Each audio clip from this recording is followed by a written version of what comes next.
You got a 40-second ad? Congratulations. Wait, 40 seconds is a really long time, actually. Okay, so we're gonna be playing more of the 100 Line Last Defense Academy. Last time we ended in Takami's room. I don't remember what happened exactly. We were zipping around the chapter select with Hiroko. The hunt mystery timeline was locked by Kakoji, which is what they're assuming is Kakoji who did that. And then I got a decision to do something, to either go to one timeline or a different one. And I chose the one that Hiroko wanted to go to. I don't remember what it was though. Excuse me. I'll look at the chapter select to refresh my mind. Okay, chapter select.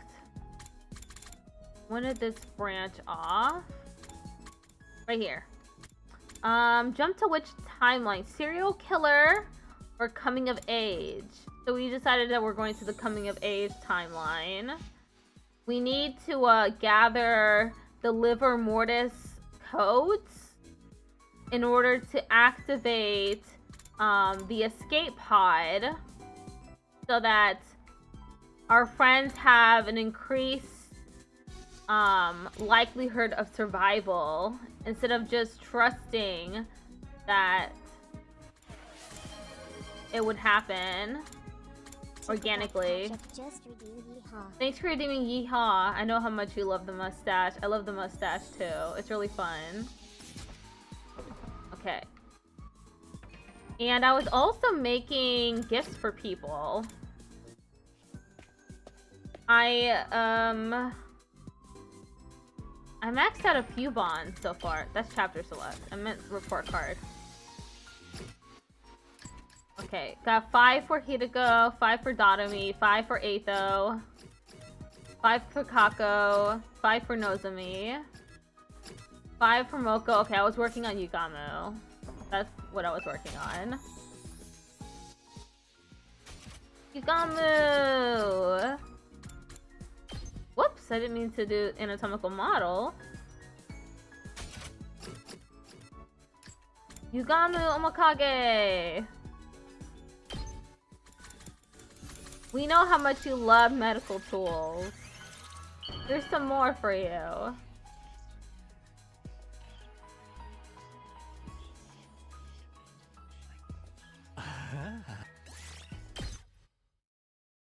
Yeah, Yugamu. Okay, I think after this we'll have Max's bond.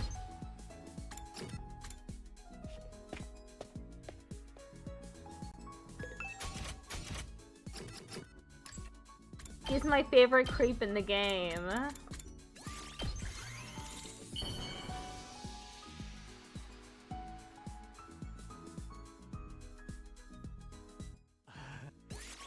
No! Okay, need to do one more.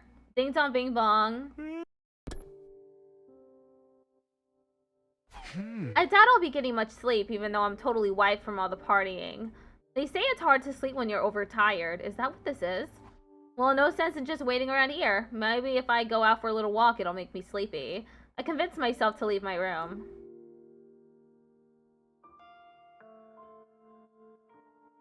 It was just then that I heard someone sniffling.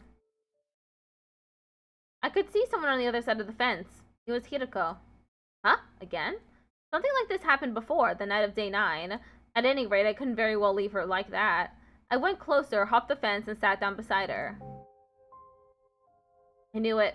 Behind the lenses of her glasses, Hideko's eyes were wet, with countless trails of tears running down her cheeks. She was holding something tightly in her left hand. It was the calico cat figure I'd given her on day 10. She hurriedly put it back in her pocket when she noticed me and removed her glasses to wipe away her tears.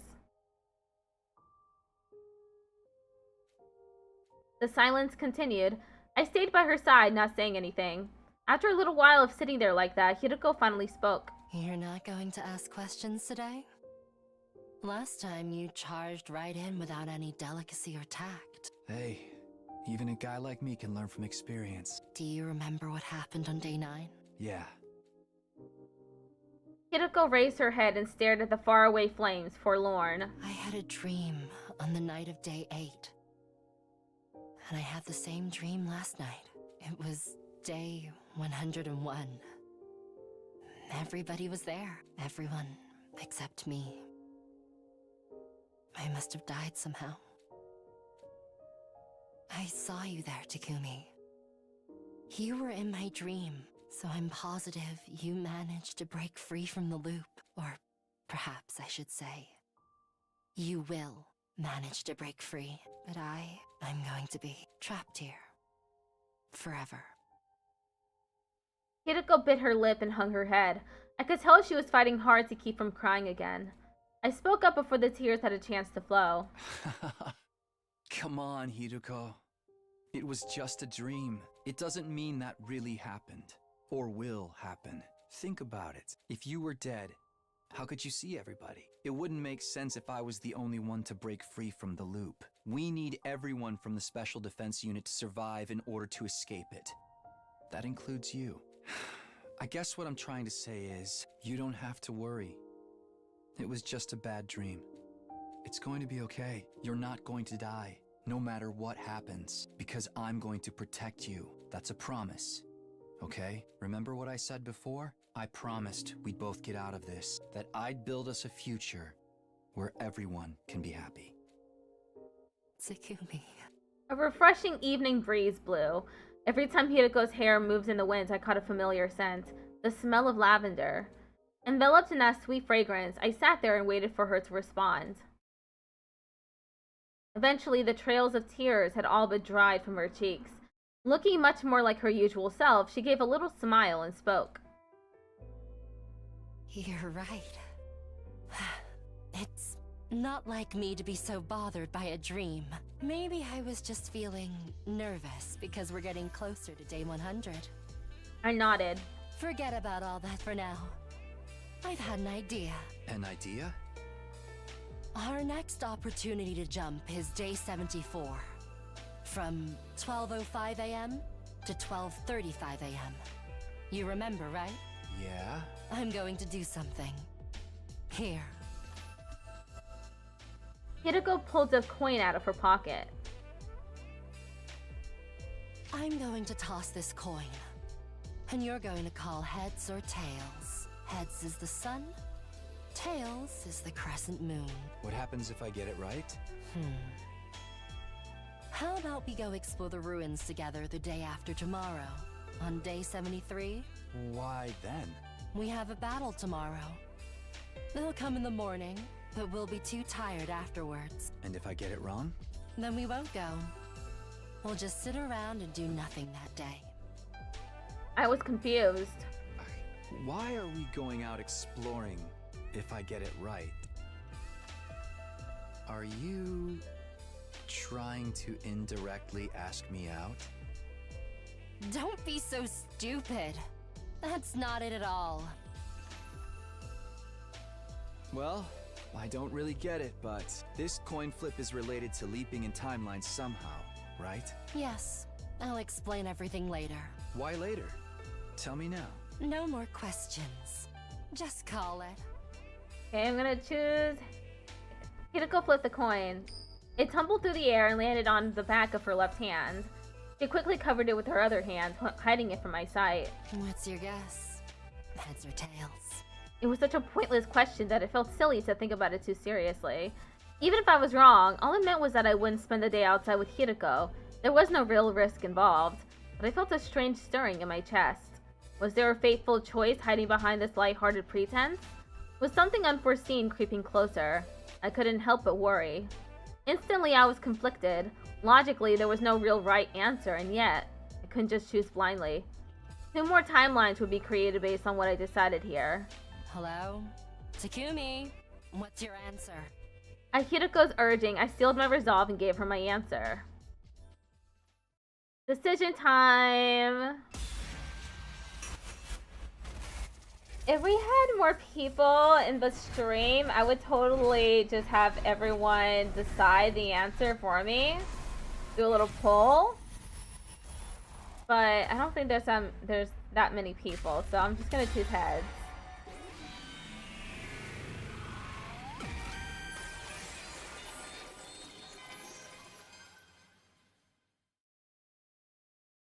Heads. I gave my decision with confidence, and Hiriko moved her hand to reveal what was underneath. A sun symbol, which meant... I did it. Nice job. That would be fun, though? Yeah, it would be. I used to try to do that with this other game called Gnosia. Gnosia. It was a really fun game. I recommend buying it if you can. I got it on sale on the Nintendo Switch. But it's also available on Steam. But I didn't have enough people for it to work, so I ended up having to just scrap that idea. But it would have been really fun for Gnosia. Hiriko was absolutely beaming. What are you so happy about? Excited to go on a date with me? It's not a date. We're just exploring ruins. Gnosia. Gnosia. Sure, whatever you say. Honestly. I'd never seen Hiriko like this before. I wasn't sure why, but it made me feel warm inside. Anyway, tomorrow's the defensive battle, so I'm going to get some sleep. See you around. With that, she climbed over the fence and left. Gnosia also has an anime now. I haven't watched it yet, but I heard that it's really good. But I recommend playing the game first. The game is really fun. With that, she climbed over the fence and left. I was left on my own, staring at the undying flames in the distance. Hey, you said you were going to tell me everything. I spent the night without ever finding out what the coin toss had to do with our next leap, or about Hiriko's real intentions behind our potential non-date.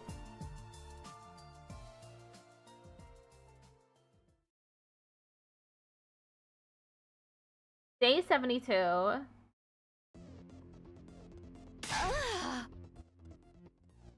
It's all cannon fodder again? Did you want me to write and ask them to send a commander? That's not what he meant. Excluding Beshness, there's only one left, Talsha. But he won't show up until day 87. I mean, according to Sida and Nigo. Indeed. That's exactly what we told her. Must I endure the torment of the multiplicity tables again? We're graduating to two-digit numbers, remember? No! I'll die of dishonorable death before the enemy even gets to me. There's no real reason to do that again this time, right? I'm already used to weaklings talking. Oh, I'm referring to those other than myself, of course. Personally, I love it. We get to murder losers begging for their mommies to come save them.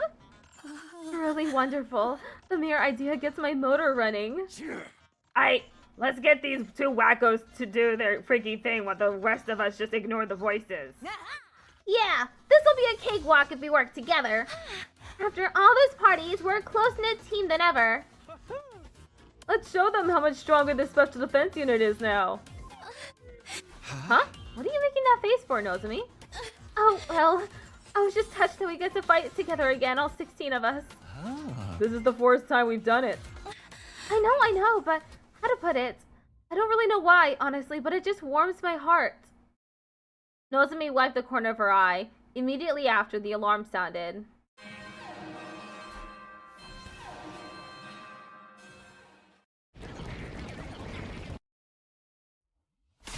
Okay guys, let's do this. Special defense unit, move out.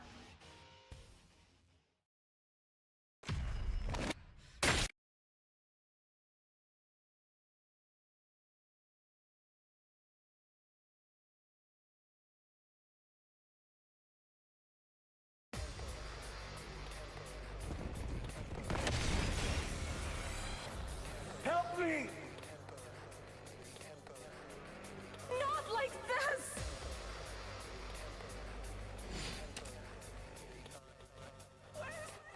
Abdul. You have it on wish list now? It's a great game. You won't be disappointed at all.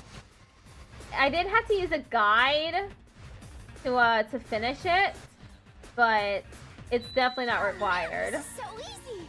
I don't even want to throw up like I usually do. Not even a little? I tried dry heaving, but I just coughed up an old scrap of food. Ew, you puked in your mouth. Lady Ava, I'm having the time of my life.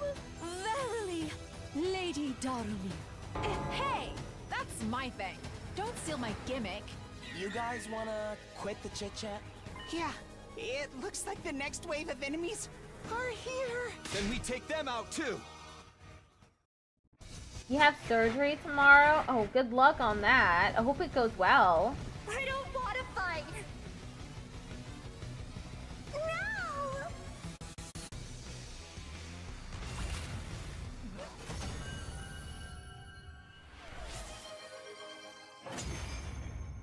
Tickled off Patrick just redeemed Yeehaw. Thank you for redeeming Yeehaw again, Patrick. Is that really it? What a letdown. That was almost too easy. I almost passed out from boredom.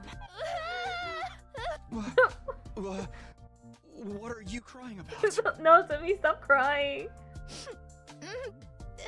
It's nothing. Don't worry about me. I just got overwhelmed all of a sudden.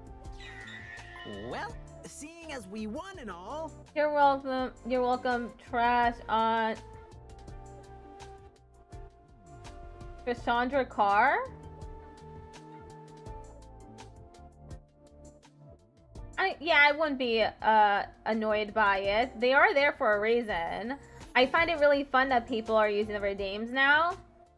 Because, you know, for a while, in the past 3 years since I started streaming, it was really hard getting people to do the redeems. So I'm grateful that you're actually using them.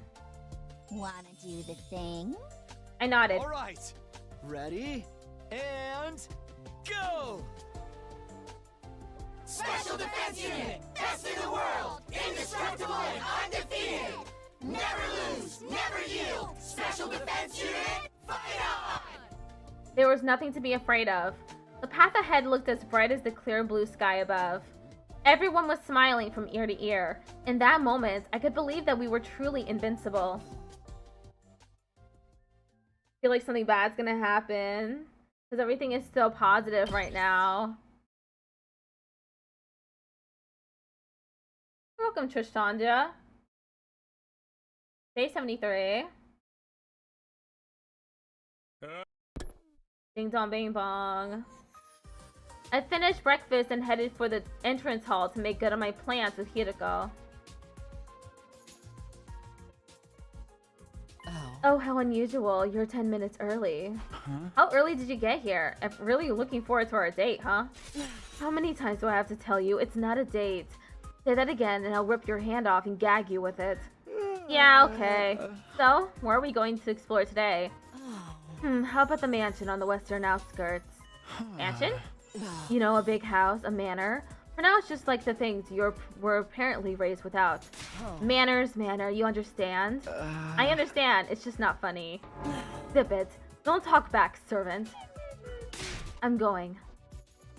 Hiroko went on ahead without me. She's in a weird mood. Well, whatever. I murmured to myself and chased after her.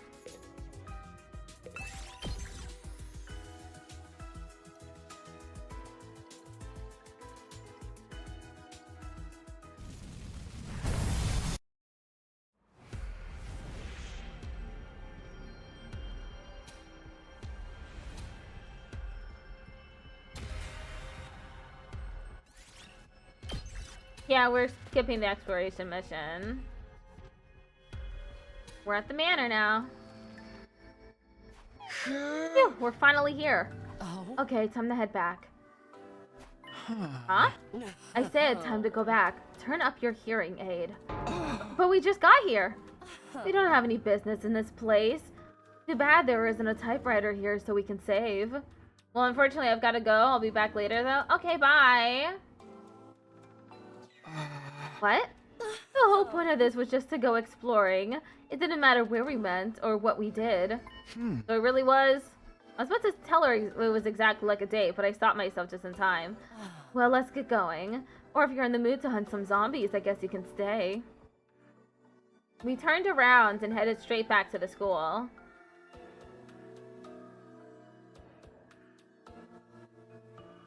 We took our time returning to the school. As a result, it was already night when we made it back. 10 o'clock already. We can't afford to dawdle. We need to eat dinner and shower before we get out of here. Wait, hold on. We're going somewhere else? Did you forget already? When is our next sleep window, Takumi? From 12:05 to 12:35 a.m. on day 74. Oh, so we're going to the lab. Right, only 4 hours left. No more pointless questions, if you don't mind. But we only have 30 minutes. What can we possibly do in such a short time? No matter which timeline we jump into, we still only get 30 minutes. We called the coin toss the night before last night, remember? Yeah, I called heads and I was right. So we went out exploring today. But that means there's a timeline where you called tails. In other words, a timeline where you were wrong and we didn't go anywhere. That's where we're going tonight. That timeline. But what for? The more people on our side, the better, right? 2 heads are better than 1 and 4 are better than 2. Don't tell me. Oh, you'd better believe it. We're going to go see ourselves in the wrong guest timeline? Hideko nodded and continued. Let's call the versions of ourselves in that timeline. Takumi 5 and Hideko 5. They should be waiting for us to arrive right now. If your answer was right, we'd jump timelines. If you were wrong, we'd wait. That's the decision I made before I even tossed a coin. But what do we do when we meet them? I assume you haven't given up on using the distress signal transmitter. Of course not. The chances of everyone's survival goes up if we can get to the satellite even 1 day earlier. Don't you think it would be more efficient if we split into 2 teams to find out the livor mortis codes? The teams can meet up later and share the codes they've learned. We only have 3 left, so yeah, if we can make that work, we'll get them a lot faster. I see. It all makes sense now. In essence, you did this deliberately so that history would branch off, right?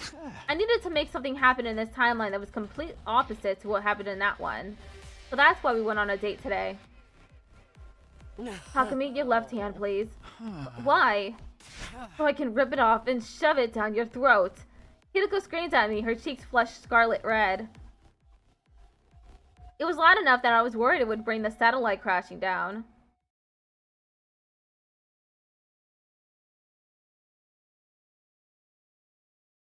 Day 74. The time, 12:04 a.m. Hideko and I had already put on our suits and configured the machine.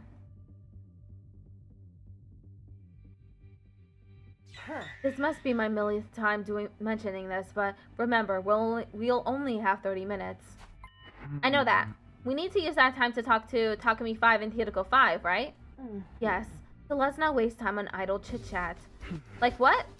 I don't know, gossip about the weather maybe? Why would we do that? As I was complaining, the clock ticked over to 12:05 a.m. I slammed the red button and jumped onto the platform with Hideko. Alright, let's go.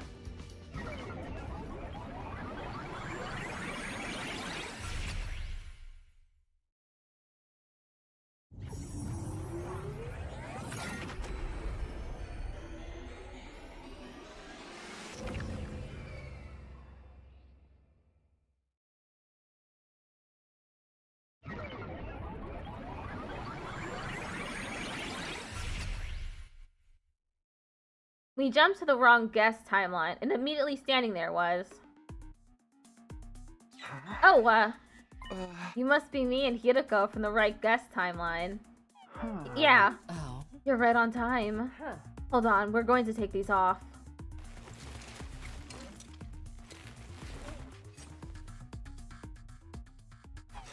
Isn't this plan a little overly complicated? I'm the one over here. Over where? I don't even know who I am anymore. It's me, Hideko 1. Excuse me, I'm Hideko 1. You're Hideko 5. No, you're Hideko 5. This whole thing's a mess. Put your leap suits back on.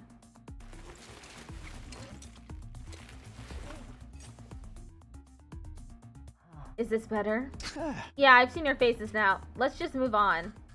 We don't have time for this. Let's get down to business. We still need 3 liver mortis codes, right? Yes. The ones we haven't found yet are Takemaru's, Ima's, and Takami's and mine. We need to find 3 out of 4 of them. And the next time we can jump is in 5 days, from 1:30 to 4:30 p.m. on day 79. So at that time, we need to split into 2 groups and check a total of 3 liver mortis codes between us. The question is, which timelines does each team jump to? We started to investigate and narrowed it down to the 2 most efficient timelines. First up is the serial killer timeline. 6 of our team will be dead by day 79. Eito, Eva, Kurata, followed by Moko and Shoma, and lastly, Takemaru. I couldn't bring myself to say anything. There was a suffocating pain in my chest. Takumi 5 was probably feeling the same way. He was staring down at his feet somberly. After all, the person who killed those 6 people was...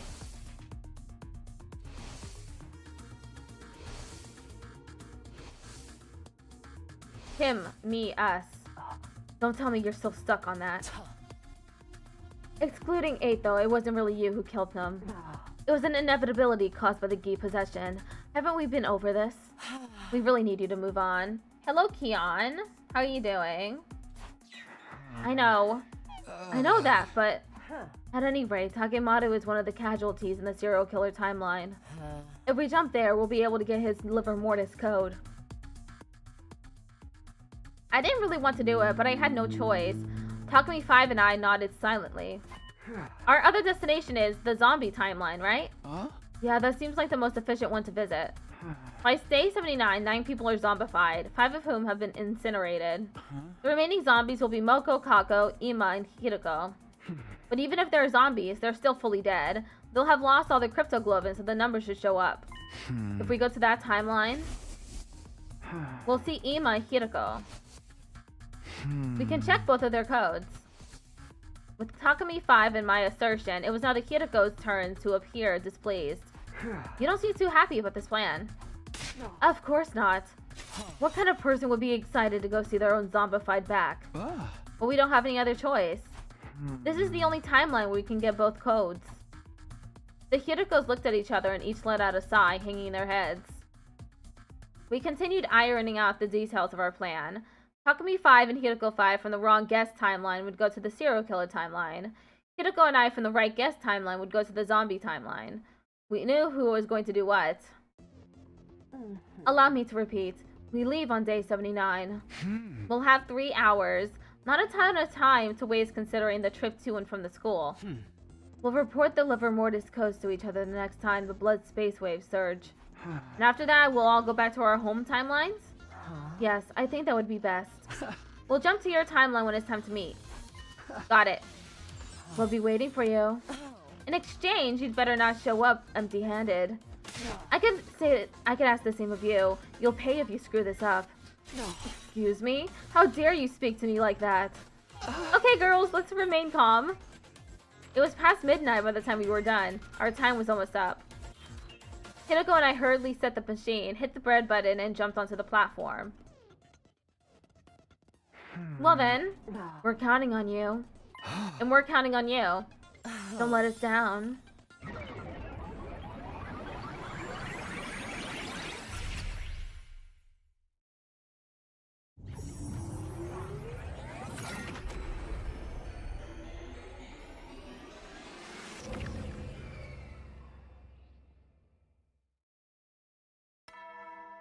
Ding dong bing bong. I devoured an egg breakfast in the cafeteria and returned to my room, holding back yawns. Last night, after Hiroko and I got back to our home timeline, I crawled into bed and immediately dozed off. We were going to talk about our jump on day 79 this evening, but since it was past 2 in the morning by the time we were back, I was still sleep deprived. My head felt kind of fuzzy. I tried to shake off the fog in my brain. Okay, time to get going. Mumbling to myself, I started on my usual rounds. We gotta give Yugamu more medical tools. He loves them so much.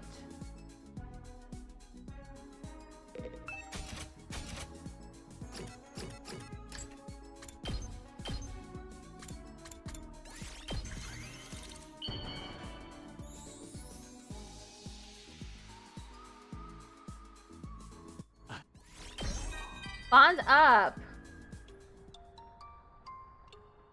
I'd like to tell you about someone dear to me that I want to kill.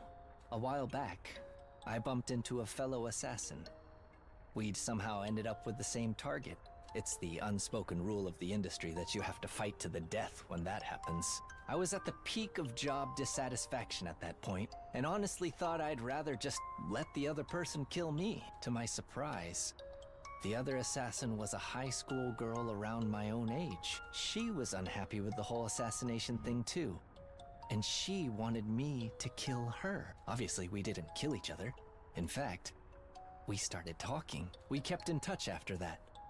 We weren't family, friends, or lovers, but we had a connection. She tried to kill herself a few times, but her self-preservation instincts always kicked in before she could finish the job. The choice to die on her own terms had been taken away from her, so she asked me for a favor. Sorry, I was just drinking my Frosty.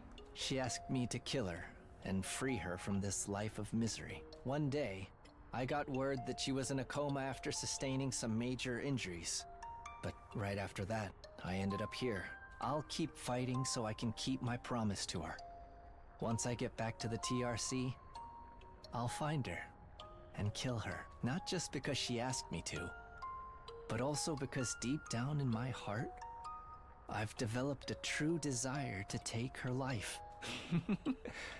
Thanks for listening to my rant. Now you're making me feel like killing you too. Thanks, Ugamu. Who am I gonna... Who am I going to raise the bond level for this time?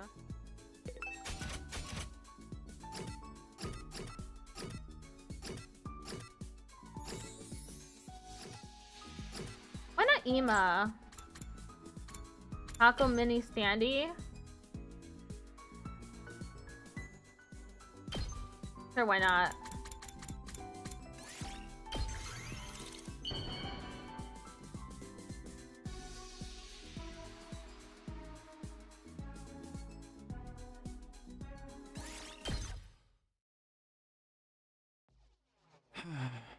Wow, our day 79 leap is really going to be something. We're going to have to look at the numbers on the backs of the Ema zombie and your zombie. I know you know already, but the zombies are berserkers, devoid of all reason. They're unusually strong on top of that. How are we going to get these codes? Why are you asking this now? You're the one who okayed us going to the zombie timeline. I guess so, but I assumed you had some kind of plan up your sleeve. Oh no, I've got no plan at all. Could you at least try to sound ashamed? Well, that settles it. I don't think we can come up with a plan alone. We're going to have to ask someone for help. Somebody? Who?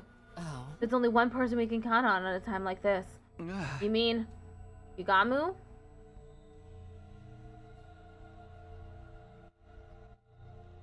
Oh, Tsubasa. I see. So on this top secret mission, you need to be able to see the backs of some kind of monsters wearing clothes? Yes, they're incredibly vicious, so it's hard to get near them. But what kind of mission is this? I can't even imagine what kind of monster wears clothes. It's top secret, so we can't tell you any more than that. But everyone's life depends on it. Tsubasa crossed her arms and thought for a while. Okay, I can trust you two, so I'll help. Does that mean? Leave it to me. I'll make a useful device that will help you on your mission. Kiriko and I looked at each other with a smile. But it's going to take some time. A few days at least. Until then, keep quiet and hold tight, okay? Sure. Thank you, Tsubasa.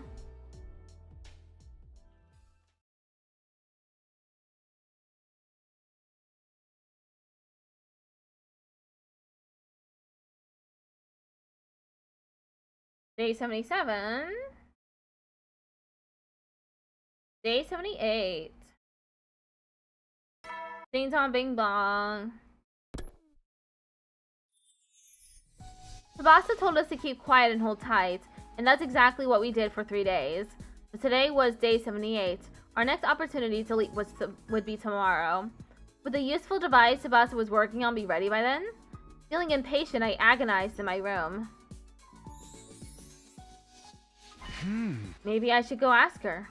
I considered it, but it didn't seem like that would help move things along any. I just had to be patient and wait for Tsubasa to finish. Sitting around like this felt like a waste of time, though. Moving around seemed like a good idea, if only to distract me from my anxiety. I decided to head off on my usual rounds.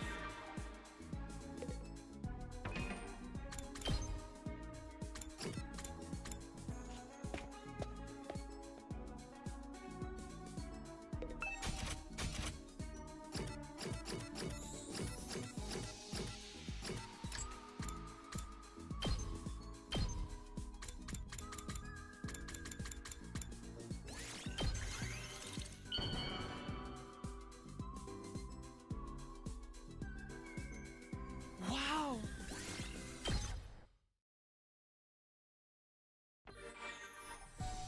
Gotta give him another gift. Welcome back, Patrick.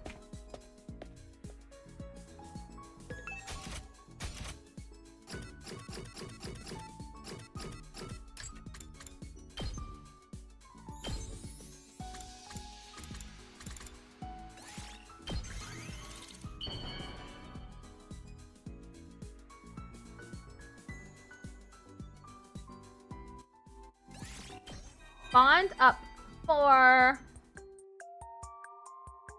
Like all of you, I also have someone important whom I wish to protect. You don't have to be a genius to figure out I'm talking about Kako. Have you seen how cute her entire existence is? From her looks to personality, food preferences, and even her guardian spirit. Thanks for redeeming Hee-Haw again. The way she pouts with tears in her eyes after losing a game, to me, is so adorable too. And how she licks her ice cream in a balanced way so that nothing dribbles down. Kako was cute in the past, is presently still cute, and will doubtlessly keep being cute in days to come. My purpose in life is to protect her. I'd happily go through any suffering to achieve that. Sometimes I can't help but think about how lucky I am to have a dear sister I can protect with all my might. To be honest though, I've been seeing changes in her lately, and I don't like it. Oh no, I misspoke. Just pretend you never heard anything.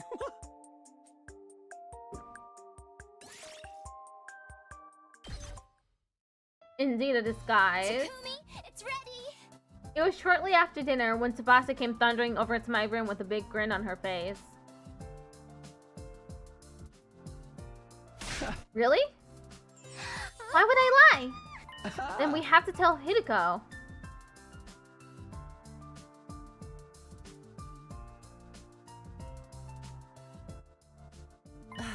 So where is this device? Here, one sec. Tsubasa walked further into the room and brought something out. And then... X-ray goggles! She held them out to us proudly. X-ray goggles? Just like the name suggests, if you put these on, you can see right through people's clothes. Oh. So we can see the monsters' backs. Easily! You just need to be within 10 feet of them. 10 feet. Oh, also, I added an instant camera function as a little bonus. Just push the button on the side, and an image will be taken through the goggles. It'll develop and print the photo right there and then. I took the goggles from Tsubasa. Sounds cool. Let's give it a try. I was about to put them on when Hideko smacked me with all her might. How? What was that for? Get a clue, you filthy pervert. What a pig. He was trying to see us naked. No, I wasn't.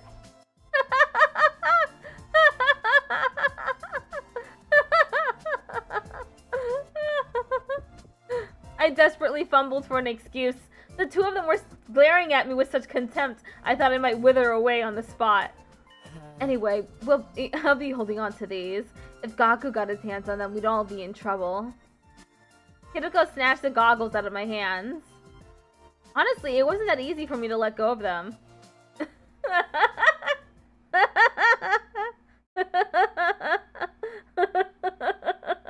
Okay. Day 79, ding dong bing bong. The afternoon rolled around. After a quick break for lunch, Hideko and I made our way to the lab.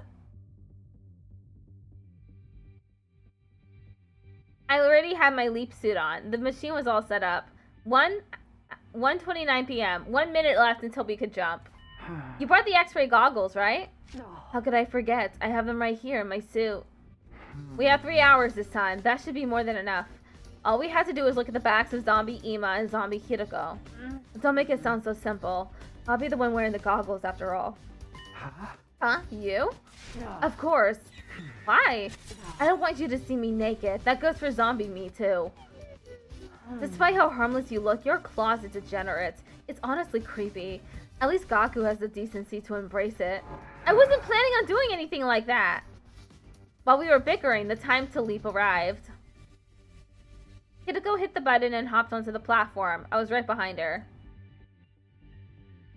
Here goes.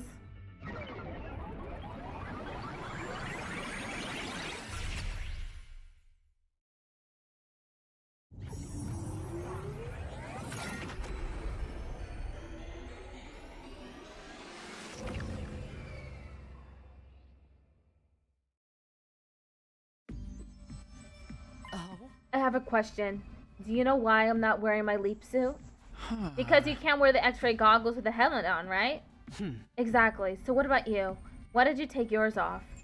It's lighter and easier to move this way. The survivors in this timeline should be holed up in the garage in fear of a zombie attack. They won't come out today, so even if our faces aren't covered, we don't have to worry about being seen. Are you sure about that? Yeah, I'm sure. Just to be safe, let's keep our class armor activated. In the event we do get attacked by a zombie, we'll be better protected that way. Very well.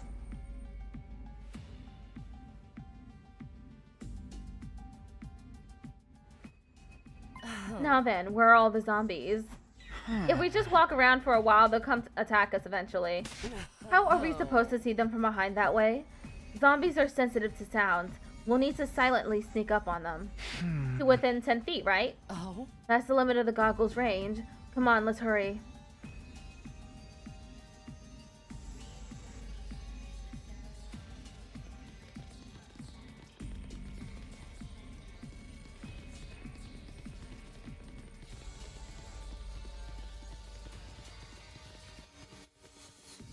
There's the Kako zombie.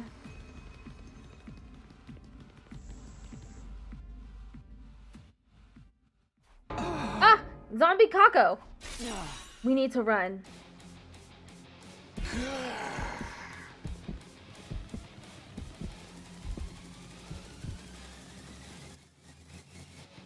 So that's what he kept saying to Takumi's, yeah. Now zombie Moko! Retreat.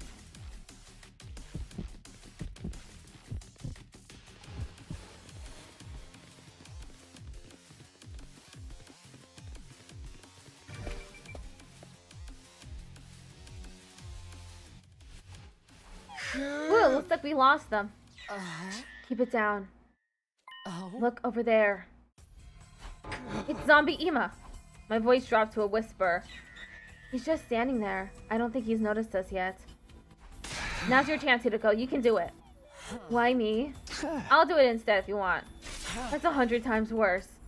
Then, fine, just hold on. Hiroko circled behind zombie Ima. She took a deep breath and began. She took a few cautious steps, getting closer and closer to him. It was going well. Nothing changed about Ima's demeanor. Finally, Hiroko stopped, 10 feet away from Ima. She put on the goggles and looked at his back. And then...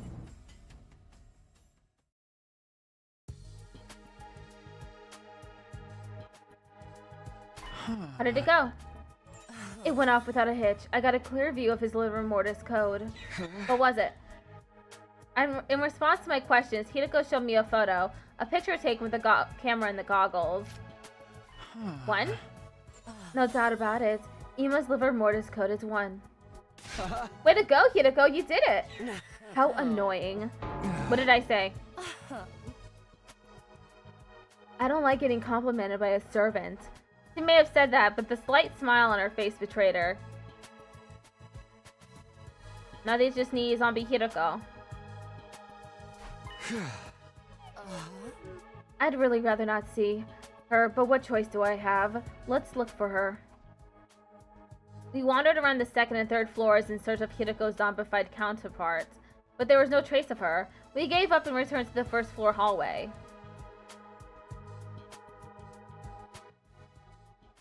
We spotted her the moment we came down the stairs.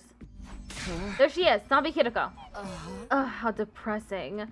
Looking at myself literally decaying is even worse than looking in the mirror on the morning of a terrible hangover. A hangover? How I imagine it, I mean, I wouldn't know. We're in a bad position. She has her back to the wall. We won't be able to see her livor mortis code until she moves. Why don't we wait here a while? She might wander off. No, time's running out. We have to do something now. Like what? There's no other option. I'll act as a decoy and lure her away. While I'm doing that, you look at her back. What? I'm not going to let you walk into danger alone. Come on, let's do this.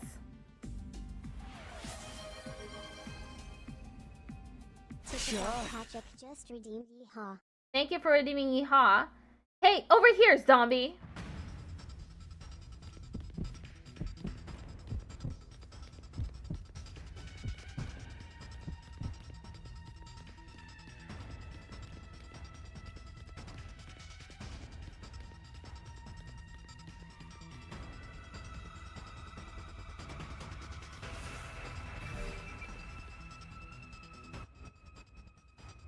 I turned and bolted away at full speed. Zombie Kiriko came lumbering after me. Behind her was the still living Kiriko. Kiriko 1, more than 10 feet away. She was running frantically, but couldn't get any closer to Zombie Kiriko. She won't be able to use the X-ray goggles unless she closed the gap. Ugh, only one thing left to do. My last resort. I came skidding to a sudden halt and turned around, grappling with Zombie Kiriko as she charged me.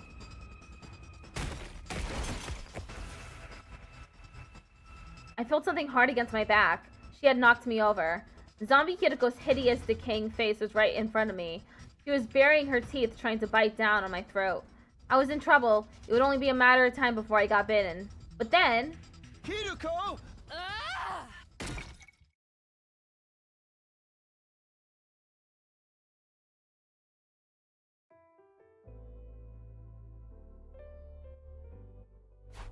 Thanks. You saved my life.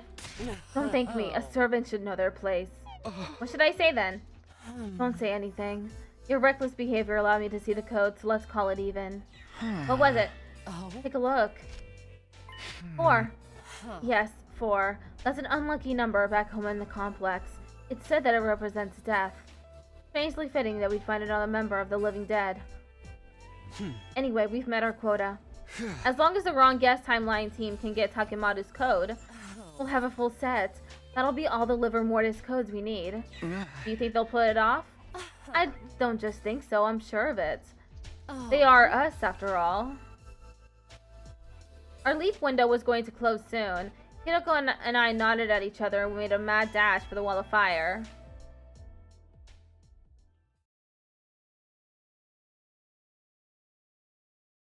Day 80. Ding dong bing bong. I grabbed breakfast and went back to my room. I needed to talk to Kiriko before our next parallel leap, but we were going to meet up after nightfall as usual. In the meantime, I set off to do my usual rounds. Okay, let's go talk to Creepy Ima.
Okay. Did you check the device? Yeah. It looks like the blood space waves peak again on day 84. That's when the wrong guest timeline versions of us will come here, right? Yes, but we'll only have 15 minutes. The window is from 11 to 11:15 p.m. That should be plenty. All we need to do is tell each other the liver mortis codes. As long as you refrain from unnecessary chit-chat. That's rich coming from you. Excuse me? Nothing. Hideko let out a huff before she continued. Whatever. More importantly, why don't we check the distress signal transmitter in the hidden room in the basement one more time? Alright, I suppose it couldn't hurt. Hello, Immune Defense. How you doing? Nothing out of the ordinary here. We just need to put the codes in the device over there. That's right, 9 codes out of the 10 from Team 1. If they're right, it'll send a distress signal to the artificial satellite, and then a rescue craft will come to the school. The maximum cargo of the rescue craft is 2 tons, enough for all 16 of us. Then we'll be able to escape to the satellite without leaving anyone behind. Have you noticed how all of the liver mortis codes we found so far are only 1 digit? Yeah. Bosses is 2. Athos is 8, Gakko's is 0, Kako's is 9, and Shoma's is 3. Dotomi's is 5. Then, as we found out yesterday, Ima's is 1. And mine is 4. 28093514. Everybody has a different number. What are you getting at? I was wondering if liver mortis codes are unique numbers assigned to each of us. You mean there are no duplicates? I'm not sure, but if that were the case, Takemoto's would be 6 or 7, right? Hideko smiled devilishly. No way, don't tell me you're just going to guess. Hey, slow down! There's no guarantee it'll be 6 or 7. And even if it was one of those, if we put the wrong one in... Poison gas will come out of those tanks over there. It's a terrifying toxic gas, capable of melting any object into a soupy mess. Sere and Nigo said that gas masks or protective clothing won't do anything to stop it. Right, we better not. You don't freak me out like that.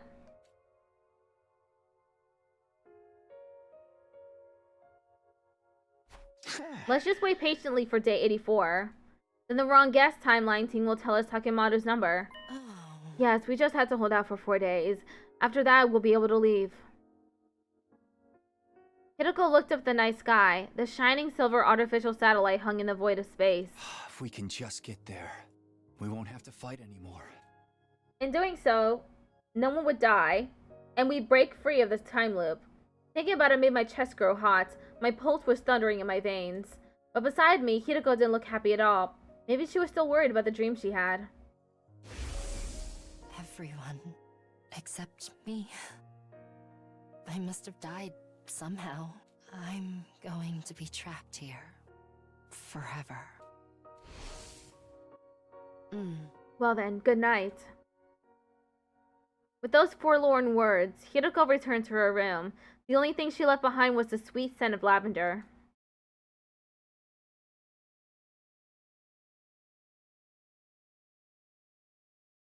Day 81, 82, 83, 84. Ding dong bing bong. I couldn't sit still all day. It was day 84. This would be a fateful day for Hideko and me. No, for the whole Special Defense Unit. When the clock struck 11 p.m., the wrong guest timeline team would jump here. Once they told us Takemoto's liver mortis code, we'd have everything we needed. I paced around my room, unable to settle down. I knew I'd never relax like this. I'll go check in on everyone. Maybe that will calm me down. And so I went off on my usual rounds.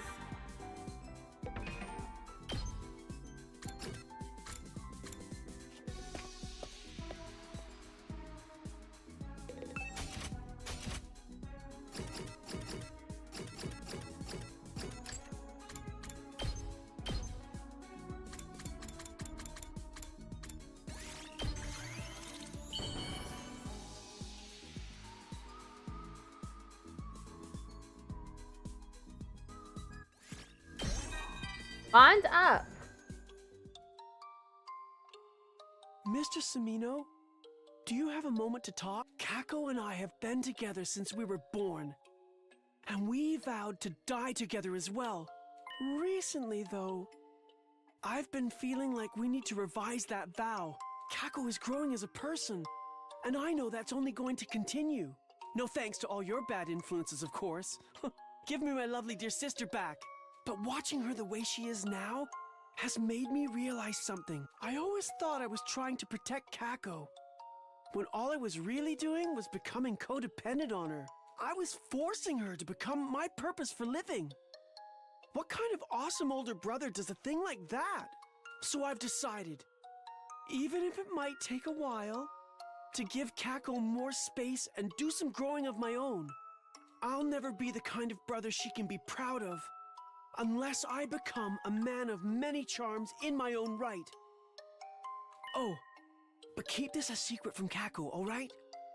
I'm only telling you this to harden my resolve. I want her to see me as a cool older brother of action, not...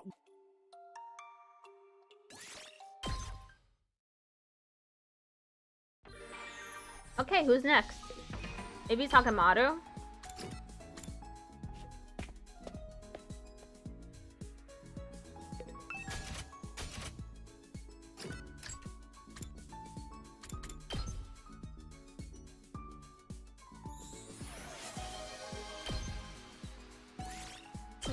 Patrick just redeemed posture check. Thanks for redeeming posture check.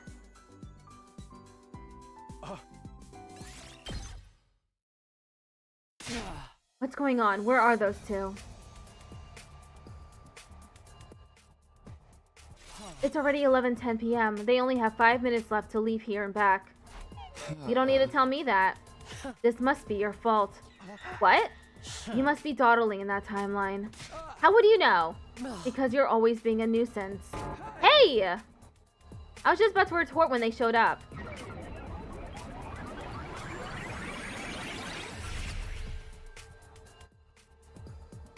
Sorry we're late. What were you doing? We ran into some trouble because of Takumi. They'll get the wrong idea if you say that. You were the cause of the delay, weren't you? Well, I can't argue that, but still. See, I told you. Hideko and Len looked at me smugly. I ground my teeth together. We don't have time for this. We need to exchange information. The wrong guest timeline duo nodded and swiftly stepped down from the platform. We'll go first. Ima's code is 1. Hideko's is 4. That's 1 and 4. Okay, now we have all the numbers. Thanks, guys. You did very well, even more so considering you had to get them off the backs of zombies. We pulled it off thanks to some goggles Tsubasa made for us. Enough chatter, what about us? Stop celebrating and tell us the code you found. Got it. We've recovered Takemato's code. The number on his back was... 7. 7, huh? Lucky number 7. It took a few seconds for the joy to set in. As soon as it did, Hideko and I turned to each other and shouted. Now we've got all the codes we need. Thank you, too. What should I say, us? I knew we could do it. You took the words right out of our mouths. You've been a huge help. Thank you, truly. No need to thank us. You need to get back, quickly. Yeah, you're right. Good luck to you, then. The two of them dashed to the console and quickly set up the machine. Except it failed because it's 11:16 p.m. The pair from the other timeline stood stunned. Hideko and I spoke, looking at them with sympathetic gazes. I'm sorry to say, it looks like the window has closed. No! This can't be.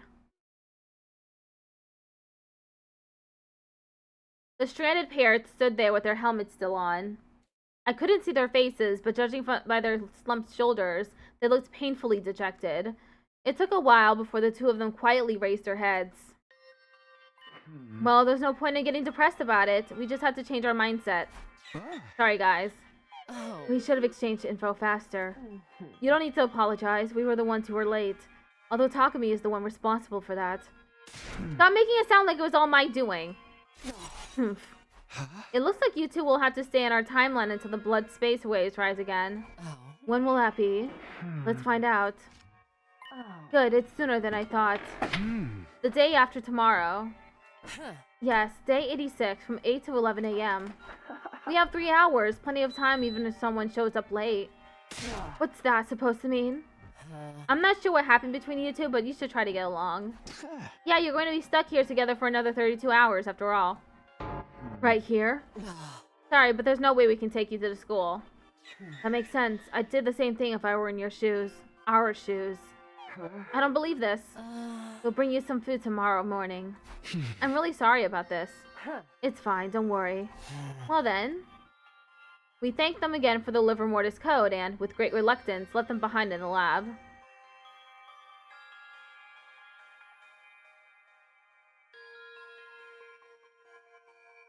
We have all the codes we need, but it's hard to get in the mood to celebrate. Yeah, I'm worried about the others, us too. I'd like to boot up the distress signal transmitter right now, but it would be a little awkward. We can't just leave them here while we escape. We'll also need to explain things to everyone, at least to some extent. They won't understand what's happening if a rescue craft suddenly shows up. That meant our plans for the transmitter were on hold for now. Feeling frustrated, we went back to our rooms.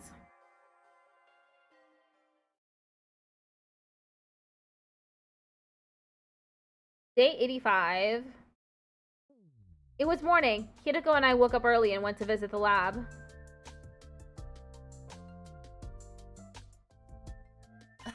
Sorry to keep you waiting. We brought you some food. We put it in the cabinet over there. Thanks, we appreciate it. Sorry to make you go out of your way. By the way, we have something we would like to discuss with you.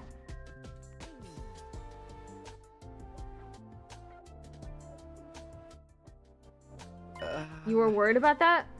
We have no reason to refuse. Are you sure?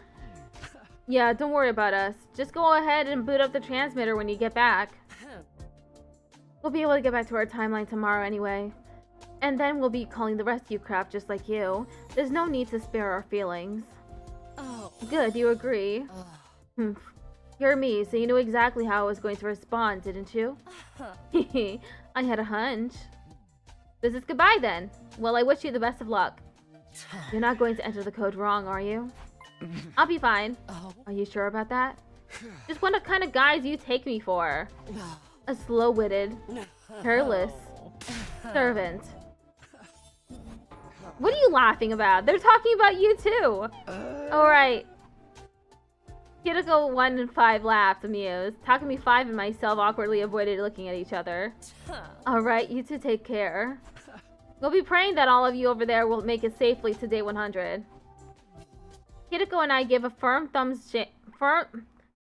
handshakes to our counterparts, then left them with a thumbs up for good luck.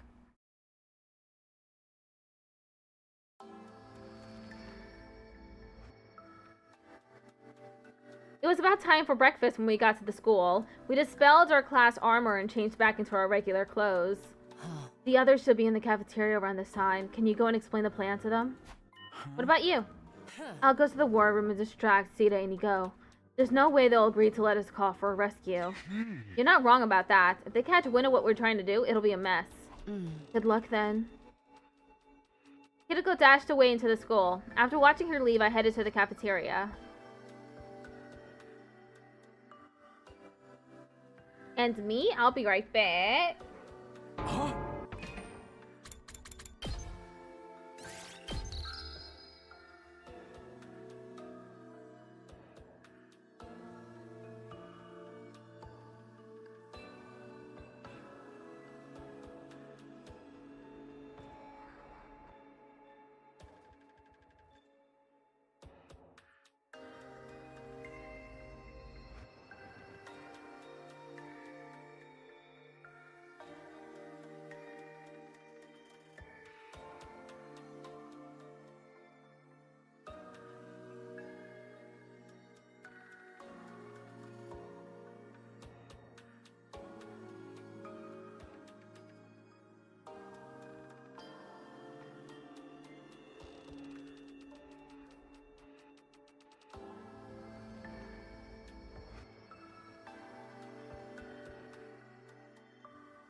Okay, I'm back. You've got to be shitting me. I am shocked to my very core. A distress signal transmitter. I can't believe a device like that was in the basement. Is it really true? Of course it is. Come on, seeing is believing.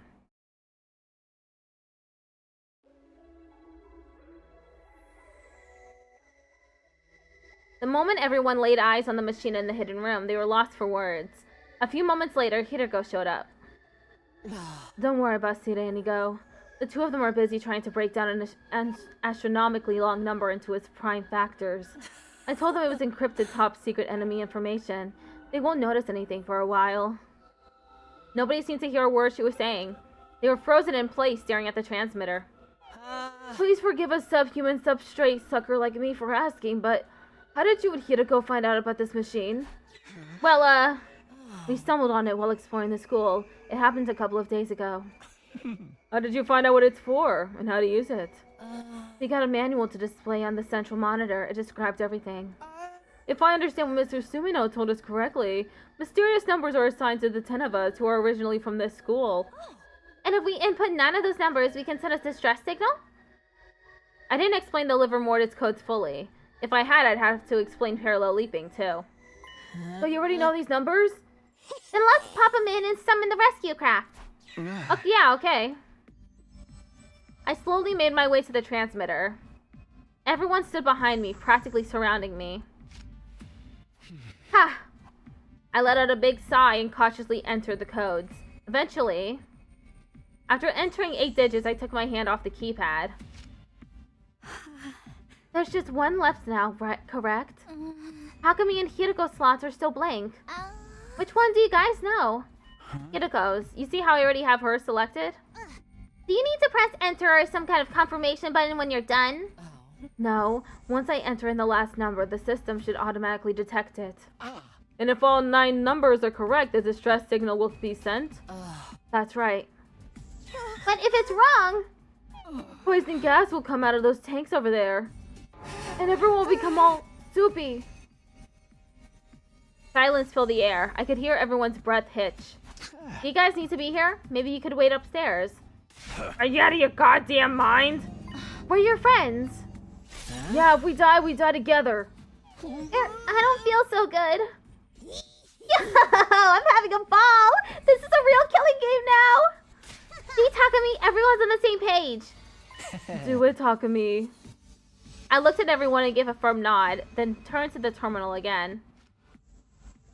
808, Takamaru 7, Gaku 0, Shoma 3, Ima 1, Darumi 5, Tsubasa 2, Kako 9. Okay, all of the other numbers were right so far. Just one left. Unlucky number 4. As ominous as it was definitely Hiroko's liver mortis code. All I had to do was press that final button. Show a little confidence, Takumi. You don't have to worry. We're right here with you. Okay. Here goes. I reached out to the keypad, and with a trembling finger, I hovered over the number 4 key. Why are we getting a decision now? Is 4 not the correct number?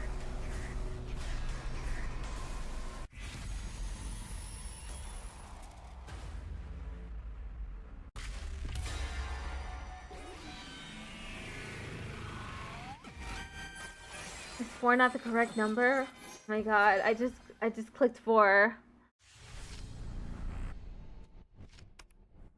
I pressed it, and the very next second...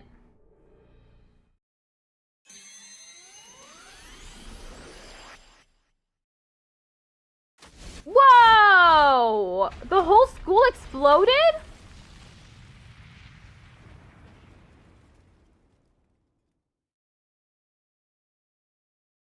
I thought it would just be poison gas. How come the school exploded? Excuse me? SF root. Steady fundamental root. Academy destroyed. That's in the 50s? I got 80 endings now.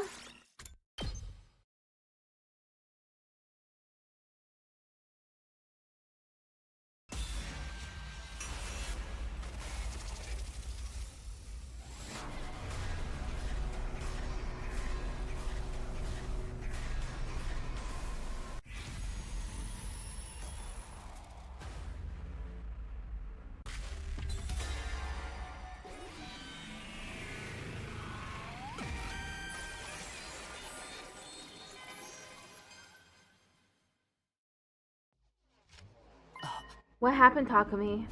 Hold on a minute. I pulled my hand away from the keypad. What is it? You can't just tell us to hold on with no further explanation. I just have a bad feeling about this. A bad feeling? Oh, I get it. You lost your nerve, didn't you? I thought you were better than that, man. Here, tell me the number. I'll smash it in myself. I hadn't said the final number out loud yet. No one other than me and Hideko knew it was for. Spit it out, asshole! I told you to tell me! Hideko, you know the number 2, right? You can tell us. Hideko held her tongue. Maybe she knew what I was feeling. Then I'll just put in any random number. You cannot do that, Mr. Yakushi-ji. The toxic gas will be released if we put in the wrong one. Why are you guys all chickening out? We can finally call for rescue. What the hell are you hesitating for? Takemoto stomped his foot angrily on the ground. Takumi, can you at least tell us why you're hesitating?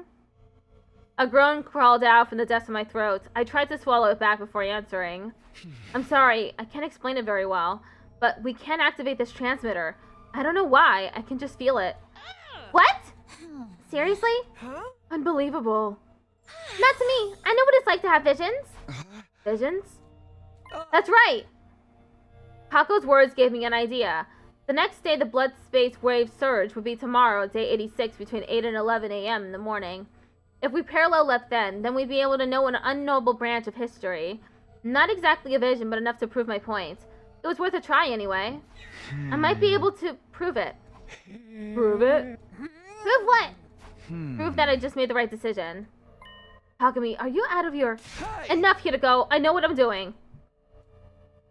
Anyway, guys, I just needed to wait until tomorrow morning. Please, for me. I lowered my head as I pleaded with them. Everyone looked at each other with troubled faces. All right, if that's what you think is best, Captain. Tomorrow morning? You'd better have your proof ready by then. Are all of you okay with that? The others reluctantly nodded in spite of how unwilling they looked.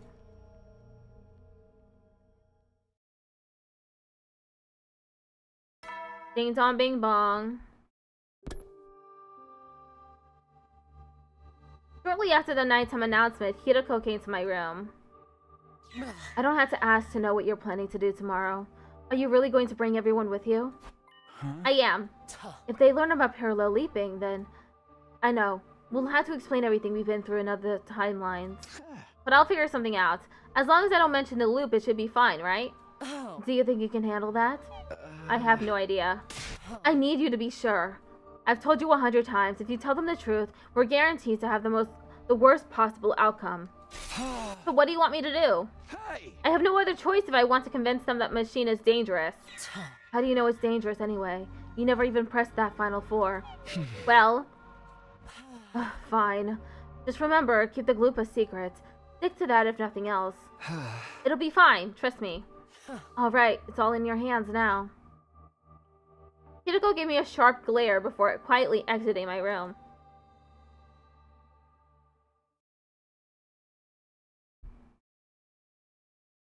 Day 86. It was 7:55 a.m. Hideko and I brought everyone to the lab. Hey, are you sure about this, dude? The school's unprotected right now. The next enemy attack is until tomorrow, day 87. We don't need to worry. Do Side and Nico know about this? The two of them are still deep in the prime factorization trenches. They're allocating every last bit of their processing powder into it, so I doubt they'd even notice we're gone. But it's only a matter of time until they do.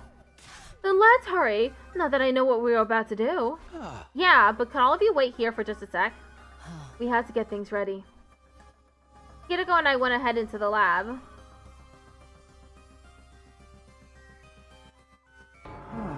What are you guys doing here?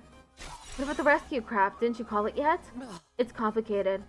We decided not to use the distress signal transmitter. Why not? I can't really explain. I just had this weird feeling. It was like something horrible was going to happen, so I stopped entering the code. I don't understand. Neither do I. Anyway, Takumi, Hideko, listen closely. You shouldn't use the transmitter when you get back. Consider that my advice, or maybe a warning. 8 o'clock came around as soon as we were talking.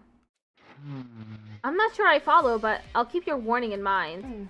At any rate, we need to get going. Yeah, we'll be wishing you good luck out there. You guys be careful too. I'll be praying that all of you over there will make it safely to day 100. Yeah, for sure. Wait, we had this exact conversation yesterday.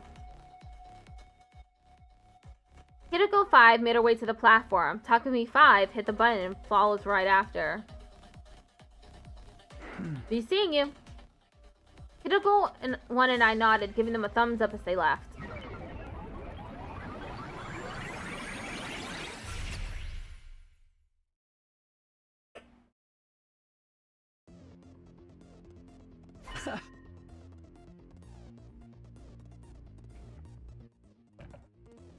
Sorry for the wait. We're ready.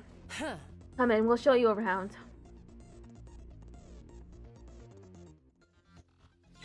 Yo, what's all this dork-ass researching looking shit? It's not researching looking, as you put it. It's an actual research facility. Takumi and Hideko called it the lab. How come you know that? Oh, a little birdie told me. Ugh. The lab, huh? Sounds futuristic. Euphemistic? I knew Hideko and Takumi were up to no good here. I said futuristic. If you'll allow a sniveling, stinky slime bucket to ask a question, what kind of research is this lab for? We'll explain later. For now, save your questions and come with us. That's a pretty big ask. Where are we going? There's only one door in here, and it's the one we came in through. Like I said, save your questions. It'll all make sense soon. Everyone looked at each other in silence. Brushing off their confusion, Hideko and I headed to the lockers. We opened them up and counted the leap suits lined up inside. 1, 2, 3. We have 7 suits in total. There's 16 of us, so we'll have plenty. You guys come over here a sec. These are called leap suits. We need you to put them on. Okay, everything's ready. We finished preparing the machine while everyone else was putting on their suits. I motioned everyone to get into position. 15 people stood up crowded together on the cramped circular platform. I pressed the red button on the console and leapt into the crowd. Alright, let's go.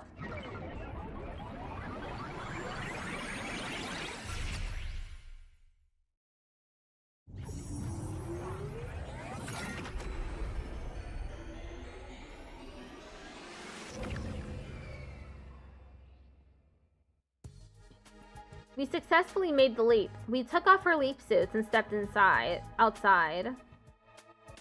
Takumi, are you messing with us, bro?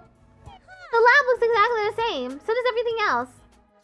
All we did was enter and leave a shady laboratory. What purpose did this serve? Just be patient and come with me. We're going back to the school. The school? You want us to go back now?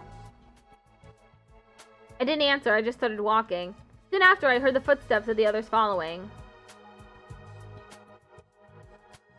We kept walking for some time. And finally, in the distance, there was no sign of the school because...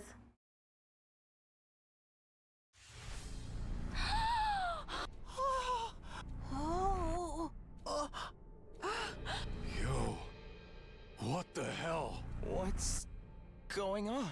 The academy. It's not just the academy. The entire area.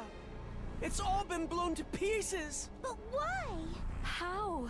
Isn't it obvious? Enemies must have attacked. No, that's not it. It's not? I'm not sure how to explain it. First of all, we're not looking at the ruins of our school here. Our school is still fine. Don't worry about that. Well, then where are we? Remember how I didn't enter the last digit in the distress signal transmitter yesterday? Well, there's an alternate timeline where I did punch it in. That's where we are now. A parallel world where I entered the code. Everybody was completely taken aback. I could practically see question marks floating above their heads. Excluding Eito and Hideko, of course, who are already familiar with the whole idea. So if you'd entered that last digit yesterday, this is how things would have ended up. The very idea that we could request rescue was a lie from the start. I don't know the reason why. But one thing's certain. Even if all of the numbers were correct, the system was designed to set off a massive explosion. Wait, can you explain this timeline stuff a little more? What does it have to do with the device in the lab? All kinds of questions started rolling in. I cut them off. I'll explain when we get back. We have a limited amount of time to return to our timeline. Now, come on, let's get going. Back at the lab, we put our leap suits back on. There were still 17 there, just like we'd left them. Hideko put on one of the last 2 suits, and then everybody was dressed. Okay, that's everyone. Then just like before, I guided everyone onto the platform. And then, let's head back.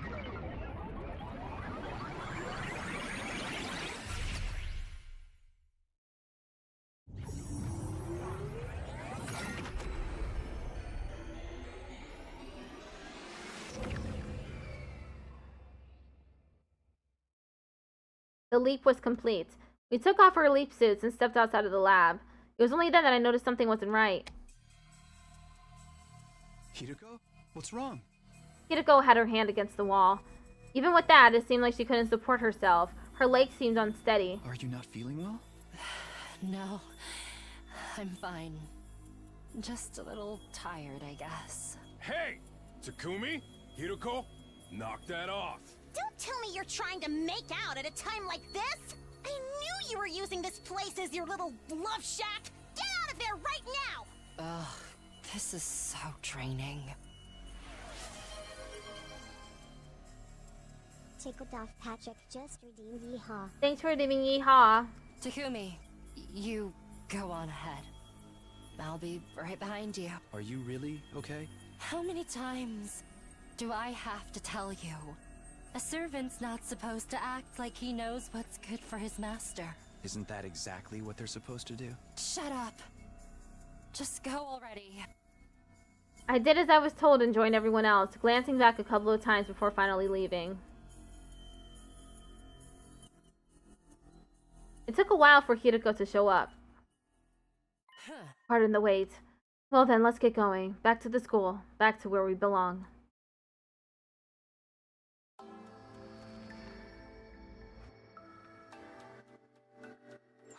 Everybody look! It's there! The school is still standing! Everything's just like we left it. What did I tell you? But you still haven't explained anything. That's right. You need to explain it slowly and clearly so that a brain-dead moron like me can follow. Isn't it time you told us what's going on, Takumi? Mistress Hideko! Tell us! Okay. It's going to be a long story, so bear with us. Hideko and I told everyone about the timelines and the parallel leaping. We told them everything, including why we'd kept it all a secret. Of course, the one thing we kept back was the matter of the time loop. We glossed over that and selectively revealed only what we were able to. It took a long time for the others to accept what we were saying. By the time they were finally out of questions, the sun had already set.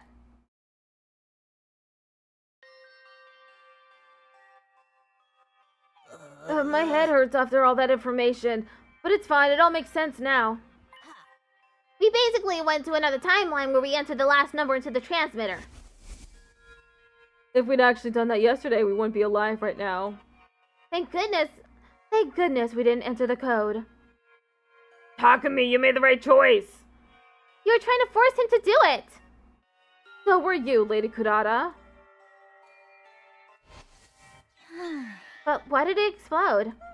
Did that timeline's Takumi get the number wrong? Impossible. I'm certain all our codes were correct. Huh? Even if he got them wrong, I can't imagine it would have caused an explosion on that scale. All the manual mentioned was toxic gas. But then why? Why did it explode? I don't know. If I can say anything for sure, it's that there wasn't poison gas in that tank in the basement. Those tanks were more than likely filled with some kind of liquid explosive. As for what set it off, Hideko shook her head listlessly. At least now we all know about timelines and parallel leaping. Hideko Takumi, you've left timelines multiple times, right? I'm so jelly. Yeah, I wouldn't visit other timelines too. Sorry, but no. I think we best avoid that. Huh? Why? There's no happier timeline than this one. Here and now, all 16 of us are still alive. The same can't be said of the other timelines. Someone is always dead.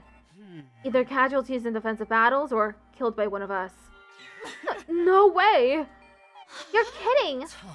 So please, don't even think about sneaking off to other timelines. We need to stay in this one and keep everyone alive. That's what will lead us to the best possible outcome. After hearing our earnest protests, everybody firmly nodded in agreement.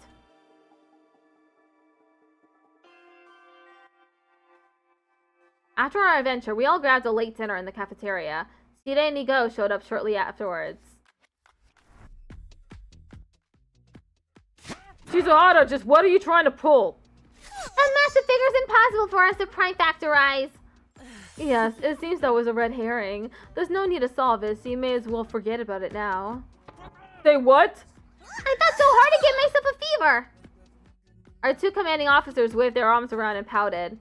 Everyone desperately held back laughter, watching them out of the corner of the eyes.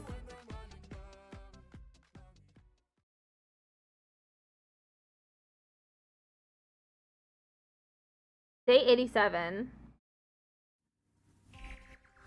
Early in the morning, Hideko asked me to meet with her in the classroom on the first floor. Huh? What did you want to talk about? The enemy will attack today. I have two things I want to tell you before we fight them. What are they? First, the commander coming today will be Dalsha. As I'm sure you know, Dalsha is a powerful foe. So much so that we have no chance of winning in a fair fight. But there is a way to weaken his power. Do you remember Sun Shin? The commander with the power to absorb living organisms? You said that the first time you beat her, you used the poison created by Yugamu. It was the kind of bioweapon created by analyzing enemy DNA, yes? It will work on Dalsha as well, however. I haven't given Sita and Nigo that piece of information yet. What? Why?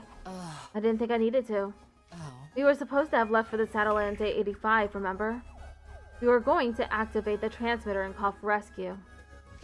In the end, that rescue plan was a complete fabrication, so thankfully you didn't enter that final four.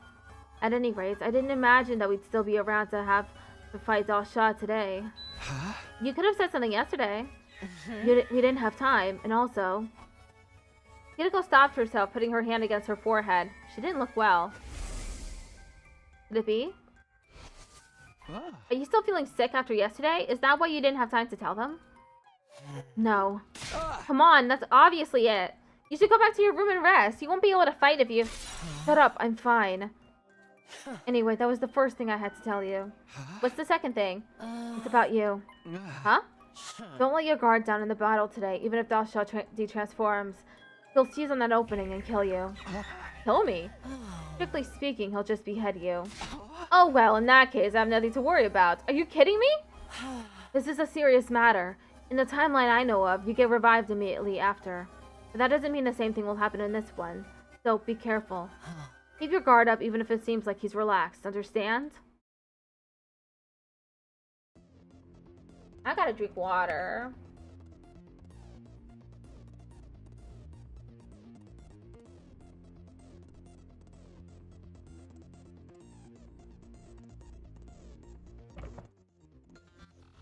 I wrapped up my conversation with Hideko and we headed for the schoolyard. Everybody else was already there. Sumino, Shizuhara, you're tardy. Are you making babies again? Oh, for the love of murder. How many babies is this now? Are you guys after sextuplets? I wasn't even in the mood to retort, so I just ignored them. We've already finished our briefing. Not that we had much to talk about. We hardly have any information this time. We heard that Dalsha would be coming alone. And that he's a very powerful foe, and that was about it. Don't forget that the defense system doesn't recognize him, so the alarm won't go off. That's why we had you all come out to the schoolyard. To do a visual check for enemies. I looked at Hideko. She nodded in silence. She'd probably given all of that info to Sita and Nigo in advance. Speak of the fucking devil, look who just showed up. Everyone looked into the distance where an imposing figure was standing.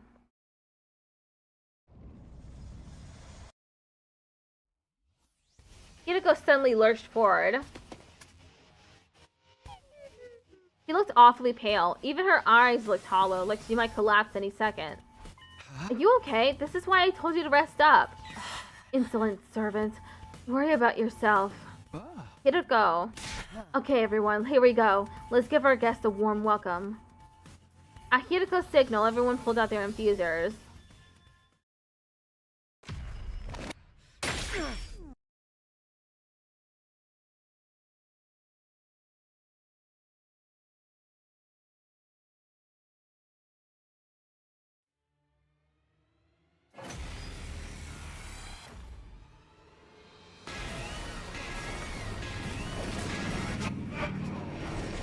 to battle!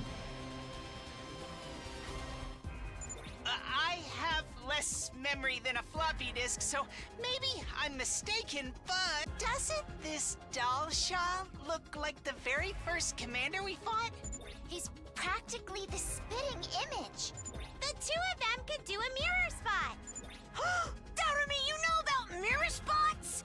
Stop your idle chatter and fight me. I have something important to do today. I don't have time to waste talking to you. Then why'd you even come here? I'm not here because I want to be. Enough. Let us begin. First, I want you to show me your strength.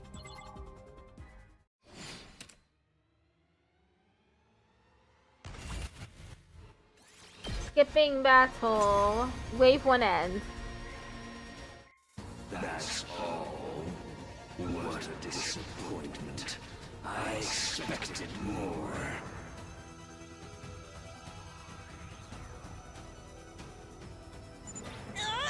What's with this geriatric monster? I heard he was tough, but this is ridiculous. He's tougher than a stretchy udon noodle. No, tougher than raw spaghetti. Damn it! What do we do? It's all right. Leave it to me. Shion, I'll do something about him with my ability. No, Shion! I forbid you from doing this! Your prime directive is to build up energy for the final attack! You can't waste it! Waste it? How can you call protecting my friends a waste? I'm going to fight, no matter what anyone says. Remember what Takumi said about me?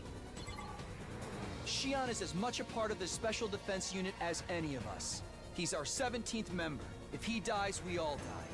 If we die, he dies. Our destinies are intertwined. He's one of us. An important comrade. The same goes for everyone else. Because they accepted me as one of them. It makes me so happy. Happy enough to cry. I want to return that sentiment. I want to fight. For all of them! Shion. Shion. One after the other, everyone called out his name with tear-choked voices. Fine! If you feel that strongly. Mr. Shion, don't overdo it, okay? Are you quite done yet? All right, Shion. Take it away. Yeah. Got it.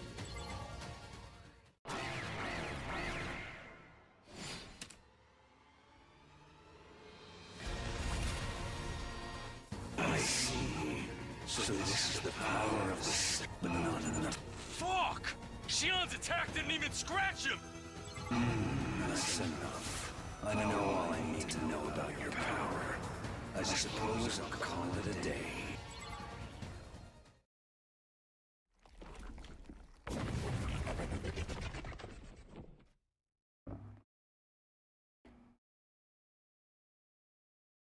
Huh? Why did he de-transform? I told you, I have something to do. What could possibly be that important? Do you wish to know? Be careful, Takumi. Dasha disappeared from view. He was coming right at me, almost too fast to see, but I'd already started to move. I kicked off the ground and leapt to the side. I was a hair's breadth away from losing my head. I wouldn't have made it if it hadn't been for Hiruko's warning this morning. Dasha's blade grazed my neck and swung behind me. A respectable dodge. It's almost like you knew what I was going to do. But you won't be so lucky next time. I've seen all you have to offer. The same goes for your allies. The next time I come, I'll snuff out your lives with all the strength I have. Farewell. With that disquieting speech, Dasha vanished for real this time. What was that all about? It was as if he came just to toy with us. And he said he'd go even harder next time. He wasn't even fighting at full power just now? We're freaking screwed! Not even Shion could do anything to him. I'm sorry, I couldn't be of any use. Don't apologize. You were very helpful. And you tried to save us. That's all that matters to me. You can't be saying shit like that during a fight. I couldn't see straight. It was messing me up. Because you were tearing up? I just had something in my eye. You guys, thank you so much. Dasha and Ava, your two favorite characters? Respectable. That old geezer peaced out, so we can celebrate for now, right? Time for the usual? I think so. Shion, you should join us this time. Are you sure? Of course. Okay then, everybody. Ready? Go! Special Defense Unit, best in the world, indestructible and undefeated. Never lose, never yield. Special Defense Unit, fight on! Everyone's voices resonated the same as always. Well, not quite everyone's. One voice was missing. Hiroko. Hiruko, are you okay? I'm fine, though. On second thought, sorry. I guess I am a little tired. I'm going to go ahead and rest a while. See you. Hiroko stumbled away. I watched her walk further and further away as unsteady on her legs as a newborn deer. You like how Ava's just become a part of the team now? Too bad she's brainwashed.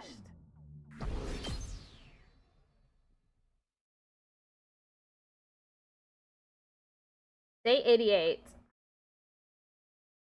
Ding dong bing bong. Come on, Takumi! Get up! I woke up to the sensation of someone shaking me, only to find I wasn't in my own room. I'm in your room? Right, I must have been taking care of you last night. Looks like you passed out on the floor. Is your back okay? Forget about me. How are you feeling now? See for yourself. Do I look sick to you?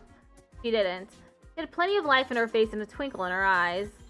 More importantly, did you just say you were taking care of me? I didn't do anything really. I was just making sure you didn't get any worse. You don't have to thank me. Just consider this me paying you back for all the trouble I put you through. Pervert. Huh?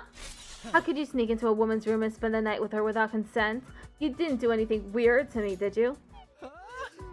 I'd never. Despite my aggravation, I felt relief deep down inside. Hiroko was back to her usual self, and I was happier for it. Well, fine. I'm feeling better now, so we need to get started on some tasks. Tasks? Sasha is coming again on day 93. We have to come up with a plan before then. Oh, I've got that covered. I've already asked Yugamu, Ava, and Kurata to handle it. What? I talked to them after the battle yesterday.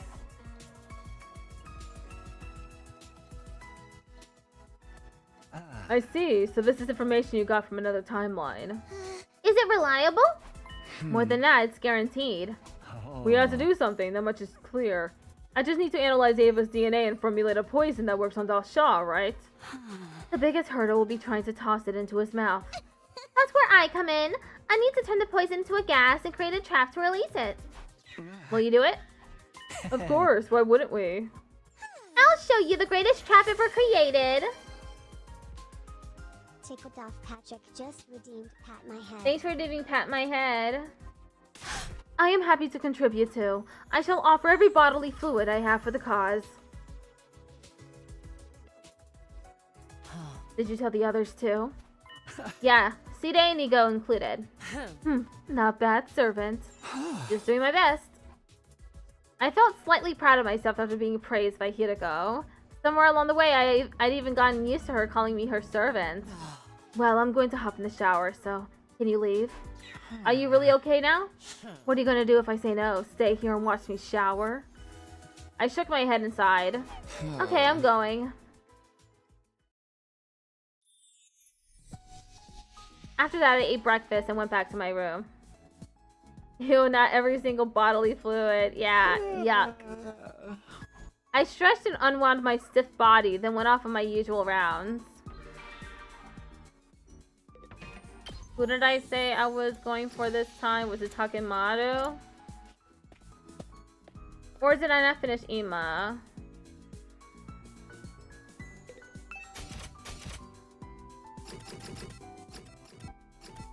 Okay, Ima's at 5. So I'll go for Takemaru. Rebel pudding? Oh. I don't have enough materials for rebel pudding.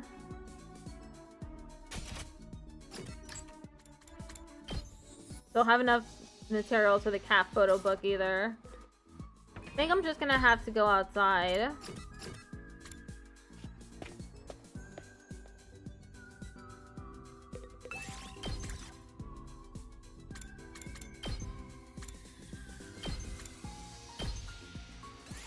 Time to get moving.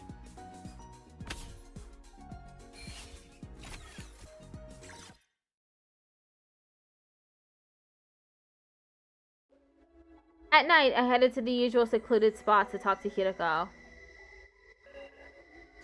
Why did the distress signal transmitter cause that explosion? I can't make sense of why it would explode even with the right codes. Dion said he found out about the transmitter because he overheard Sita and Nico talking about it, right? Oh. They must know more about it. Why don't we ask them? Alright, let's try that.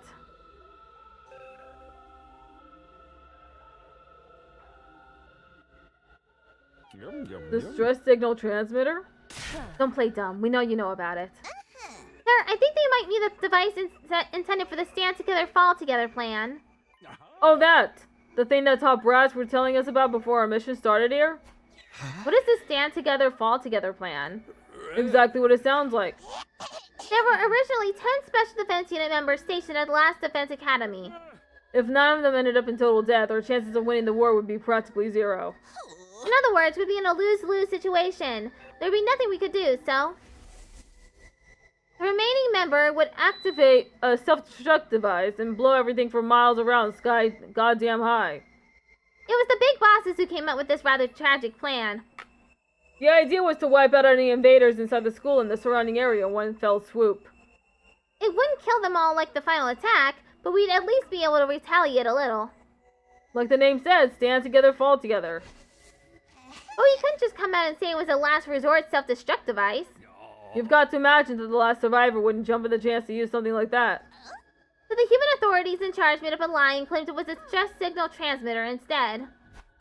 And sure, they wanted to use the final survivor's life as a pawn, even knowing they'd still lose the war? Utterly despicable. I couldn't agree more. I was totally against it. The Honorable Sita and I both protested, so in the end, the plan was scrapped. Huh? But then how? What do you mean how? Stand together, fall together was scrapped before the mission even started. But don't tell me you don't know about the machine in the basement. The basement? Miss Shizahara, this school doesn't have a basement, does it? Side, Nigo, one last question. Do you remember talking about this plan before? It was so long ago that I can barely remember, but maybe around day 20. I do remember talking to the Honorable Side about how relieved we were that the plan was off. I see. Thank you. You've been very helpful. Ding dong bing bong. The top brass didn't tell Side and Nigo about the self-destruct device. Maybe they set it up in secret because they knew those two were opposed to it. Either way, Shion only heard part of their discussion out of context. He must have assumed there was a real distress signal transmitter somewhere in the school. I guess he just missed the part about it making the school explode. I think it's safe to say we can forget all about that device now. Yes, no rescue craft is ever going to come for us, so it would only be a waste of energy. We still have 12 days left until day 100. What do we do? There's nothing to do. Our goal remains the same. Ensure we all survive until day 100 and build a happy future together. Then we'll be able to break free from the time loop. You'll get no argument from me. In other words, there's only one thing to do. Fight, survive, and win the war. The escape pod will be deployed on day 100 and we can all get on board and head to the artificial satellite. We'll be out of here before the final attack is launched, right? Of course. There's just one problem. What problem? Dion. I gasped. How could I have failed to realize something so important? Right, Shion. What will happen to him once the final attack starts? Hiroko was silent. She bit down on her lip and averted her eyes. Do you know? Hiroko nodded with a sense of dull resignation. I do. Then tell me, what happens to Shion? Can't you figure it out? The flames from the final attack will raise all life on the surface of the planet. There's nowhere to hide. Not underground, not even behind the thickest walls. The flames will consume everything, the defense room included. So when the missiles are fired, that means...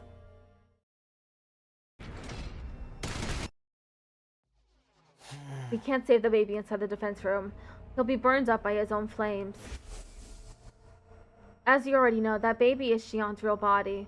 So Shion will be... No!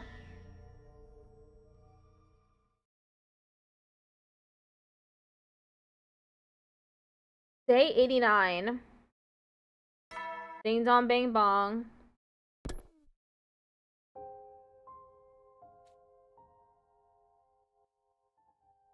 I sat in my room without going to breakfast. How could we save Shion? I couldn't think about anything else. Hideko didn't seem to have any ingenious plans this time. I could tell from her face last night that she was desperately trying to come up with something. And as I pondered the matter in silence, the sun started to set.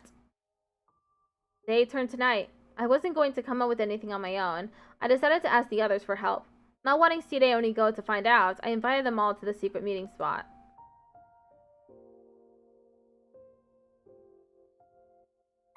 I see. On day 100, an escape pod will deploy and we'll be able to escape, but... The baby Shion will be killed by the final attack launched right after we leave. Shion! That's screwed up! Totally fucked! Shion's our friend. That's right, we have to save him. But how? Isn't it obvious? We need to get him out of that machine in the defense room. It looked like everyone had seen the baby for themselves. Shion must have shown them while Hideko and I were away. But if we did that, his energy wouldn't get channeled into the missiles anymore. Which would mean the final attack on day 100 would never be launched.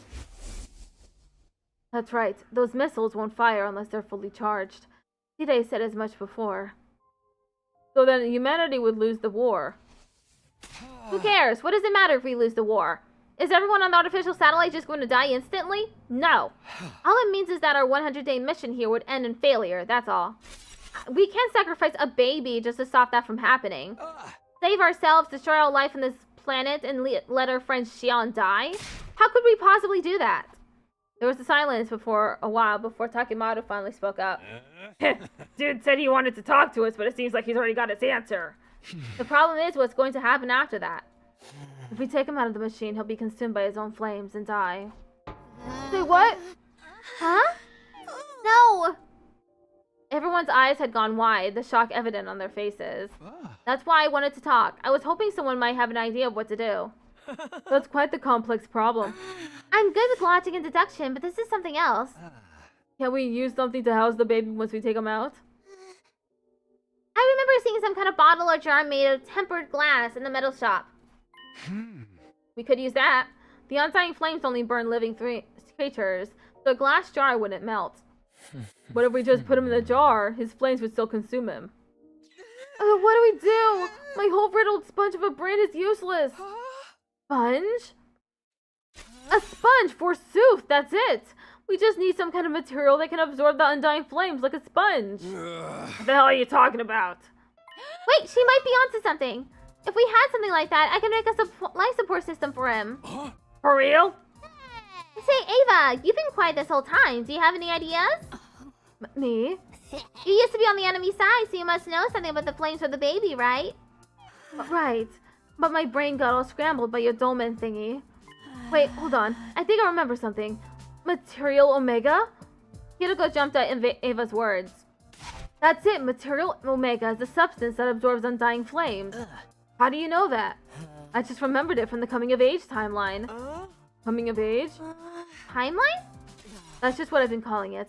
Anyway, I saw Material Omega when I was there. Hideko probably meant she had memories of it from a previous loop. You gonna be lurking for a bit? Enjoy your lurk.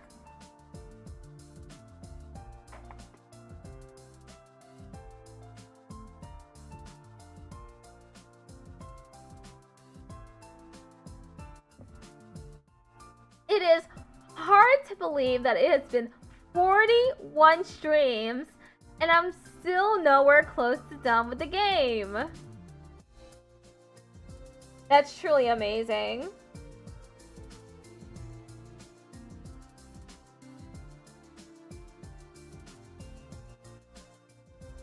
I'm just stretching a little.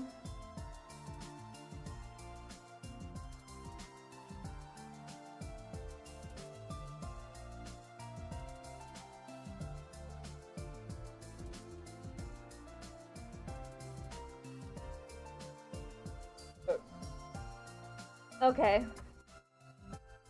Hideko probably meant she had memories of it from a previous loop, but everyone else thought she meant she'd seen during a parallel leap. Well, what they didn't know wouldn't hurt them. So if we use Material Omega, we can create a life support system for Shion? I think it'll work. I'm already making a schematic in my head. If we can mount it to the jar Kodata suggested, we should be able to keep him alive. Everyone's faces lit up. I couldn't hide my delight either. But where do we find this Material Omega stuff? The mountains in the northeast, but I'm not sure if it's present in this timeline. Our best bet would be to jump to the coming of age timeline tomorrow and head to the mountains there. Tomorrow? Our next leap window is tomorrow from 2 to 8 p.m. Alright, Hideko and I will go to the coming of age timeline and get what we need. What about us? You should remain here. If too many of us go and get found by our counterparts in the timeline, it will cause all kinds of issues. I suppose it would be safer if the more experienced people went. We'll let you handle it. Yes, I agree. Takumi, Hideko, we're counting on ya. Hideko and I looked at everyone and gave them a firm nod.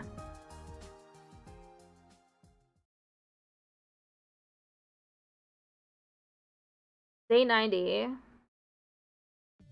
That afternoon, Hideko and I made our way to the lab.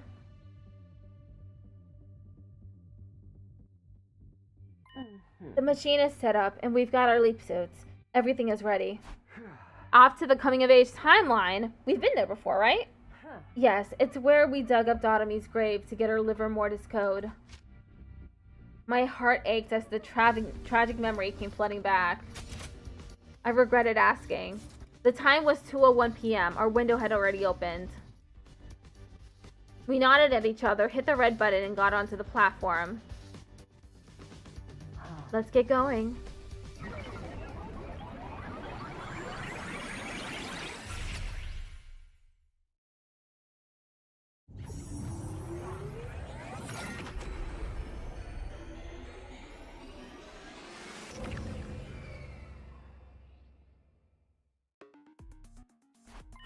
Hey, are you sure it was okay to take off our leap suits?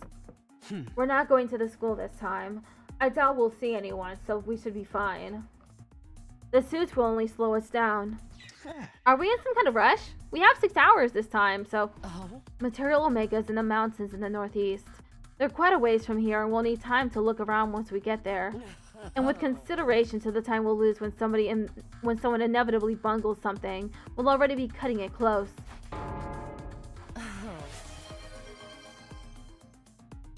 Tick it off, Patrick. Just redeemed Yeehaw. Thanks for redeeming Yeehaw. Come on, hop to it. I followed Hideko in silence until we finally arrived at our destination, a mountain range thick with greenery. I'm certain it was around here. Then let's start searching. Hideko and I split up and started looking for Material Omega. Even after searching for some time, we didn't find anything. Just when I was about to give up and head back to our starting point, I happened to catch a voice coming from the bushes. It was Hideko. She was talking to someone. Just as I was wondering who, she popped out of the brush. Were you talking to someone just now? Oh? Yes. Who? A lady. A lady? That's what I said, isn't it? She was probably in her 50s wearing a white coat. Maybe she was a doctor or a researcher. Why would anyone like that be out here? How would I know? Anyway, she just showed up and handed me 2 things. 2 things. Hideko held out her palm. Resting on it was something that looked like a memory card. What is that? She said this is the plans for the Machine Plus on it. Machine Plus? What even is that? I don't know. She had just said that it can move vertically as well as horizontally. I have no idea what you're talking about. Neither do I. Hideko didn't seem to be lying. She looked stunned by whatever she just experienced. What was the other thing? Hideko showed me a lump of some kind of strange substance. Could this be? That's right, Material Omega. This is the other thing that woman gave me. She said she found it on the ground and wanted to give it to me. Then she left. It was just then that I heard the brush move behind me. I turned around to see what it was.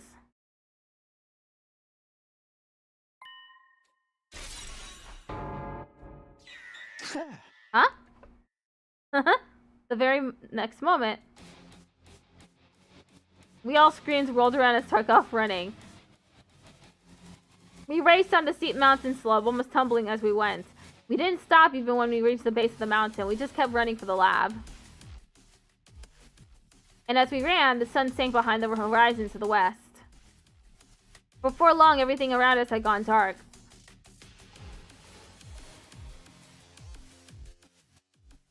I think we're far enough now. More than enough. We made it all the way to the lab.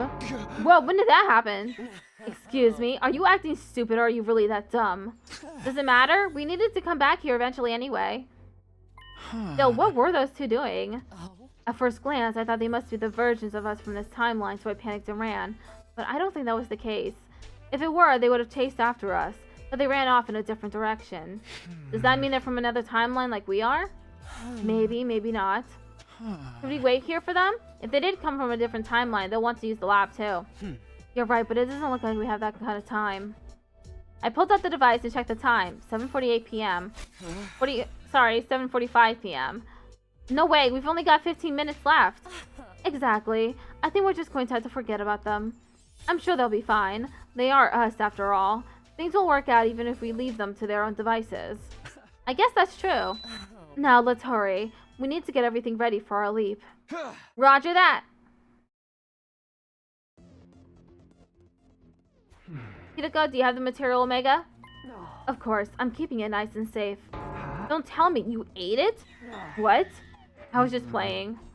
Don't waste my time with such nonsense. Let's go back. Okay, let's head back.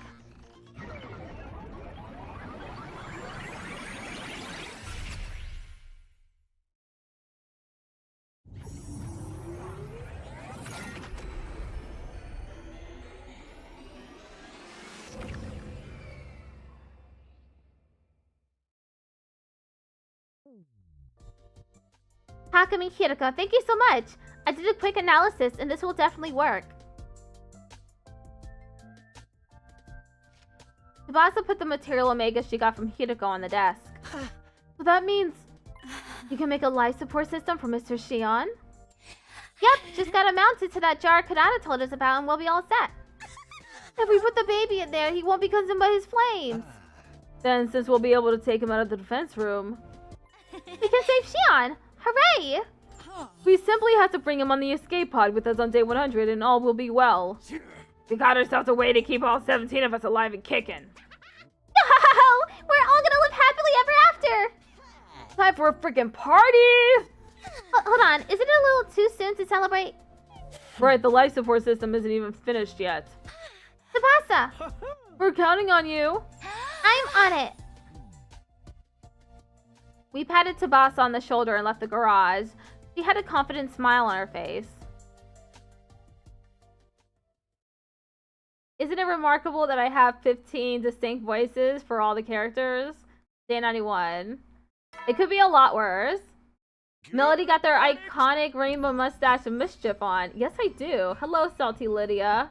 How are you doing? Work well and work together, huh? That's probably a recording, but still. Contrary to Sidei's words, something unsettling happened that day. Ooh. It was shortly after the sun set, right after dinner. Does that mean Ava, or are they not counting her? I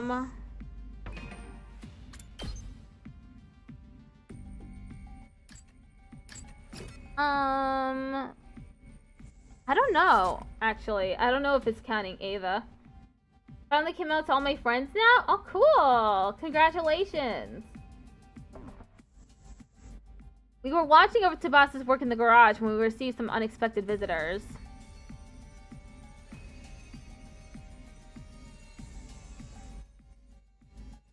Hey, what are all of you doing crammed in here? Today. Let me go. Miss Kawana, you've been making something in secret, haven't you? What is it? Well? Mind your own fucking business. This is our business. We'll mind it all we want. We know what you're trying to do. You're going to take Shion's real body out of the defense room device. The Honorable Sita and I absolutely forbid it. If you do that, he won't be able to charge up the missiles for the final attack. We need those missiles charged to 100%.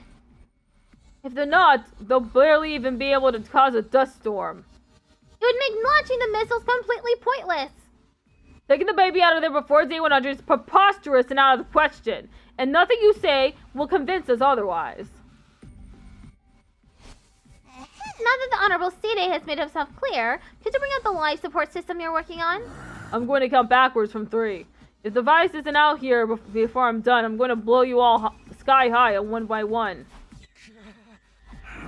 Okay, here I go.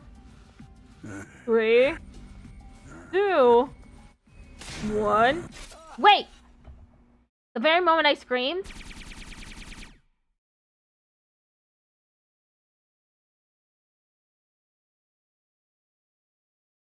did Aito use his little toy gun? It actually did something? Did it just shut off Sita and you go? Huh. How interesting.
Okay, we're back.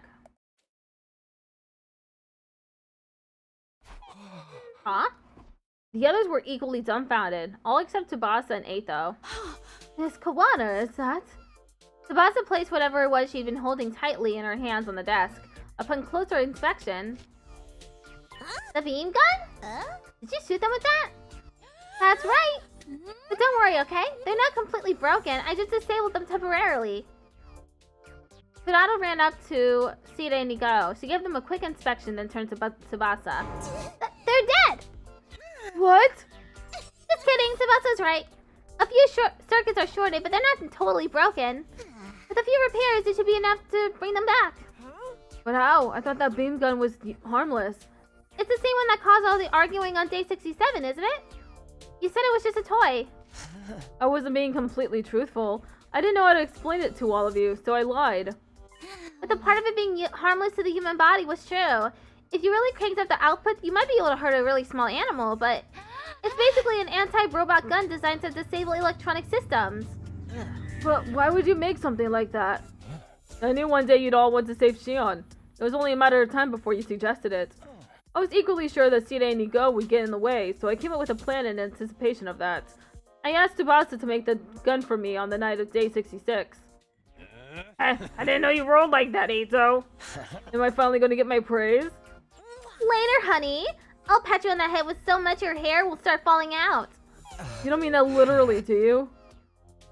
Everyone burst into laughter. After it died down, Nozomi spoke up. Should we really be laughing right now? Sita and Nigo are out of commission. Is it really such a big deal? They haven't done a lot for us during our defensive battles so far. The only times they were helpful were when they unleashed that new weapon on day 15. And when they played the folk song on day 47. Let's just forget all about them. I couldn't agree more. I'm so glad someone finally shut them up. There's only 9 days left. We should be fine without them for a while. The others nodded approvingly. There wasn't a single person who disagreed. Then it's settled. Tsubasa, do you mind getting back to your work? Not at all. I'm going to make the perfect life support system for Shion, but I'm still going to need some time. It's pretty complex work. I estimate it'll take me 7 more days to finish. 7 days? In other words, it'll be ready by day 98. That's cutting it real close. We're just going to have to trust Tsubasa. Let us know if we can help. Takumi and Shoma would be happy to do even the most trifling chores. What about everyone else? It's okay. I don't need any support or anything. The one thing I do need is silence, I guess. I need to be able to focus, so... You want us to leave you alone? If you don't mind. Got it. Okay, everybody out. Tsubasa will take it from here. We patted Tsubasa on the shoulder just like yesterday, giving her words of encouragement as we exited the garage. 9 days until day 100. My heart was racing knowing that fateful day was drawing even closer.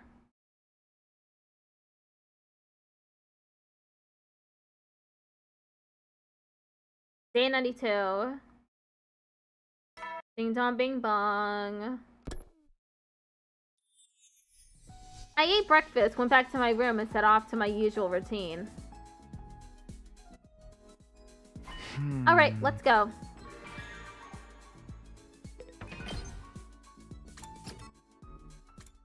I should have enough materials for Rebel Pudding or something.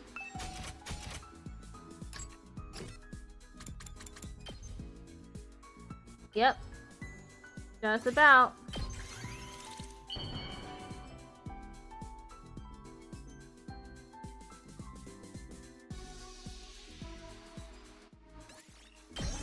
Bond 4. I always used to watch the house by myself when I was a kid. Couldn't stand to see anything unfair or wrong, so I'd always be fighting with someone. My mom was busy with her bar work all day and night. I'd be bored out of my brains. That's why the old coots in the neighborhood basically raised me. They taught me to play chess and made my meals real old-fashioned eating, you know? And that was how Takamaru the Tyrant was born. I want to do all I can to repay those old folks by building their strength and helping out with their housework. That way, they can keep living for as long as humanly possible.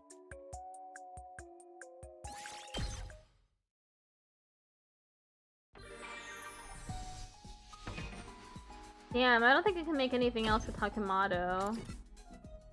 I'll just have to check each item.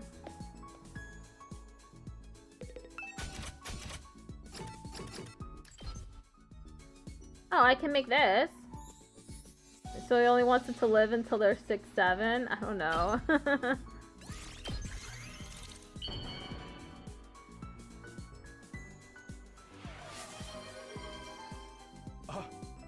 Tickled off Patrick just redeemed yeehaw. Thanks for redeeming yeehaw. Everybody, I have good news and bad news. Which one should I start with? After dinner, Yugamu offered everyone in the cafeteria a choice. Oh. How about the good news first? I formulated the poison to weaken Dal Shah. You have? Yes, with the lovely Ava's assistance, of course. Yay! Fine work, Ms. Omakage. Gratitude to Lady Ava as well. Oh, all I did was donate blood. Then what's the bad news? I won't be able to stick needles into Ava's pretty flesh anymore. Tragedy so great I might never be able to recover. That's just a you problem. How about you, Kurata? Did you finish up yet? Yes, the trap is ready. All that's left is to load it with Yugamu's poison. Oh yeah, now we can pulverize the geezer. So Dal Shah will be back tomorrow morning, right? There's no need to hold back, everyone. Let's kill that senile old freak without a trace of mercy. Hopefully not all of her bodily fluids. She's fine, look at her. She hasn't been drained of everything. Ava thrusts her fist high into the air. Everyone else just looks as determined.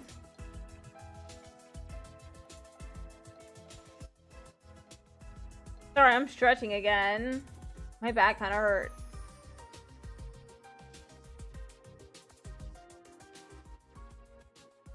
I have Nilla wafers next to me. Nilla wafers are delicious. Ava thrusts her fist high into the air. Everyone else just look just as determined. Huh? Hey, how's Tsubasa doing?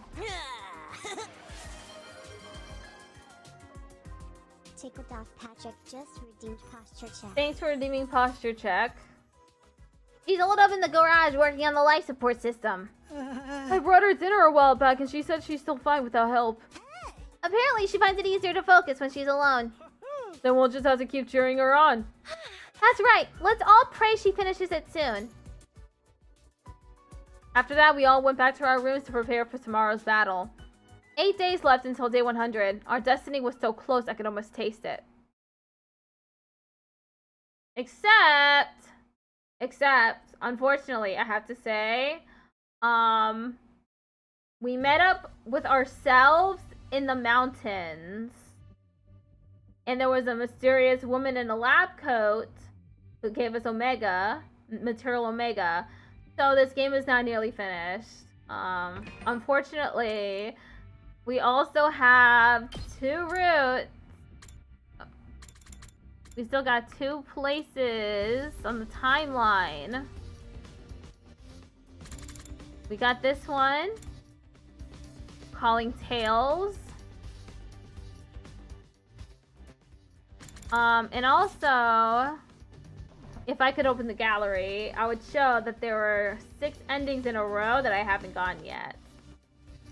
We gathered in the war room before the morning announcement played. So we've got a lot more story to play. I've loaded the poison gas into a trap. Here it is.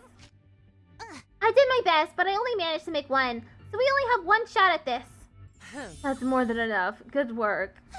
By the way, this isn't automatically activated like a landmine, so once it's set somewhere, we'll need to lure Dasha over to it. If we can manage that, we need to clear the area. Once we're at a safe distance, we can activate it remotely. I'll handle setting up the trap. What? I haven't been able to make myself useful to you guys at all. I want to do something for you, so please let me do this. Nozomi insisted with a determined look in her eyes. She wasn't going to take no for an answer. Okay, we'll let you set the trap, Nozomi. Oh, thank you. Although her face was stiff with tension, Nozomi still managed to smile. The alarm started to sound immediately after. Intruder!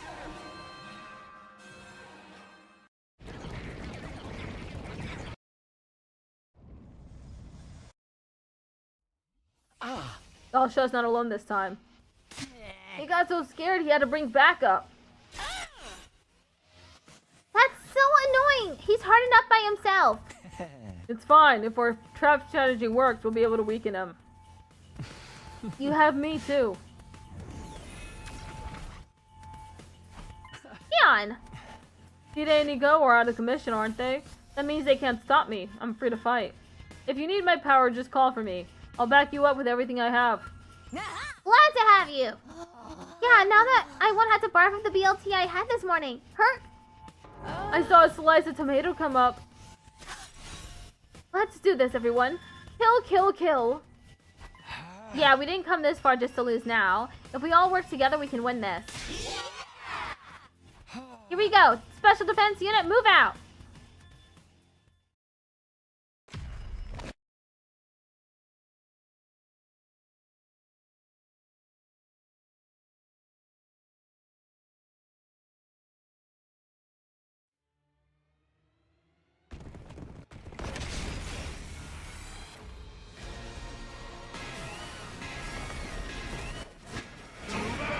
Battle. My word. You're finally here.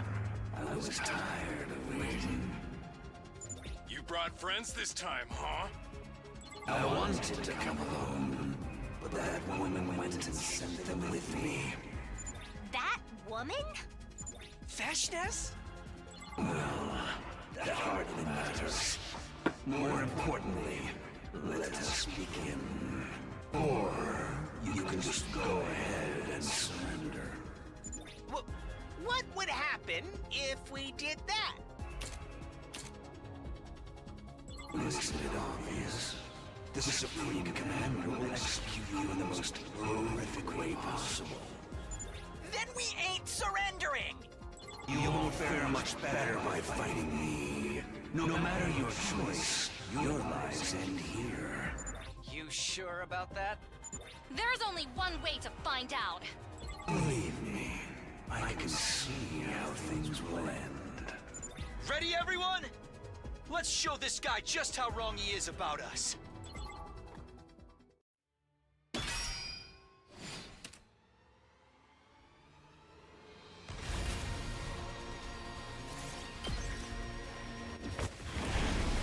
Skipping battle. I'm eating some vanilla wafers. Wave 1 ends.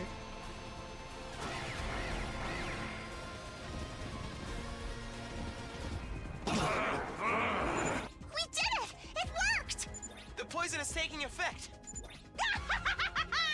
Let's pull his guts out before he can recover! No, we shouldn't approach him yet. There's still poison in the air.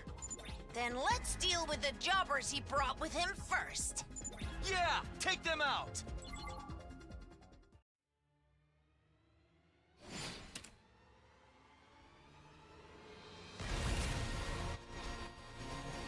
Wave 2 ends. There. That's all of the cannon fodder dealt with. Now, only Sir Dalshah remains. Poison in my throat. My vocal cords can't speak. And nobody wants to listen to your senile shit anyway. The poison's cleared out. Now's our chance. Okay, this ends now.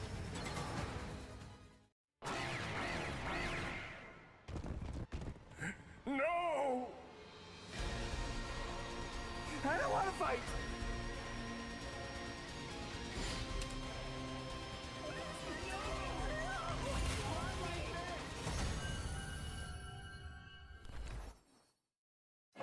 Wave 3 ends.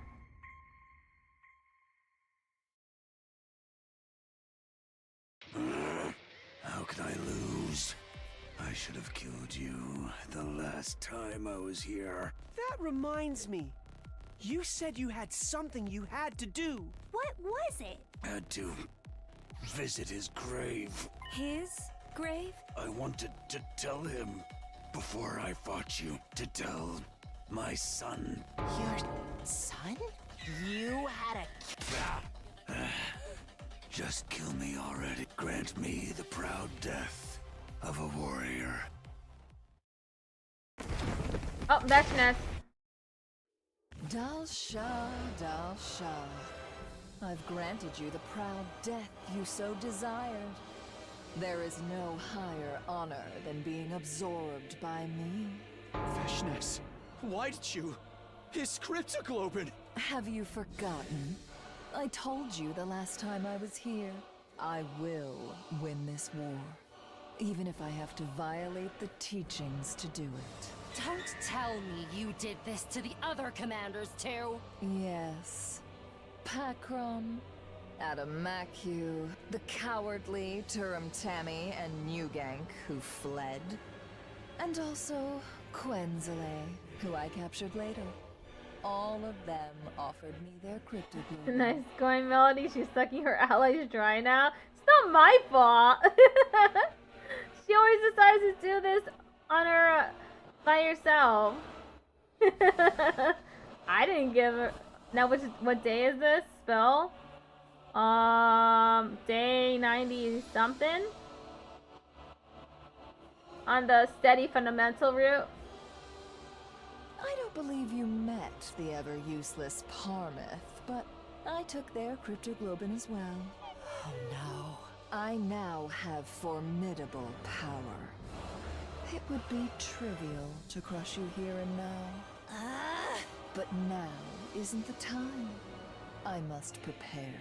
Prepare? Prepare what? Yeah, I chose to do coming of age on day 50 something instead of the serial killer route. I will return in 6 days. Wait in anticipation. Farewell. Oh, and I chose heads instead of tails. With that, Vechness vanished. I watched her disappear into the distant skies above in stunned silence. 6 days. That's day 99. That's likely to be our final battle. Vechness said she's gotten even more powerful. Can we beat her? Of course we can. With all 16 of us. There's no way we won't win. Hey, aren't you forgetting someone? Shion, you're right. With you, that makes 17 of us. Right! Shion raised his voice with conviction. Everyone else nodded bravely. Anyway, that's another victory for the Special Defense Unit! Time for the thing? Let's do it! Take it away, Mr. Sumino. I don't understand why they're so... Ato and Ava are now our loyal puppies. Yeah, I don't want them to do... I don't want them to do that either. It's so cringy. They're so eager to do this. Oh well, gonna have to. Got it! Ready? Go! Special Defense Unit! Best in the world! Indestructible and undefeated! Never lose! Never yield! Special Defense Unit, fight on! 17 people in a Kodaka game? What is this? Yeah, I know.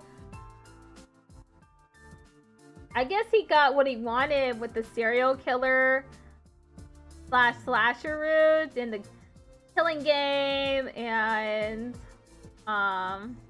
mystery route. All of those other routes, he got what he wanted. To be able to kill them all in nasty ways. 17 voices resonated together. The next victory chant would be our last. The thought excited me, but at the same time, some feelings of apprehension lingered inside of me.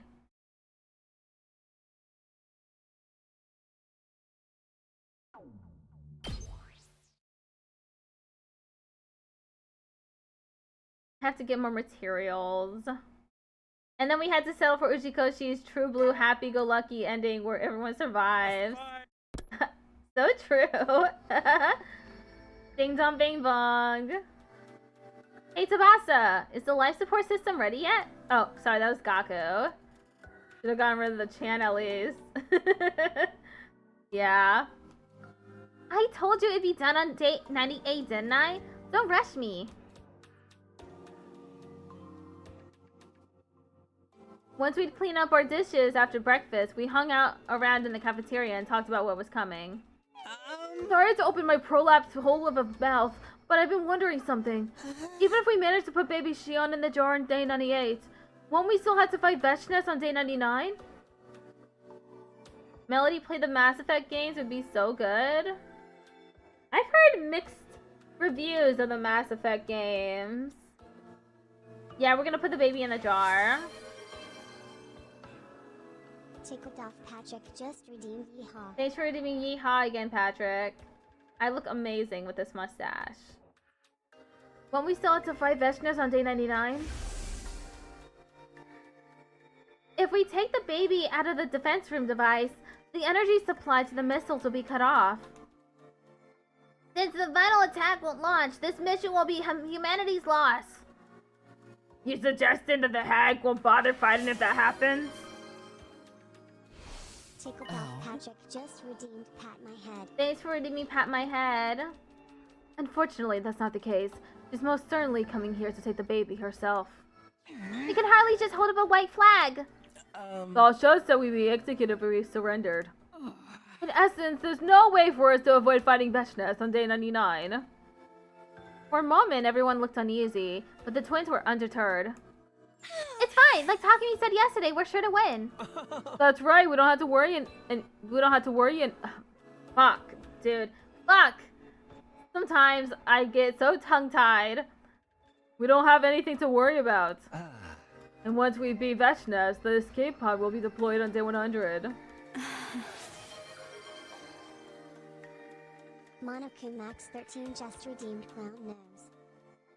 You found me at a most clown nose of a time. There's too many people, you're confusing the voices. Then we all board it and head for the artificial satellite. That's how we get the happiest of all happy endings.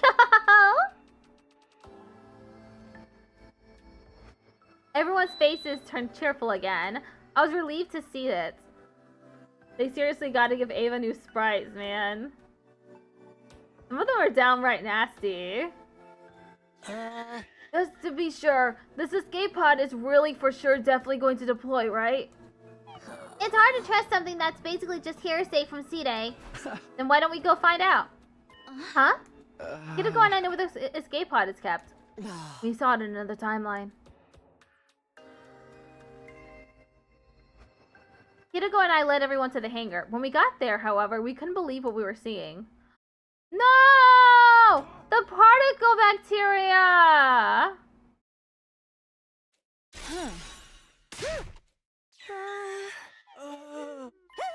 Is this the escape pod? But it's a corroded mess! No. This can't be. Everyone stood as if they'd been nailed to the spot, dazed. A thick, chilling silence fell over the hangar. Eventually, Tsubasa broke it. It's the particle bacteria. The thing that messed up the school bus? But from the state of the pod, that has to be it. But we sprayed QB liquid all over the school way back on day 42. There must have been some bacteria that survived. Maybe it was already in the vents by the time we started spraying. And then it found its way here? I think so. In this state, even if the pod is functional, it's not going to be able to break through the atmosphere. Do we have any QB liquid left? Even if we only have a drop, we can use the replicator to make more. That's right! Let's hose this thing down and kill the bacteria. I guess we could do that. But look at how bad this damage is. It's not the kind of thing we can repair with duct tape and polyfiller. How many days would you need to fix it, Tsubasa? Tsubasa bit her lip, then she answered with a deep sigh. Going as fast as I could? Maybe 50 days? 50? Utter despair showed on everyone's faces. Nobody could find anything to say. We stood there. Whoops, I accidentally hit the button twice?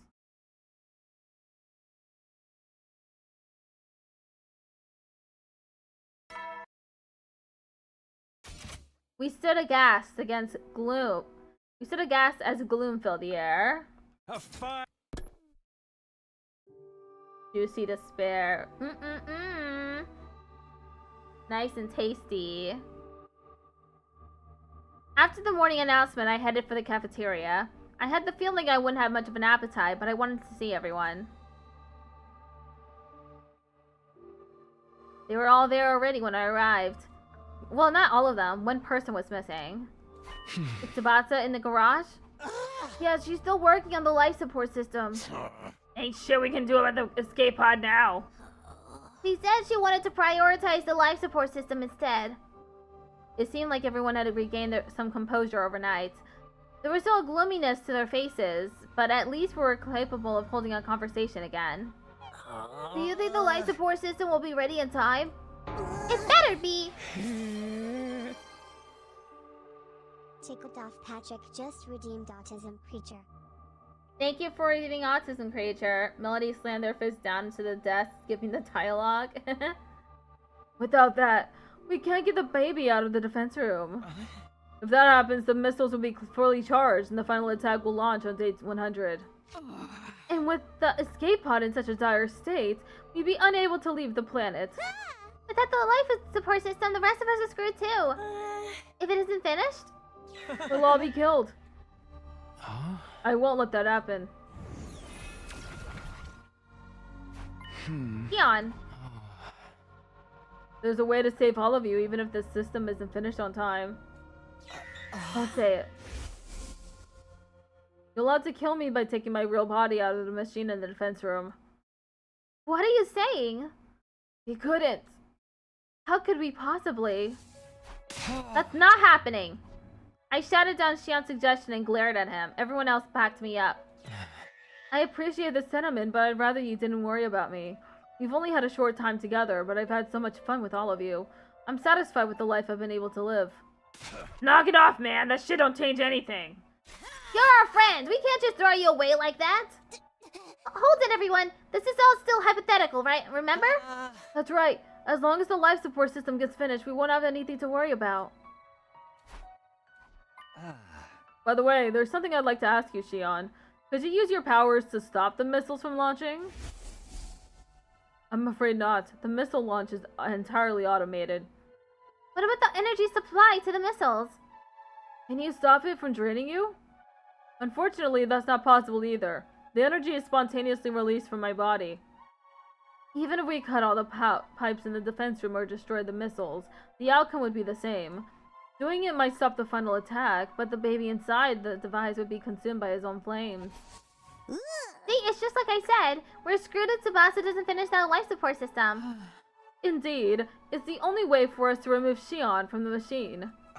At any rate, we're just going to have to let Tsubasa work her magic.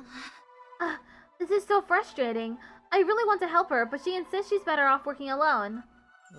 She should at least let me rub her boobs. I mean her back. You're the reason she's so guarded right now. What do you mean rub her boobs? Gaku? You're disgusting. You're not allowed to eat anymore. Suddenly Xian spoke up, his expression rather uncomfortable. I'm sorry. What are you apologizing for? Well, you were going through all this for my sake, so I'm sorry. Cut it out, Xian. If you apologize one more time, you'll face the wrath of my galactic bazooka. Are we sure we need everyone to survive? We should just leave Gaku by himself, you know? Just tell him that he can't enter the escape pod. What? It's not like we're being forced to help you against our will. We love you. That's the reason we're doing this. So you don't have to apologize. We're saving you for our own sake, Sir Xian. Thank you, everybody. Tears welled in Xian's eyes. He wiped his face to hide them. The boy made of fire is crying.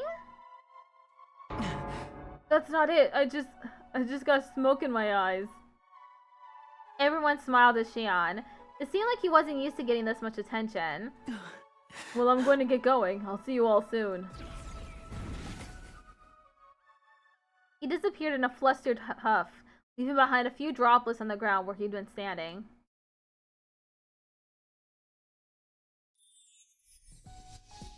I left everyone and went back to my room. I only have a little longer with them here at the school. The idea made me feel a little sad.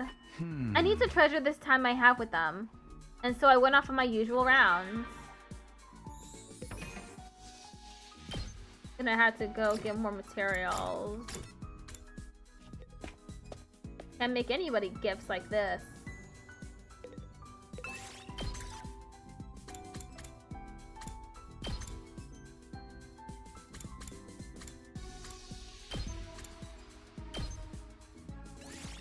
You really want me to come along?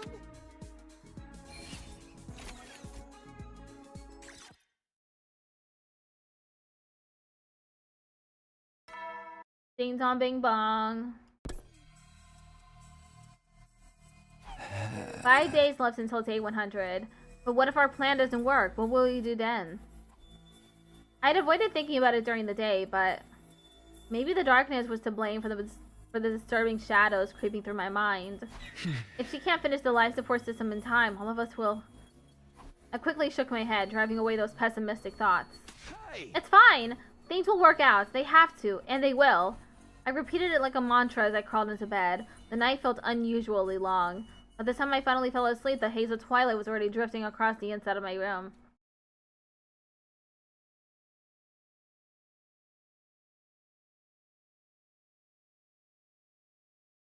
Day 96.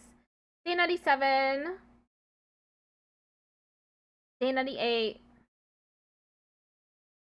Ding dong bing bong. Hey! Tsubasa? How are things going? I told you all to leave me alone. What are you doing here anyway? Well, today is day 98, you know? You said you'd have the life support system ready by now, right? I was just wondering if maybe you were close. I didn't say I'd have it done by day 98. I said on day 98. So anytime today, hence before the stroke of midnight? What's with your tone? Are you trying to rush me? I'm busting my ass over here.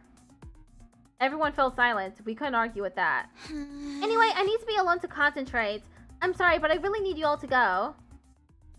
If you don't want to get burned alive by the final attack, that is. It was unusual for Tsubasa to be so blatantly on edge. Her eyes were bloodshot and dark circles hung underneath them. She probably hadn't slept for the past few days. Everyone, let's do what she says. We have to trust her to finish it. Let's get going. I lightly tapped everyone on the shoulder, gave Kawana a deep nod, and left the garage. We hadn't eaten any breakfast yet, so we stopped at the cafeteria. But I wasn't in the mood to eat. Everyone else seemed to feel the same. They stood around without heading to the counter to make any food. Hey, what time does the final attack start on day 100 anyway? It should be around 10 o'clock in the morning. We've got another 50 hours to go then. Will the life support system be ready in time? The boss said it would be done before the day was over. We just have to believe her. A heavy tension filled the air, but suddenly Dotomi cut right through it. Ooh, I have an idea! Everyone looked at Dotomi in confusion. Takumi, Mistress Mistress Hiroko, you said there were set times when you compare low leap, right? Yeah, we did. What's the next window? Today, from 9:20 to 11:50 p.m. Perfect timing! Then my plan might actually work. What plan is this? We should all jump to a different timeline. We can find one with an intact escape pod and use that to go to the satellite. Pretty smart, right? Everyone's faces lit up, their eyes sparkling with hope, but no, we can't do that. Why not? We won't be able to bring the baby with us without the life support system. We'd be leaving Shion to die. There are other reasons not to as well. I heard something from Shion yesterday. Boarding is restricted on the escape pod. Only Special Defense Unit members registered with the pod can board. If an unregistered outsider gets in, the pod wouldn't launch. So I wouldn't be allowed on board. Oh well, do not worry about me. It's not just you. Even if he brought the baby and the life support device on board, he isn't registered. So we can't take him either? Oh, for the love of murder. We'd also have to consider the Special Defense Unit in whatever timeline we leap to. Some of them may have lost their lives, but at least a few should have survived. We'd be stealing their futures if we used their pod. It amounts to killing another timeline's version of ourselves. We couldn't do that, could we? The glimmer vanished from everyone's eyes. No one had a counter-argument. We had to stay in this timeline and grapple with this destiny given to us. Yes, that's right. We need to do what we can here. What do you mean? Tomorrow is our final battle with Veshnes. We need to be in good mental and physical condition for that. Not just for ourselves, but also for Tsubasa, who's working herself to the bone all by herself. You're right. Even if she finishes the life support system, everything goes to shit if we lose. Enough worrying! If we let our minds get weaker, bodies will follow! Everybody, let's hold firm. We'll trust in Tsubasa and keep waiting. Suddenly, the unease vanished from everyone's faces. There was a new glint to their eyes this time, one of hope. To me, it looked like the flames of passion burning in anticipation of tomorrow's battle. It looked like. Excuse me.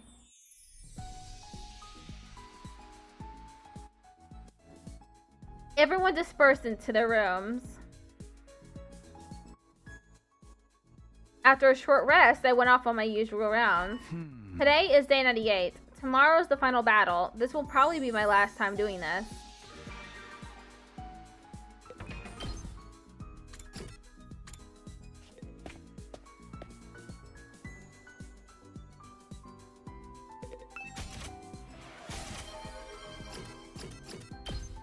Tickled off Patrick just redeemed Hydrate. Thank you for redeeming Hydrate.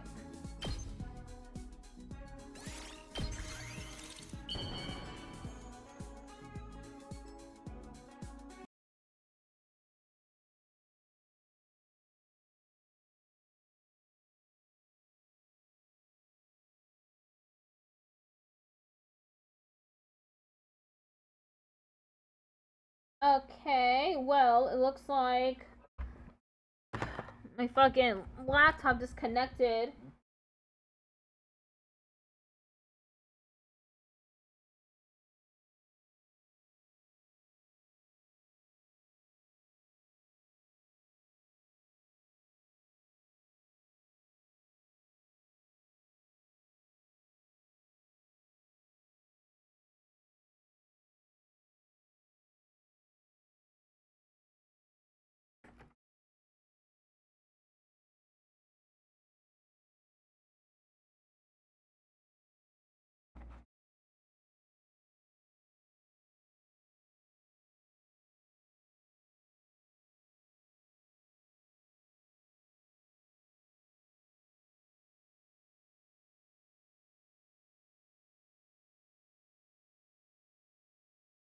Okay, I just need to switch a few numbers around.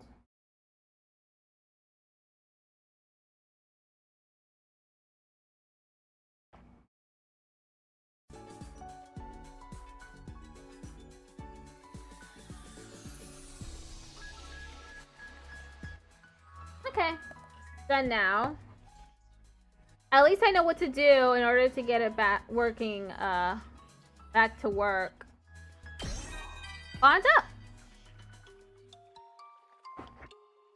My old man died when I was a kid. Don't remember much about him. Only thing I remember clearly is how he'd tell me not to be trashy and to always be cool. A trashy guy bullies the weak, and a cool guy stands up against the powerful. And we can talk all day about what weak and powerful really mean, but my old man was definitely thinking about brute force. Women, children, and the elderly tend to be weaker, you know? So he'd always tell me it was a real man's duty to protect them. He died doing just that. He pushed a kid out of the way of a fallen girder from a construction site and took the hit himself. I promised my old man I'd be a cool guy. That's why I'll never hit women or kids, even if it kills me. And I do all I can to help old folks, too. That's the Takemaru Yakushiji way of life.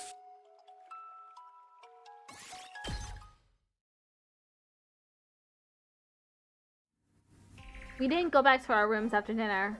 We hung around the cafeteria waiting in silence for news from Tsubasa. We spent an hour waiting. It was then that I noticed one of us was missing. Huh? Where's Hideko? She said she had to go to the bathroom. She's been gone for a while. I felt a vague sense of unease. I'm going to go look for her. I let everyone know my plans and dashed out of the cafeteria. 8:35 p.m. Seeing the time reminded me of something. The next time we can parallel today is today from 9:20 to 11:50 p.m. Huh? Could it be?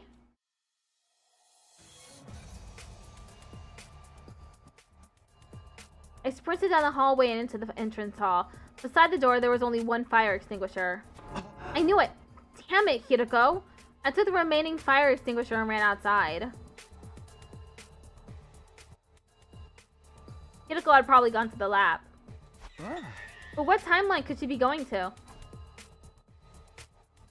Confused, I hurried through the ruined streets.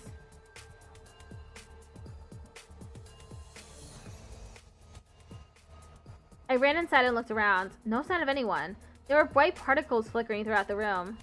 I'm too late. I checked the machine's log. Immediately, I knew where Hideko had gone. The serial killer timeline? But why there? I was clueless, but trying to reason it out wasn't going to do anything.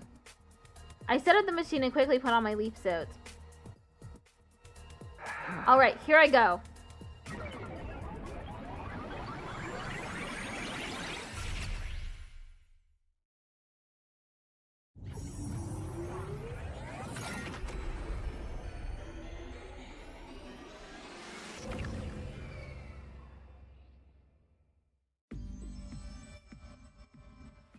I completed my leap and ran outside the lab. Still no sign of Hideko. If she was going to go anywhere, it would have to be the school. I murmured to myself and took off running again. I took my leap suit off as soon as I could. I wanted to be as light as possible. I ran until I reached the academy. I looked around and immediately spotted Hideko. She was hiding in the shadows, looking at something some distance away. I quietly made my way over until I was standing right beside her. Where did you come from? Could you announce your arrival next time? Despite her surprise, Hideko still kept her voice down. What are you doing here anyway? Did you follow me? Yeah. How did you know I was me and not the me from this timeline? Well, Hideko cast a sidelong glance. There were two people standing in that direction. It was the Hideko and me from this timeline, Takumi 2 and Hideko 2. I see. That's Takumi 2 over there. Takumi 2 was sitting quietly on a bench, as still as a wax statue. Hideko 2 stood before him, looking down on him with an affectionate gaze. Just then a hoarse voice passed through Takumi 2's lips. Hey Hideko, please stay by my side, just for one moment. Hideko 2 didn't answer. She drew it closer in silence, gently holding his hand in her hands. And then... just watching it made my body burn with a fever. I remembered everything. Her warmth, her pulse, even the sound of her breath. It was as if I could hear it right next to me. And of course, the scent of lavender. The sweet, enchanting smell that tickled my nose. It's okay. Everything will be alright. My chest tightened at the sound of her soft voice. I was shaken, my mind utterly blank. That's right, I remember.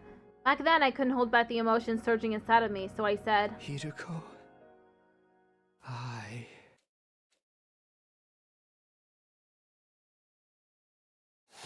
The night is almost over. I'll be honest with you. To me, the events of this day, of this very moment, they are so precious, so irreplaceable, so important. It was the reason for everything. Huh? Everything? Yes. You mean why you came here? You wanted to see them again? No, that's not all. The reason I went to save Hideko 2 with you on day 16. The reason I brought the power saw. The reasons I lied about Takumi 2 being healed the next day. Everything I did was to make sure this moment would be recreated. In other words, I laid down all the tracks needed to create a line that leads to this moment. Because I wanted to protect this timeline. I didn't want this moment to disappear. The Takumi over there is Takumi 2. The one with the Gi data in his brain. He's still infected. That's why he killed so many of his friends in this timeline. If I'd prioritized fixing him in the early stages, I could have built a line that avoided that tragedy, but I didn't. I knew what he was doing, and I turned a blind eye because I wanted to hear him say it. I wanted to hear you say it. That's why I did all this. That's the only reason. Do you despise me for it? You must think I'm a horrible person. No, those words aren't enough to describe what I've done. You killed everyone because the Gi stole your ability to reason. But the same can't be said for me. I made the conscious choice to allow all of this pain and suffering to take place. In that sense, my sin is far more grave. I know I can never be forgiven. That might be why I'm trapped in this endless loop. This is my punishment. I'm trapped in a prison I can never escape for all eternity. To pay for the horrible things I've done. I couldn't find my words. It was as if I'd been robbed of the ability to speak. On the one hand, Hideko was right. Her crime was unforgivable. But for whatever reason, I couldn't bring myself to blame her. An indescribable, wendingly complex hate wavered inside my mind. It was anger, hatred, and sadness. It was also a heart-wrenching affection. Takamitu and Hideko huddled together in the darkness. One who had committed so many sins, and one who was about to commit even more.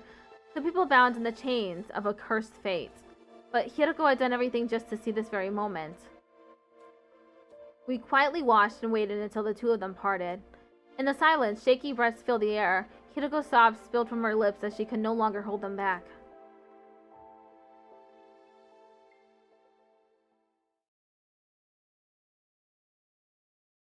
Day 99. We made it back to our home timeline just before midnight last night. By the time we got back to the academy, the day had rolled over. Morning came and there wasn't any good news from Tsubasa.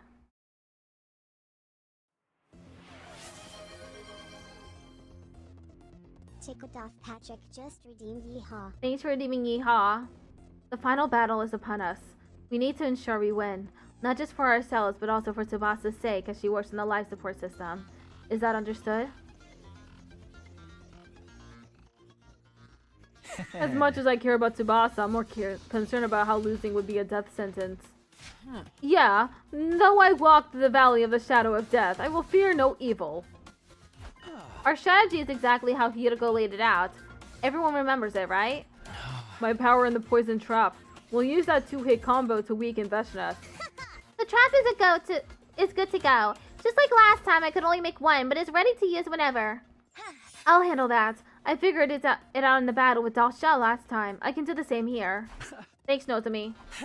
Dion, don't overdo it. If you die, everything we've done will be for nothing. So I can't use up all my power. It's a tall order, but I'll make it work. Veshnas' new technique will be a pain to deal with, though. You mean the Undying Flames attack she has now? She gobbled so much commander blood that she could do that kind of shit now, huh? According to the information I have, yes. Where did you get that information from exactly? Hey, yeah. Sita and Iga aren't working, so how do you know all of this? Well, that very moment, the doors of the war room flung open and someone came rushing in. Tsubasa! Sorry to keep you waiting. I somehow managed to make it in time. You mean... Could it be? He nodded and pulled something out from behind her. Da-da-da-da! Da-da-da! The baby jar! You finished the life support system! Yeah, that's the part that attached to the jar here. If we put the baby inside, we can save Shion! That's right! That's why I made it after all. You're amazing, Tsubasa. You really did it. Great work. Everyone else started to cheer one after the other. Their faces were almost bursting with smiles. Tsubasa, you did this for me? What should I even say? Thank you doesn't even begin to cover it. I appreciate it so much from the very bottom of my heart. Oh, stop it. Don't thank me. As long as you help us in the fight, that's enough. The alarm sounded, cutting off our conversation.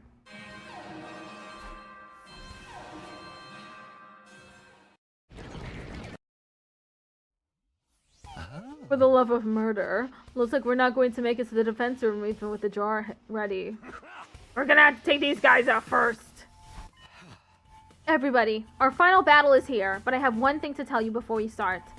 Everyone's gazes shifted to me in unison. I met each of their eyes as I continued. No matter what happens out there, stay alive. Don't let yourself fall into the trap of thinking nothing matters just because you can be revived. For the past 99 days, we survived without losing anybody. Not a single person.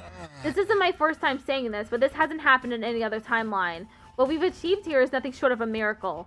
We can't let this chance slip through our fingers, so I'm begging you. Do not die. We have to finish this fight and survive together. I certainly have no intention of dying today. I want to stick with you guys for a long time to come. You accepted me in spite of everything I've done. I need to repay you for that. I agree. Everyone happily let a creepy lump of lard like me be part of the team. I don't even want to imagine saying goodbye to all of you. I agree. I want to live on as your possession forever. I can't let it end here. I need to protect my dear sister, or at least until she gets married. Brother dearest, I've got things I want to do before I die, too. I still haven't gotten to enjoy a blood-soaked killing game with you guys. I think we're on the same page. I refuse to die without getting to dissect any of you.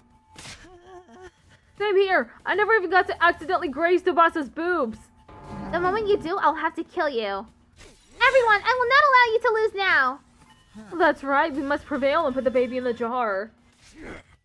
Then we'll bring that final attack to a screeching halt and stay alive. That's right. For day 101, day 102, and all the days after. Forever and always, all 17 of us. Forever? Yes, that's right. The Special Defense Unit is indestructible. Just like your undying flames will burn on forever. Everyone nodded firmly, full of resolve. Looking at their courageous faces, I give the signal. Okay then, here we go. Special Defense Unit, we move out for the final time.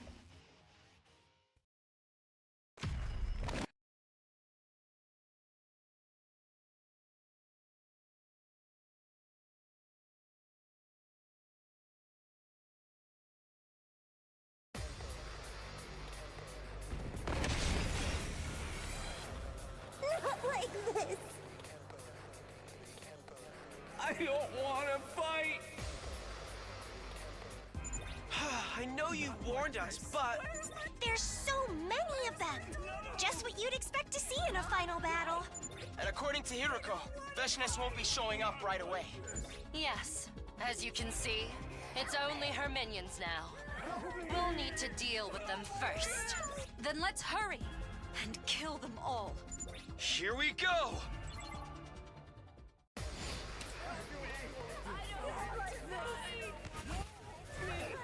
Skipping battle. Wave 1 end.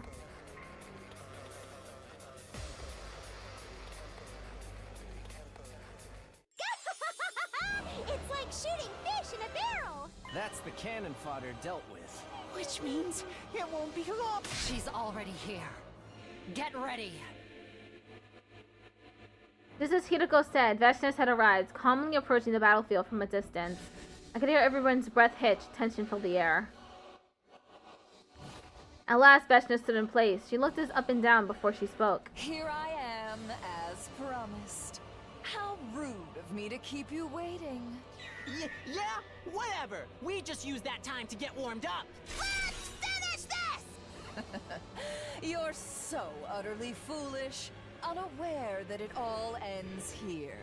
You don't get to decide that! We're going to win! What a splendid answer. So teeming with false confidence. Don't stop on my account. Your impassioned speeches are the perfect prelude to the cries of despair you'll be making later. I don't think so! Your ears don't deserve to hear my sonorous, delicate voice! Yes, just like that. The greater your bravado, the greater the pleasure I'll feel when I take your heads off. Please, continue. Or are you out of ideas already? Overlord Veshness, I hear your command. Allow me. Shut the hell up, you hag. Stop running your mouth and fight. Oh, Ava. Still enslaved by the enemy's ridiculous brainwashing, I see. Well then, have it your way!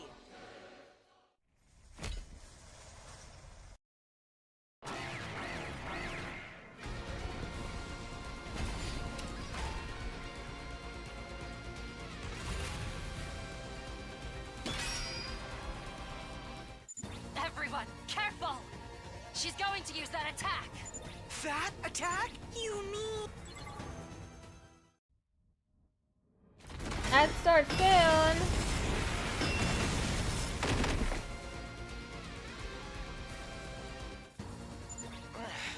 So that's her new technique. An undying flames attack. Damn it! I knew it was coming, but I couldn't get out of the way. Huh? What are you talking about now? You knew about my newly mastered skill? That's not all. We know all about your plan, too. My plan? Would you like me to tell you so you can fact-check it? If that's what you want, I'll tell you everything we know.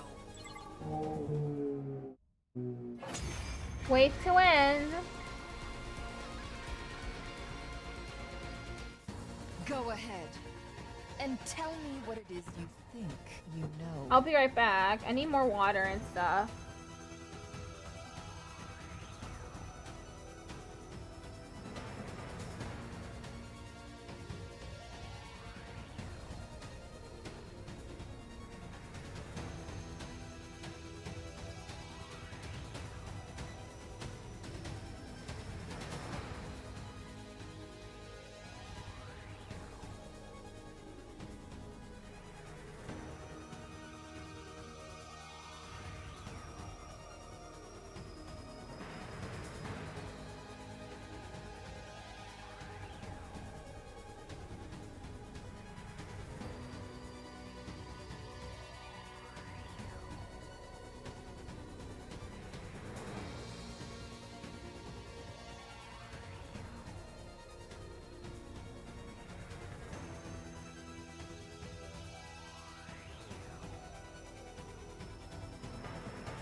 Okay, I'm back.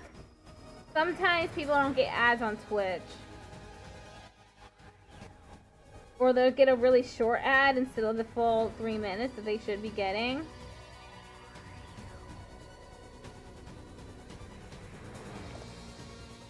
You said something at the start of this battle.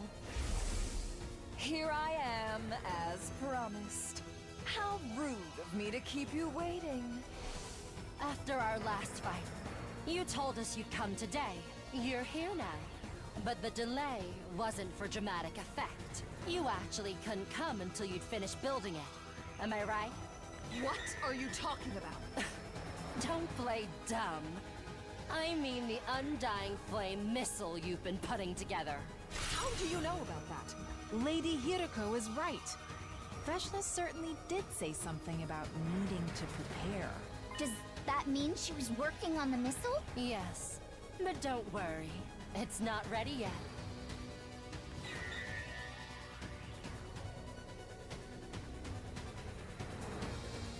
Veshness, you waited too late to violate your religion's taboo. That's why you couldn't complete it in this timeline. Timeline? What in God's name are you talking about? There's nothing you can do about it now. You're too late, Veshness. Your fate is already sealed. You lose. What? I have the power of a god. Scum like you couldn't possibly defeat me. But we can, and we will. We've got our own power now. It's much stronger than yours. It's the power of our bond. Such drivel. That's not worth anything. Then let us show you just how strong it is. That's right! Take a good look at how strong we are! All 17 of us united! Enough of your nonsense! The next thing out of your mouths will be cries of agony! Bring it on! Okay, everyone, here we go!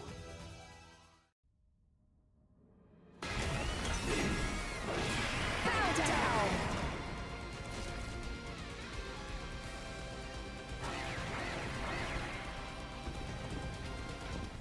Now then, is it my turn? Shion, don't worry.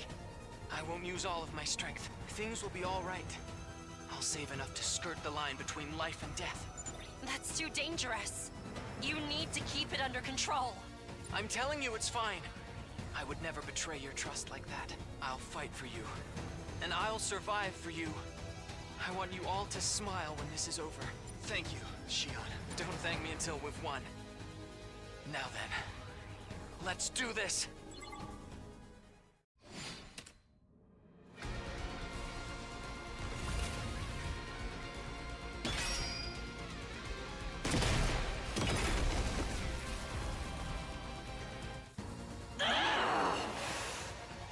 Such power! I can't move! Nozomi, now! Do it! Right!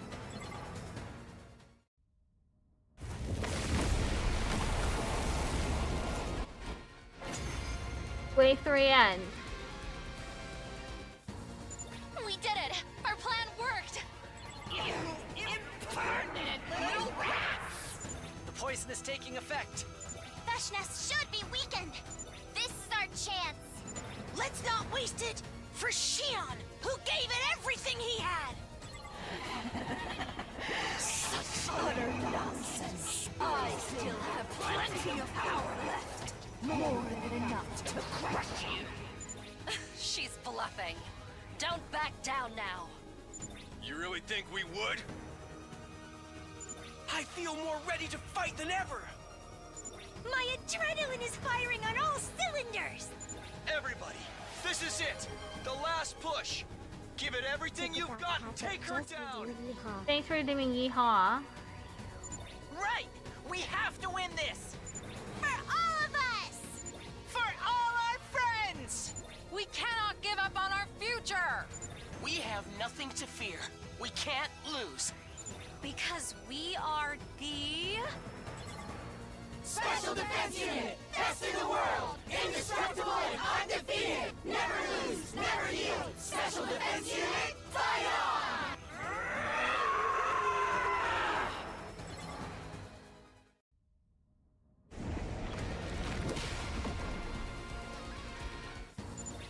go, everybody!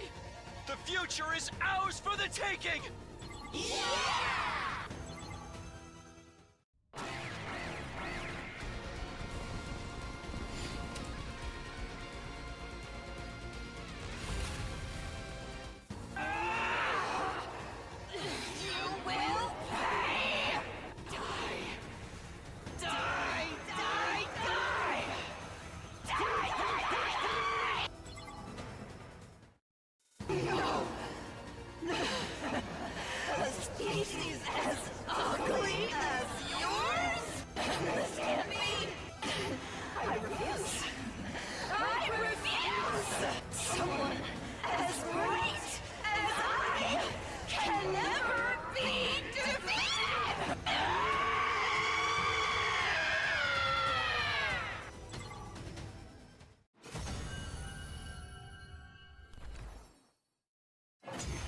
Wait for end.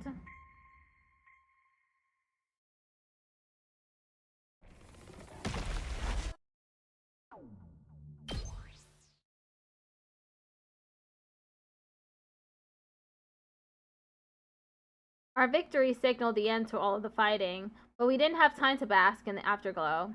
We deactivated our class armor and gathered outside the defense room.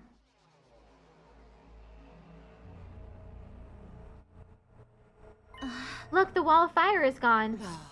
Xion must have gotten rid of it for us. Where is he? Everyone glanced around. Nobody had an answer. Don't tell me he burned up all his freaking power. No, that's not possible. He said he survived for us. He's probably just exhausted. Yeah, maybe he used up too much power to keep making that avatar of his. Let's hurry. We need to get his physical body out of here. Tsubasa, do you have the jar? You brought it, right? Of course I did. Do you really think I'd forget something that important? Then let's go.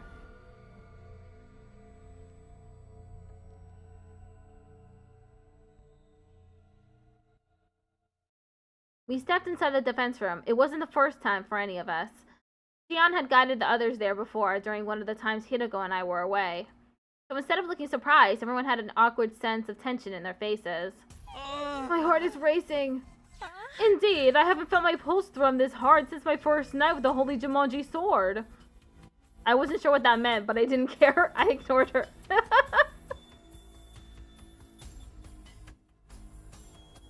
Oh, ignored her, huh? That's a good thing to do. Whatever she said, whatever she meant, not good. I slowly approached the device housing Xion's physical body. We stood before it and tried to breathe evenly. I could practically hear everyone's heartbeats around me. It's finally time. That's right. This is the moment that will seal our fate. How do we take him out? Takumi, do you have your infuser? Yeah. Then if you don't mind. Got it. I took out my infuser and raised it. Seeing this, Tsubasa quickly opened the jar. Okay, I'm ready. Alright, here goes.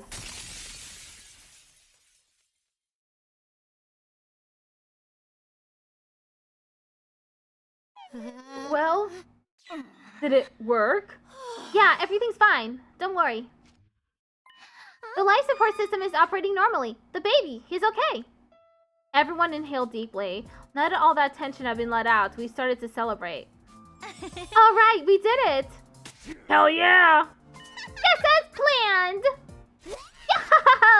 Now Xion doesn't have to die! And that's not all. We've stopped the energy supply to the missiles, too. The final attack will launch tomorrow. In other words, all of us. We're saved! Yeah! Yay! Long live the Special Defense Unit! You guys are the best! I love you all! Our cheers echoed so loudly the rafters were practically shaking. The others leapt up and down and danced for joy, swinging their heads around. Overjoyed, I watched them, my hand to my chest as I let out a sigh of relief. Phew! Not long after, Xion showed up.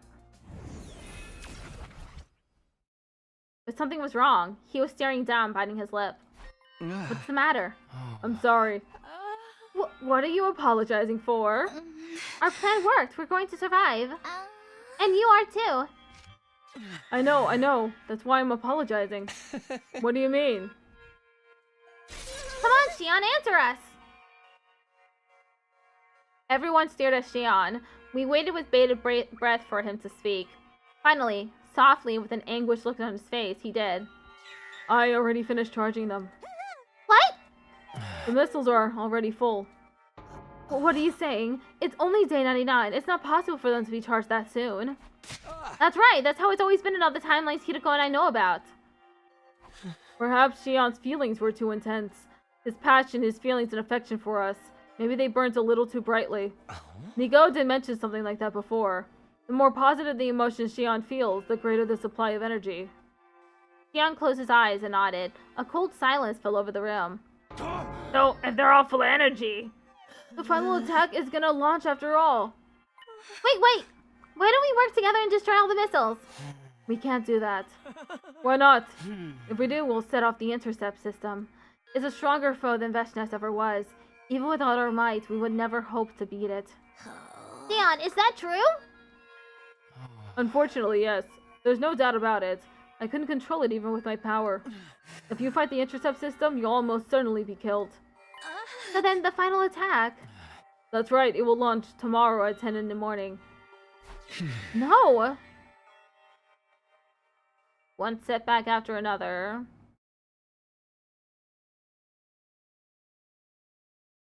We're finally in a timeline where everyone is alive. And unfortunately, the missiles are already full of energy. They're gonna launch. It's gonna kill them all. Unfortunate. And they can't use the escape pod because it's broken. And the transmitter device was just an explosive. Damn. At least they weren't launched immediately. Apparently the control system had been designed with that possibility in mind.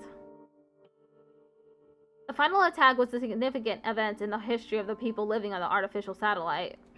Starting it even a day early could very well cause unforeseen problems for them. They probably just see it as all part of a show. Disgusting. It makes me sick. But it wasn't all misery for us. In essence, this meant we'd been given a reprieve for half a day. We used our limited time to think hard. How could all of us survive? If we pressed on until 10 a.m. without doing anything, the final attack would launch, and all life on the planet would be obliterated by undying flames. There was no way to escape the flames. Hiding somewhere with thick walls or deep underground wouldn't save us. We were guaranteed to be killed by the relentless, all-consuming fire. We couldn't destroy the missiles in the defense room either. There was no way we could beat the intercept system. And of course, there was the issue of the escape pod. It was completely corroded by the particle bacteria, so we wouldn't be able to use it to escape. So what do? Is there a way to save us all? Just then, Tsubasa spoke, her face pale with terror. We made it so far, too. This is so cruel. There's nothing we can do. No one said a word after that. Silence hung in the air, gloom permeating every inch of the room. Soon and without mercy, dawn arrived, without us ever finding a solution. We heard C-Day's overly positive announcement for day 100 play. Ding dong bing bong. Man, screw that! I know it's pre-recorded, but it irks me to no end. But what are we going to do? The question had been asked over and over, but there was still no one who could answer. Maybe this is it. Yeah, maybe it's time for us to give up. Hearing that must have pushed her over the edge. With an anguished sound, Hideko ran out of the cafeteria. Hey, Hideko! I rushed after her. I caught up with Hideko in our usual spot behind the school. She ground to a halt, turned around and shrieked in frustration. Why? Why does it have to end like this? We did everything right. All 17 of us survived. Why is it still not enough? Hideko's eyes were brimming with tears. They slid down her cheeks one after another. I knew it. We're cursed. Trapped in this cursed cycle. We'll never escape this loop. Hey! No! What? You can't give up. It's not like you, Hideko. We can break free of the loop. I'm going to take you out of here with me, one way or another. I promised you that, remember? I swore this would be our last timeline, that the loop would end here. Today is day 100 and we're all alive. All we have to do is build our own future. A future where we can all be happy. Where I can be happy with you, Hiroko. Takumi. The tears had vanished from Hiroko's eyes, perhaps in the face of my overwhelming insistence. Yes, you're right. I want to believe that too. But you have to look at reality. We're hemmed in on all sides. There's nowhere we can go. It's like someone's put a lock on every door that surrounds us. Something sparked in my mind the moment I heard that word. Wait, did you say lock? You did, right? You said lock. I did, but what does that have to do with anything? I quickly pulled out the device and checked the blood space switch schedule. We can leave today between 5:50 and 9:50 a.m. It's 7:30 a.m. right now. The window is already open. Wait, where are you suggesting we go? The Invader Hunt timeline. The one with the killing game? That's right. But that timeline is locked. Oh, locked. What you said just now reminded me of what you told me before. I don't know when 803 locked it, but it was sometime between day 45 and day 49. Whenever it was, the lock will only be removed after 50 days have passed. Even if he locked it on day 49, 50 days later would be day 99, right? The machine will be unlocked now. We can jump to the Hunt timeline. Some of the conditions we need to meet are already present in that timeline, so... It's okay, you don't have to explain. Let's go and tell the others. Right.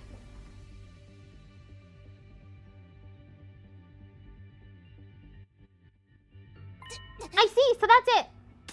Basically, we all need to jump to this Hunt timeline you're talking about. Then we can use the escape pod there. That's exactly what I suggested 2 days ago. Right, and Mr. Sumino was all like, we can't steal the escape pod from another timeline, we'd be killing ourselves. Or am I remembering wrong? So why is it suddenly okay now? I'm sorry to say it, but everybody in that timeline is already... Oh no. Are they really... dead? Yes. The survivors of the Hunt timeline were all killed on day 93. They sacrificed themselves to finish Veshnes. One more thing, the baby in that timeline is gone too. Why can't we just accept our fate and go oof? No! We shall never be defeated by fate. I see, so I died like everyone else. The others grew stiff at a loss for words. There was a plaintive look on all their faces. I couldn't say I expected any less. Who could keep calm after hearing that we'd all died in another timeline? Well, I guess there was one person. What's the point of crying about it? You can't bring back the dead. We need to keep pushing forward so their sacrifices won't be in vain. We need to live on, not just for ourselves, but for them too. Tickled off Patrick just redeemed Yeehaw. Thanks for redeeming Yeehaw. Irreverent attitude aside, she was right. You're not wrong. We need to think positively. I feel bad for them, but now we can use our escape pod without feeling guilty about it. Let's pay our respects to them by using their pod. Everyone big back there disdained and nodded. Wait a moment. Isn't boarding restricted to only official members of the Special Defense Unit? Don't worry about that. This escape pod got eaten up by the particle bacteria too. But because their Tsubasa repaired it, it's good as new now. And when she fixed it, she replaced everything, including the entire circuit board. Wow, I'm a genius! There definitely won't be any problem then. The original program will be totally overridden with no boarding restrictions. But even unofficial members like myself and the baby. You'll be able to get on just fine. Trust me. Thank you. Sincerely, I'm so grateful. Thank you. Hey, don't thank me. It was a different timeline Tsubasa who did it. Anyway, that about sums it up. That's why we're going to the Hunt timeline. Everybody there is dead and the pod's boarding restrictions have been disabled. It's our best, maybe our only shot. Woohoo! The details are too much for me, but all I know is everything's gonna be okay. If we go to the Hunt timeline, we'll all be saved. Hell yeah! Hucken might have pumped his fist in the air and everyone let out a cheer. Okay, let's get going, right? Oh, but... What about Sita and Igo? Let's take them with us. They're part of the team, too.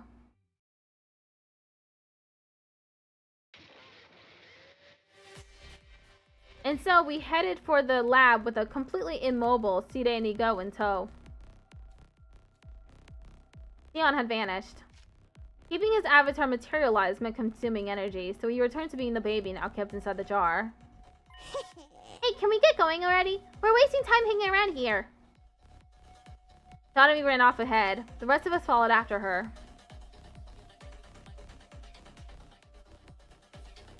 I checked the PLMM. We're good to go. The device on the other side is unlocked. Just like I thought. Now we can leap to the hunt timeline. By the way, Hideko, you said the baby in that timeline passed away, right? Yes. Did he die on the same day as everyone else? That's right, on day 93. The final attack wouldn't be launched in that timeline. There's no way the missiles would be full of energy by day 93. You say there's no rush? But emotionally speaking, I'd like to get it done as soon as possible. That's right. Knowing we can use the pod makes me want to get right in there and leave the shithole forever. I'm with you guys. Let's hurry. I opened the lockers. I was about to hand out leap suits to everybody, but... Wait, I'll do it. Suddenly, Hideko took over and giving out the leap suits one by one. Yeah, question mark? We had 17 suits in total. There were 16 of us, so we had one extra. Hide and Ego didn't need them since they were robots, but the baby did. At first, we tried stuffing the jar inside of someone else's suit, but that didn't work, so we ended up wrapping the jar in the remaining suit.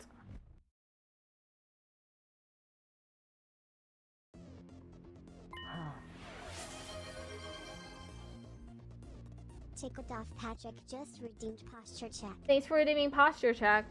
Everybody got their suit on? Yep, and it fits like a glove. The machine was configured. The blood space waves were already surging. We could jump right away.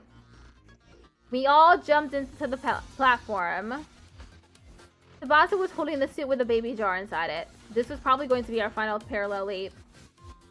I slammed on the red button and jumped to the crowd, and then one last time. Okay, here goes. An army of soup plus these little shitters. Accurate.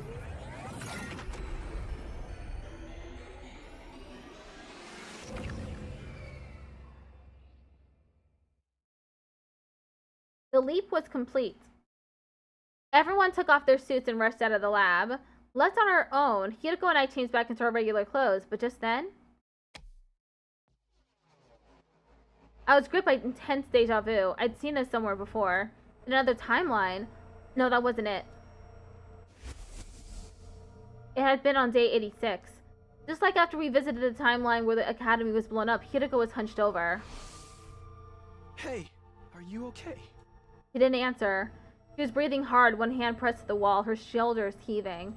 In her other hand, she held a leap suit, the one she'd been wearing. I ran to her side and looked at the suit. There was a hole. The suit had a tiny hole in the back. You knew about this hole, didn't you? That's why you gave out the suits. I had to. If somebody had to wear it, then... But this isn't the first time. You did it on day 86, too. That's right. That was just a coincidence. I just happened to pick it. I must have terrible luck. Yeah, I should have been Gaku. Jesus. The hole in Hideko's suit meant she was definitely suffering from leap damage. If you parallel leap 2, maybe 3 more times with exposed skin, your body will eject all of its cryptoglobin. That means no more revivals. You'll die, and you'll stay dead. Why would you do something so stupid? It's fine. This is fine. I've done horrible things after all. I don't think this will absolve me, but this is the least I can do to atone. Now, let's get going. Everyone's waiting for us. Yeah, all of their blood be ejected from their body. Hideko and I went outside. We joined the others and immediately made a dash for the school. I'm fine, don't worry about it. Hideko tried to reassure me as we ran. She didn't look too bad, but I didn't feel any kind of relief. We needed to get into a pod as quickly as possible so she could rest. That was all I could think as I kept putting one foot in front of the other. Eventually...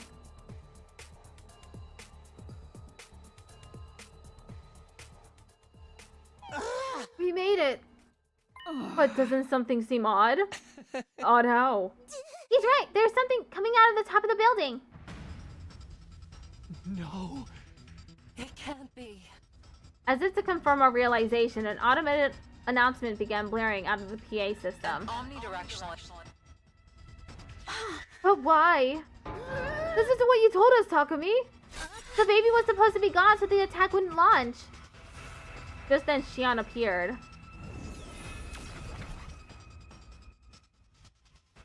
Hey, Shion, what the fuck is happening? Why is the attack launching? I don't know. I can't imagine how it could have built up that much energy. We have to hurry and get to the escape pod. But where even is it? Everyone looked around, but the pod was nowhere to be found. It's 9:30 right now. The attack is scheduled to start at 10 a.m. The pod won't come out in the schoolyard until just before the attack. The next moment, I had a flashback. I remembered what the Tsubasa from this timeline had told me. If we replace the control system circuit board, we'll be able to manually deploy the pod from the war room. I told everyone what I remembered. They didn't need any further explanation. The moment our eyes met, we all started to sprint for the war room.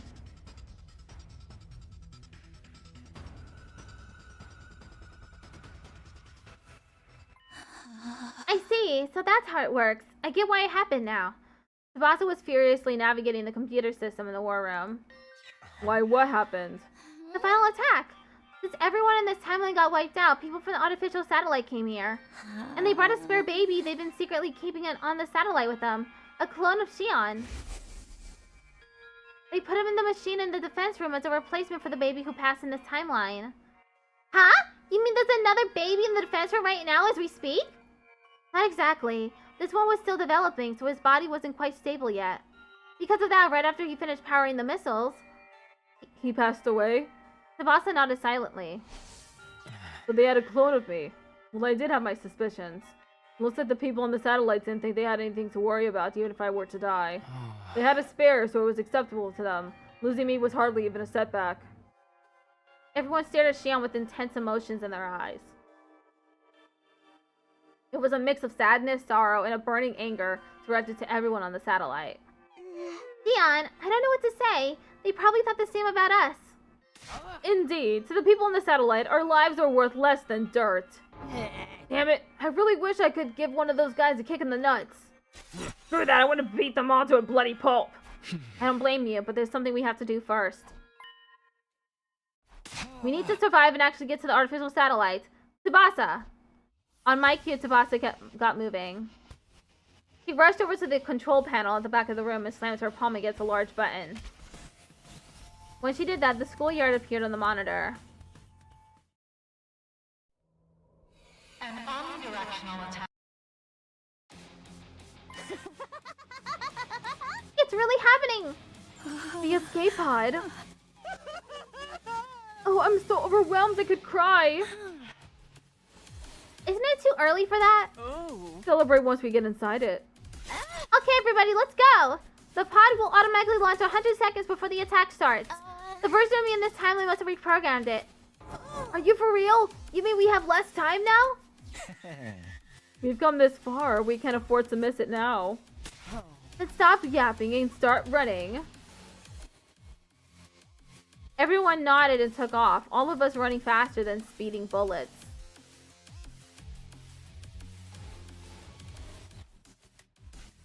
We thundered down the halls and stumbled down flights of stairs.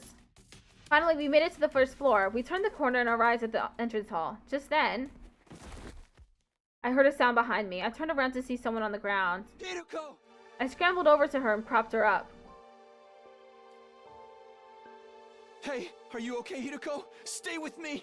An omnidirectional attack will launch in 300 seconds. Takumi, go on ahead. Absolutely not. I'm not going without you. Then, what do you propose to do? I'll carry you to the pod. You can't. You heard the announcement. It's not me doing this! It's the game! The pod launches 100 seconds before the attack. You won't make it if you're carrying me. I knew it. That dream, it was a sign. I told you, didn't I? I had a dream where I was the only one who couldn't break free of the loop. Tickled off Patrick just redeemed Yeehaw. Thanks for redeeming Yeehaw again. And I told you that it was just a dream. It's not going to happen. We need all of the Special Defense Unit. If we don't, I won't get out of the loop either. No. You will. I saw it. In my dream. You were there. I couldn't keep arguing with her. Precious time was ticking away and every second counted. We had to hurry. I had to get Hiroko to the escape pod. But the moment I tensed up my arms to lift her, she swatted me away, refusing my help. Enough. Let me go. I think it's fate that I die here. I finally understand why I can't be saved. Yes, it wouldn't be right. Not after what I've done. There's no way we'd be allowed to survive. After killing everyone on this planet. Her voice frail and faint, Hiroko looked over at the bottom of the stairs. I followed her gaze. Straight to the hidden door that connected to the secret basement. Hiroko, you can't. I can. The basement's close. I can crawl if I have to. I'll go there. I'll enter the liver mortis codes. After the pod launches, of course. Right before the attack. If I do that, I can stop the missiles from launching. The whole school will be blown to pieces. I told you. I wore the suit with the hole in it so I could atone for my sins. This is also a part of my redemption. I let everyone die in the serial killer timeline. I need to pay for what I've done, even as I stay here, imprisoned in this jail cell of an infinite loop, for all eternity. Tsukumi, thank you for everything. You were a slow-witted dullard of a servant, but also the best partner I could have asked for. This is my final order to you, servant. Go, Takumi. You can still make it. My head was spinning. It went without saying that I couldn't possibly leave Hiroko behind, which left me with two choices. Monaco Max 13 just redeemed Clown Nose. Thanks for redeeming Clown Nose. I could forcibly haul her to the pod or go to the basement and blow up the school with her.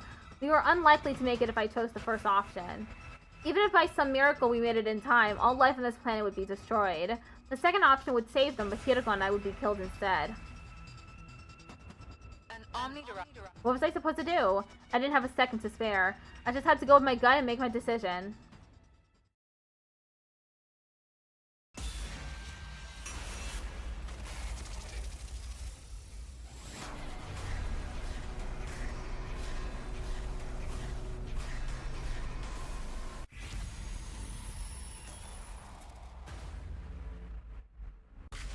Escape pod first.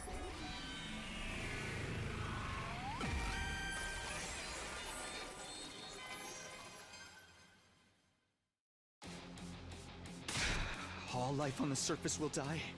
Who cares about that? There's only one life I'm worried about saving right now. The one I care about the most. Tickled off Patrick just redeemed Autism Creature. Thanks for redeeming Autism Creature. It's yours, Hiroko! I can't let you die! I grabbed hold of Hiroko and took off running. I tore through the hallway, turned the corner, and flew into the entrance hall.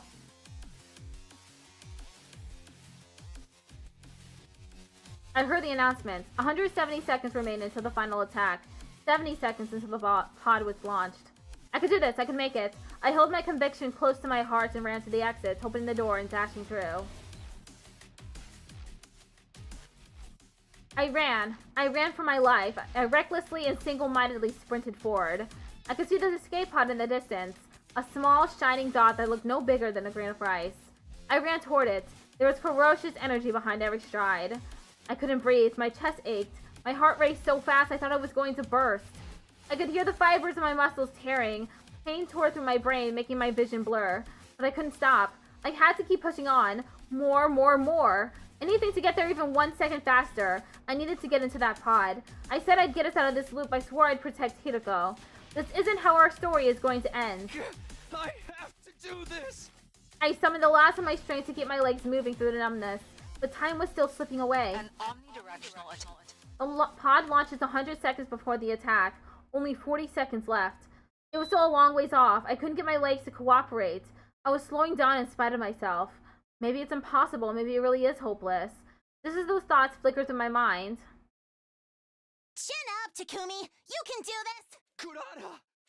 Everyone was there, gathered around me. We'll talk later. Hand Hiroko over. We'll take turns carrying her. Then we'll all make it, man. There was no time to hesitate. I let them take Hiroko. Okay! Do me proud! With that, I started to run again, now with my friends alongside me. We traded Hiroko between us, one after the other. Taking turns, we carried her forward as fast as we could. So much time left! 10 seconds! We were getting closer to the pod. Closer and closer. The open door was so close now. So close, it's right in front of us. We're right there! 5 seconds left! 4, 3, 2, 1!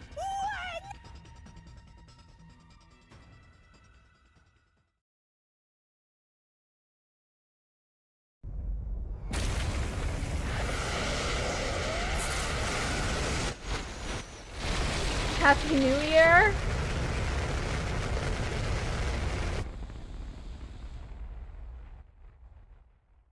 They didn't make it, did they? Whoops.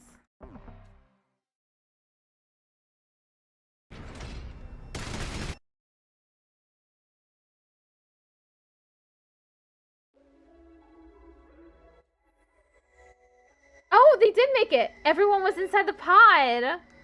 Nozomi, Gaku, Darami, Shoma, Kyoshika, Moko, Yugamu, Takemaru, Kurata, Tsubasa, and the twins. Then there was Eito, Ava, and Shion. I had his baby body in my arms. Hide and Go were there too. The repairs were complete and their functions have now been restored. And of course, there was Hiroko. She was sitting in the back, staring out the window. We're saved. Her voice was raspy and joyless. Her eyes were lifeless and dull. Only a dark violet shard of light shimmered weakly in their depths. The reflected light of undying flames.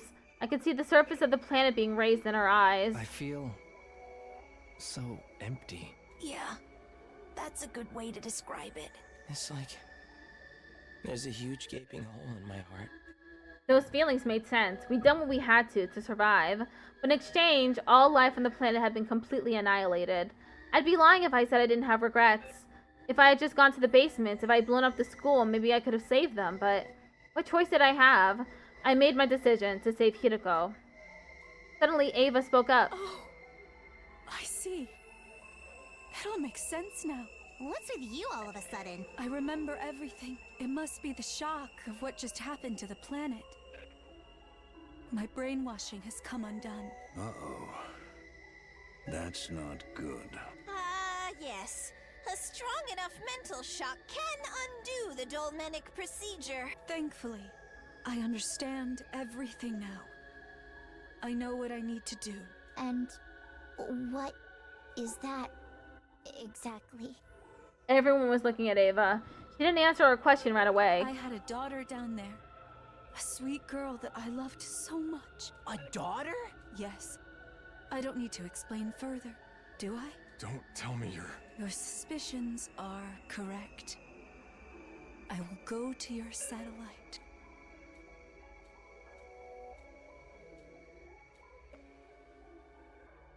And kill every last human there! The pod continued to fly through the darkness, making its way to the satellite and all of the unwitting people on it. Ava survived, but to what end?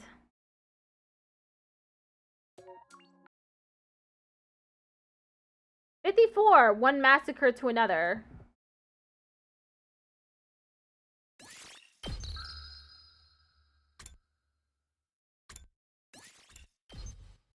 Yay, death.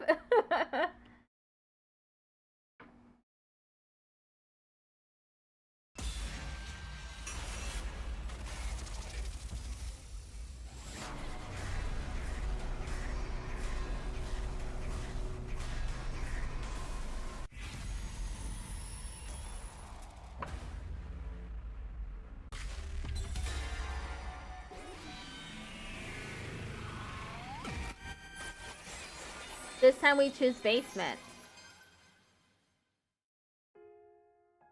Yeah, you're absolutely right. We could save ourselves, but what's the point of a future where all of the other life here has to die? Even if I'm the only one, I don't want to sacrifice all those lives for ours. So, I'm going with you, Hideko. Hideko let out an exasperated sigh.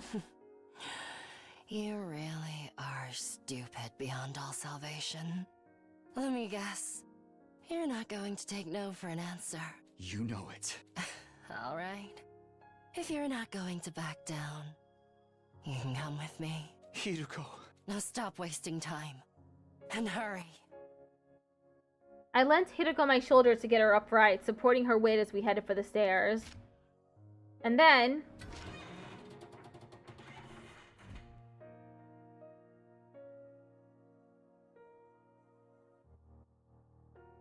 we reached the basement.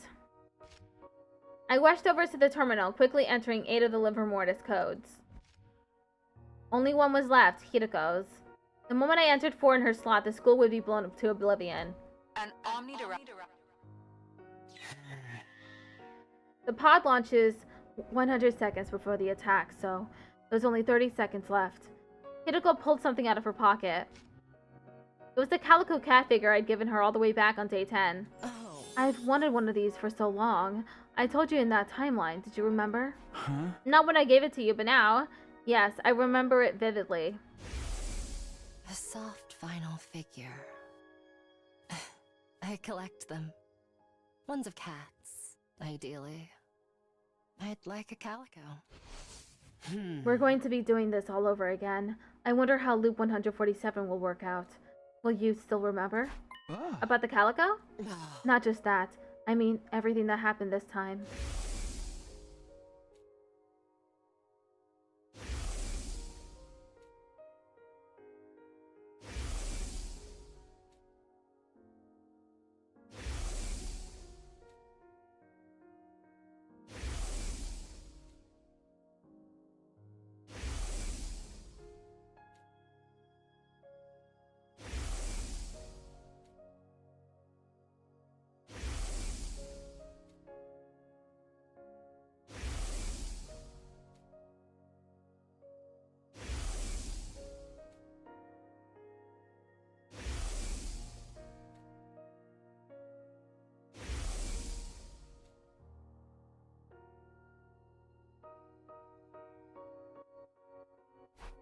Of course, how could I possibly forget? Is that a promise? I promise. An omnidirectional. It's launch time for the pod. The others should be taking off now. I nodded quietly, placing my finger over the 4 on the terminal. Unlucky number 4. No, I think this one's good luck. Suddenly, I felt warmth on my right hand. I looked to see Hideko holding it tight. A familiar smell hit my nose. The sweet, soft scent of lavender. Ready? Ready as I'll ever be. You sure? You're still the same idiot you were when we started this timeline. Yeah. Then here I go. 3, 2, 1. The very second I was about to apply pressure with my finger. What? How? Don't worry, the pod's still on the surface. The boss whipped up a program that lets us launch it up manually. He's up there, waiting right now. So just hurry and go. But who's going to enter the final 4? I'll handle that. I'll press it right before the final attack is launched. I can teleport in this form and my real body is inside the pod anyway. But I can't move anymore. It's okay, we'll take turns carrying you. If we do that, we can still make it in time. We were wasting precious time having this conversation. I looked straight into Hideko's eyes. Hideko, you have to trust us. I told you before, right? If you keep believing in something for long enough, you can make it happen. You can absolutely overcome any obstacle in your way. Alchemy, everyone. Here we go. It's time to take back what's ours. Our future, our hope, the artificial satellite up there in the sky. We'll reach out and grab it with our own hands. Dion, you take it from here. Got it. I held Hiriko tight and ran. I flew up the stairs, stumbling into the hallway. I handed her over to Takemaru. We passed her from one person to the next as we ran outside. I could see the escape pod in the distance, a small shining dot that looked no bigger than a grain of rice. 30 seconds remaining. Everything will be alright. We're not done yet. We're gonna make it! We shouted encouragement to each other as we continued to run for our lives. Each of us took turns carrying Hiriko. Eventually, our relay brought her back to me. 15 seconds remaining. The pod was close now. If we kept up this pace, we could make it. Keep going. Get Hiriko to the pod. My feet thundered against the ground as I picked up the pace. I ran for my life. I recklessly and single-mindedly sprinted forward. I couldn't breathe. My chest ached. My heart raced so fast I thought I was going to burst. I could hear the fibers of my muscles tearing. Pain tore through my brain, making my vision blur. But I couldn't stop. I had to keep pushing on. More. Anything to get there even 1 second faster. I need to dive into that pod. I promised I'd build us a future. One where everyone can be happy. I won't let things end any other way. I have to do this! I summoned the last of my strength to keep my legs moving through the numbness. Only 6 seconds left. 5! 4! 3! We have to make it!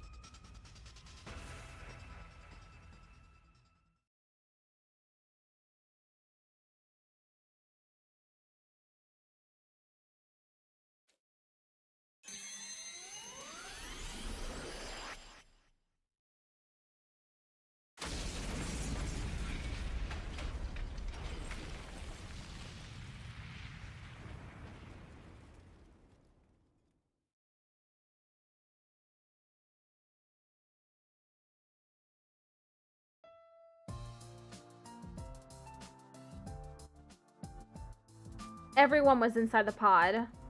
Nozomi, Gaku, Doremi, Shoma, Kyoshika, Moko, Yugamu, Takemaru, Kurata, Tsubasa, and the twins. Then there was Eito, Ava, and Shion. I had his baby body in my arms. Hide and Nigo were there too. The repairs were complete and their functions had now been restored. And of course, there was Hiriko too. He was beside me, watching with delight as everyone celebrated. How are you feeling? What does it look like? I feel incredible. Look at us. We're all here. We even saved everyone on the planet too. Hiriko looked at the window toward the shining blue sphere. The beautiful planet hung in the darkness, its continued existence an absolute miracle. That's all thanks to you, Hiriko. It's all because you wanted to save them. Know your place, servant. It's 100 years too early for you to be doling out compliments to your master. I was a little happy to hear her retort. It meant Hiriko was her same old self. Besides, it's not all thanks to me. This achievement belongs to Shion, and the others as well. And, although I hate to say it, it's yours too. I truly appreciate what you've done, Takumi. Hi, Relics! How you doing? My face burned red hot. Anything I could have said got caught in my throat. Gonna lurk cause spoilers? Good. Enjoy your lurk. Trying to hide the effect Hiriko's words had on me, I turned to look at everyone else. I'm doing good. They were smiling, crying, and hooting like animals as they let their emotions flood out. We did it! Yay! Woohoo! Ah, it all worked out. Now we can be together forever.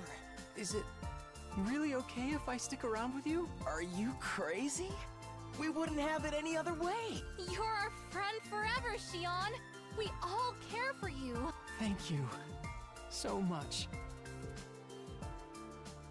Aw, yeah, you are the best buds I ever had. I love you guys. Oh, I'm sorry.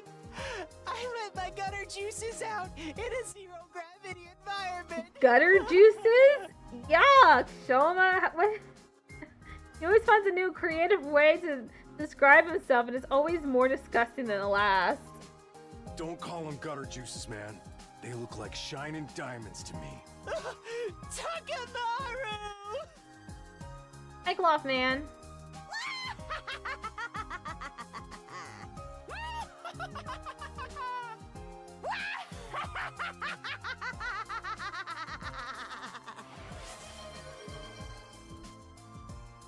Cloth_man just redeemed pat my head. Thanks for redeeming pat my head.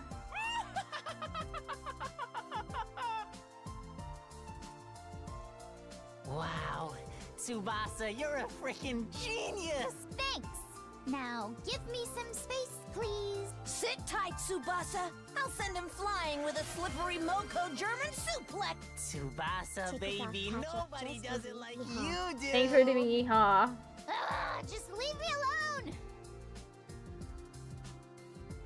Kako! Eva! Wait, what did you just call me? Hey! You did it too!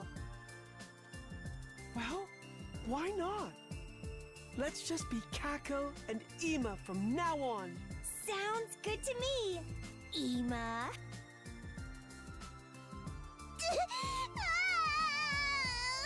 There, my good girl.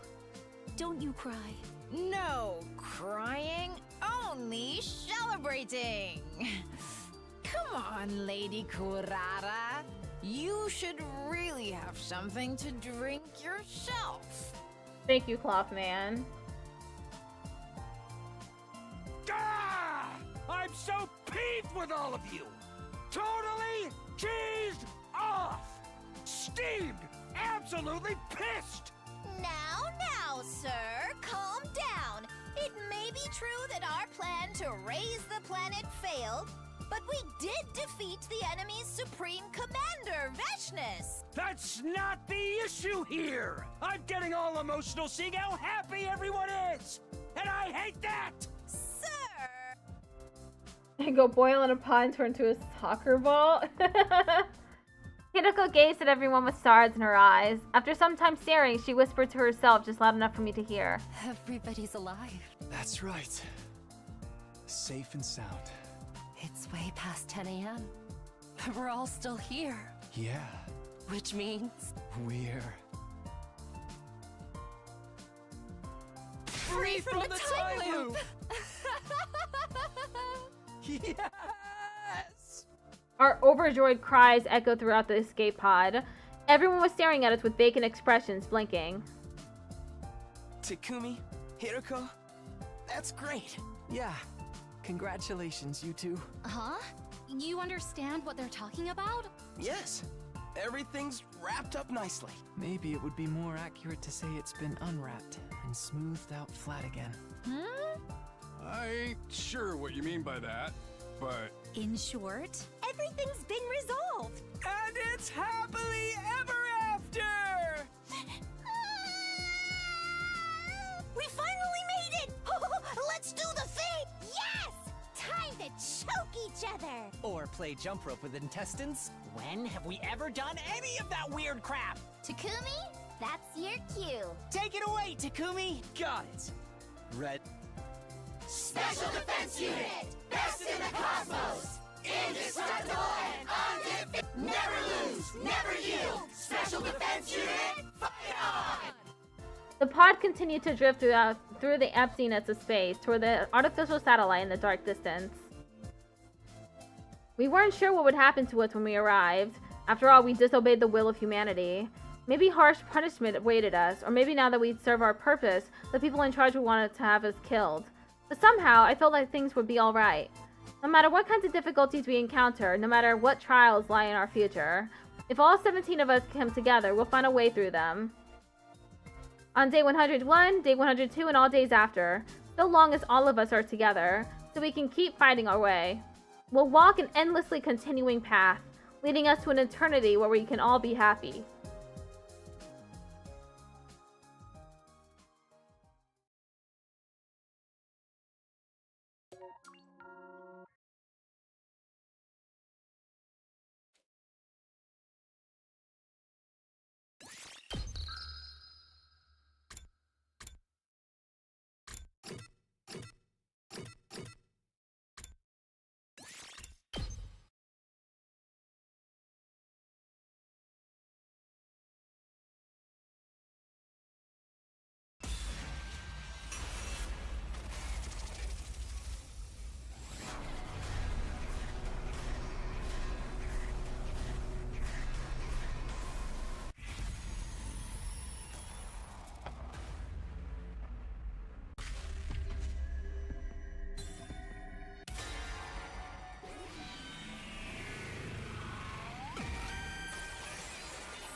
Tails.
So I went back and chose Tails.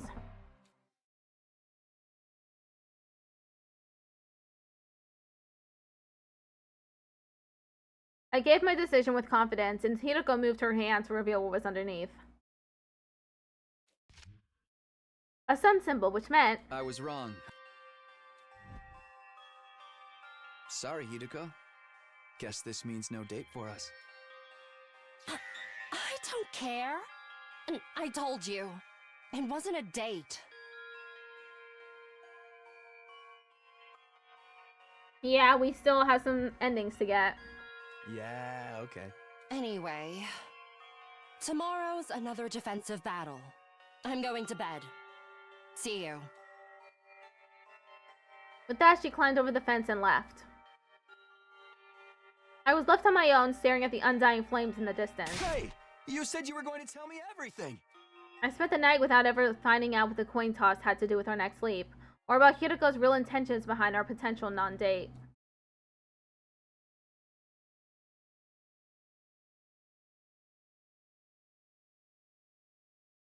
Day 72.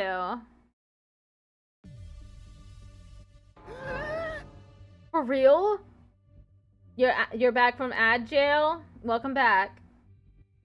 For real? It's all cannon fodder again?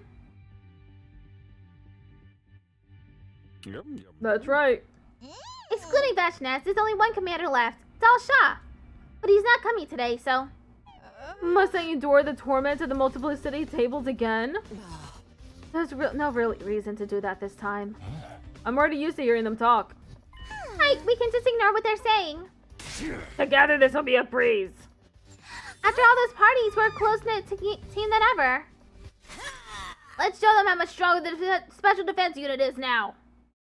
Everyone clenched their fists in determination. The alarm sounded immediately after.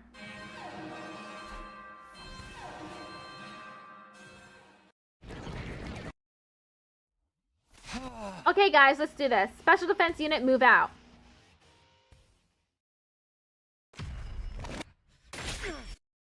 Why is your friend with nose of me not going up? I don't know.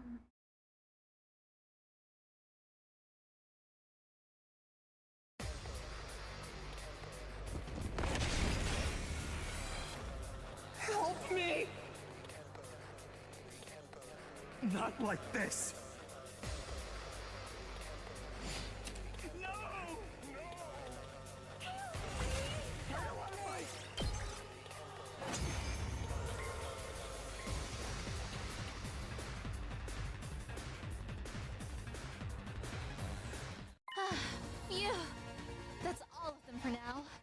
Yeah, I got her. I think I got her bond to 5 already. Don't be so sure. There's more of them lining up for punishment now. Step right up, little monsters! Yes, let us hack and slash and slaughter them. I don't want to fight. Help me!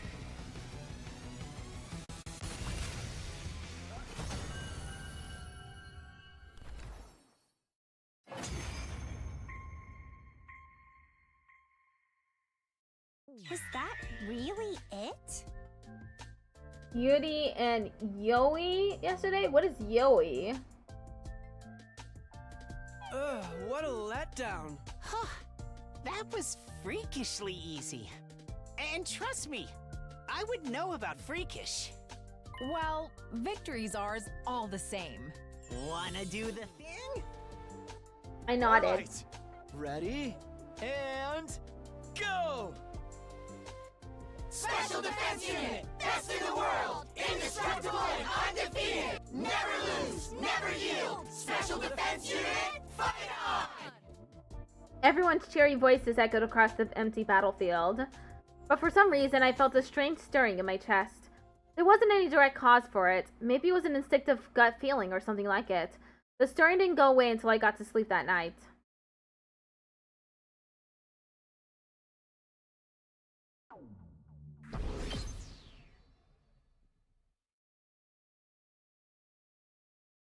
Day 73. Ding dong bing bong.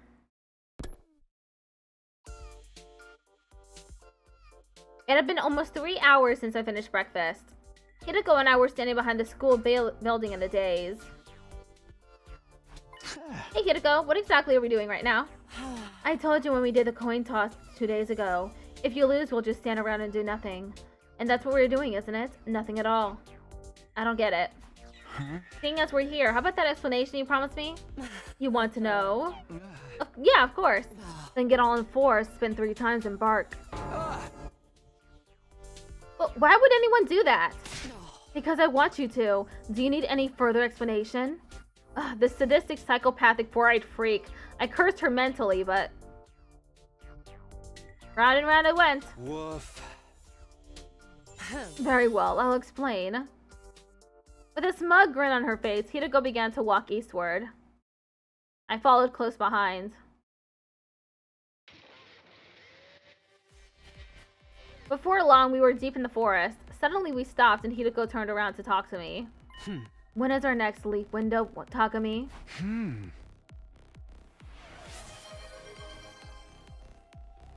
Tickled off Patrick just redeemed Yeehaw. Thanks for redeeming Yeehaw. Yeah, Hideko is really funny. Day 74, 12:05 to 12:35 a.m., around half a day from now. Are we going anywhere during that time? No, we are staying put. We are? You failed the coin toss the night before last night, remember? Yeah, I called tails. That means there's a timeline where you called heads. In other words, a timeline where you were right and we went out today. To keep it simple, let's call the versions of ourselves in that timeline. Takumi 6 and Hideko 6. Tonight, Takumi 6 and Hideko 6 will come to this timeline. Wait, what? We're going to visit ourselves from some kind of bright guess timeline? That's why I said what I said. If your answer was right, we'd jump timelines. If you were wrong, we'd wait. That's the decision I made before I even tossed the coin. But what are they going to do here? They'll meet up with us. And then what? The more people on our side, the better, right? 2 heads are better than 1, and 4 are better than 2. What? I assume you haven't given up on using the distress signal transmitter? Of course not. The chances of everyone's survival goes up if we can get to the satellite even 1 day earlier. Don't you think it would be more efficient if we split into 2 teams to find out the Liver Mortis codes? The teams can meet up later and share the codes they've learned. We only have 3 left, so... yeah, if we come make that work, we'd get them a lot faster. Now things are making sense. You deliberately made us stand around and do nothing so that history would branch off, right? You needed to make something happen in this timeline that was the complete opposite of that other one. The one we're on a date right now. What's the matter? Are you disappointed you didn't go out with me after all? No. I told you it wasn't a date. Hideko yelled viciously and put me in a headlock. My arteries were being squeezed. The oxygen wasn't reaching my brain. 3 seconds later, I was out like a light. She put him... she made him pass out? Oh my god. Day 74. 12:04 a.m. Hideko and I stood in the center of the lab, waiting for Takumi 6 and Hideko 6 to appear. 1 minute left. Be careful, the window's only 30 minutes. Got it. We need to use our time to talk to them. If we go too long, they won't be able to go back to their timeline. Yes, so let's not waste time on idle chit-chat. What do you mean by idle chit-chat?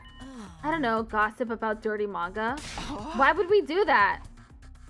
As I was complaining, the clock ticked over to 5 minutes past the hour.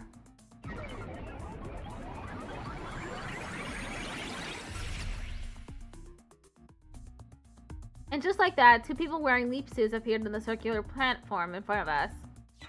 Oh, you must be me and Hideko from the right guest timeline. Yeah, I guess so. You're right on time. Hold on, we're going to take these off.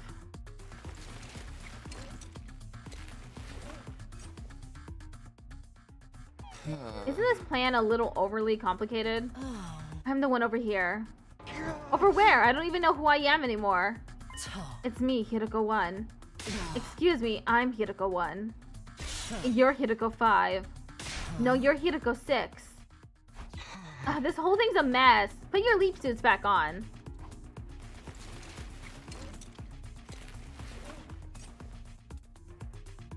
Is this better? Yeah, I've seen your faces now. Let's just move on. We don't have time for this. Let's get down to business. We still need the 3 liver mortis codes, right? Yes, the ones we haven't found yet are Takemaru's, Ima's, Takumi's, and mine. We need to find 3 out of 4 of them. And the next time we can jump is in 5 days, from 1:30 to 4:30 p.m. on day 79. So at that time, we need to split into 2 groups and check a total of 3 liver mortis codes between us. The question is, which timeline does each team jump to? We started to investigate and narrowed it down to the 2 most efficient timelines. First up is the serial killer timeline. 6 of our team will be dead by day 79. Eito, Eva, Kurata, followed by Moko and Shoma, and lastly, Takemaru. I couldn't bring myself to say anything. There was a suffocating pain in my chest. Takumi 6 was probably feeling the same way. He was staring down at his feet somberly. After all, the person who killed those 6 people was...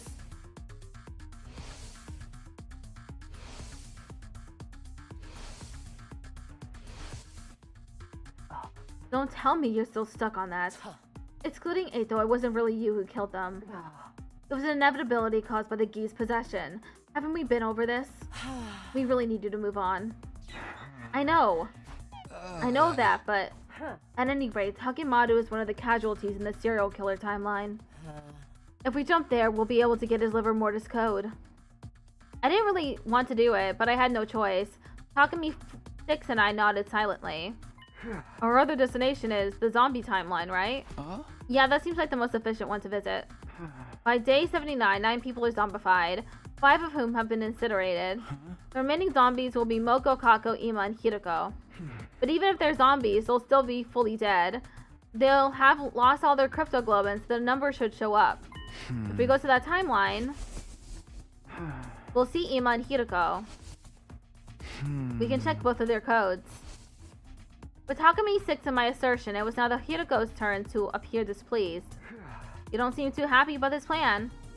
Of course not.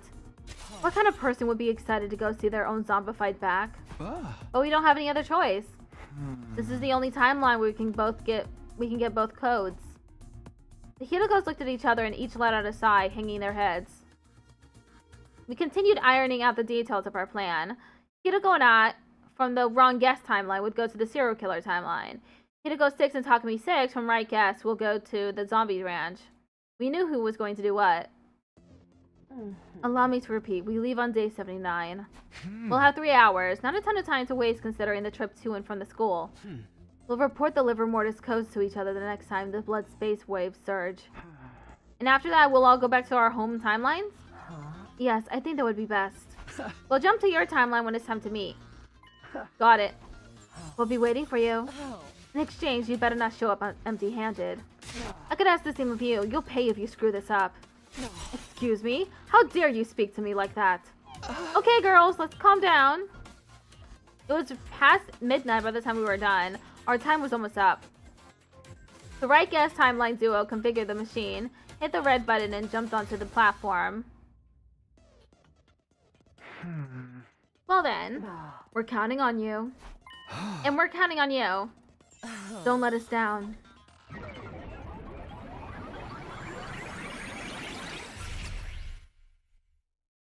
Now we're left with one Hiroko. Ding dong bing bong. I wasn't hungry, so I didn't go to the cafeteria. I didn't feel like making my usual rounds either. I was curled up in a ball in the corner of my room. 5 days from now, Hiroko and I would have to go to the serial killer timeline. The thought depressed me. I played it cool the night before, but gloomy thoughts were swirling around inside me. Nobody wants to meet themselves as a serial killer. Can we just traded this Takumi for the Hiroko? After giving up on trying to fix him, I'd put that version of me out of my mind. Or maybe the truth was that I wanted to look away, that I walled off those thoughts. I couldn't bring myself to intentionally tear down the wall, but letting someone else destroy it for me was even worse. I spent all day cooped up inside. Finally, I closed my eyes when the sun set.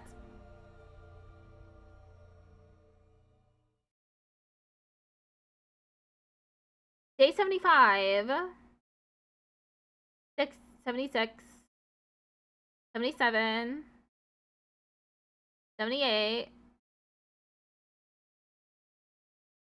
79. And so, 4 days passed in the blink of an eye. It was finally day 79, our next sleep window. But because of all the stress, I barely knew what I was doing. I feel like I was wandering through thick fog all day, my memory skipping around. Of course, we went to the serial killer timeline like we planned. I remember that much.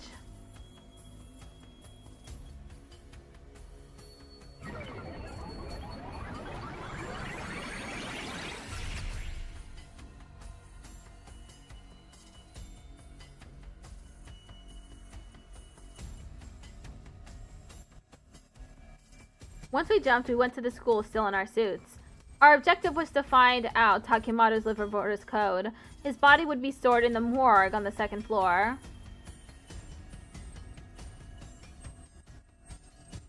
We took the stairs to the second floor.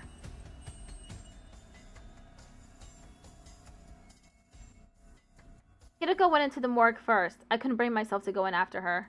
After all... Hey, look! That's... the killer! We must seize them at once! I ran for my life. I ran and ran and ran. I ran circles around the entire school. I finally succeeded at shaking the others off by ducking into the bathroom on the first floor. Phew, that was close. I took off my leap suit so I could pretend to be the Takumi from this timeline. Takumi too. This should do it. I stepped out into the hallway.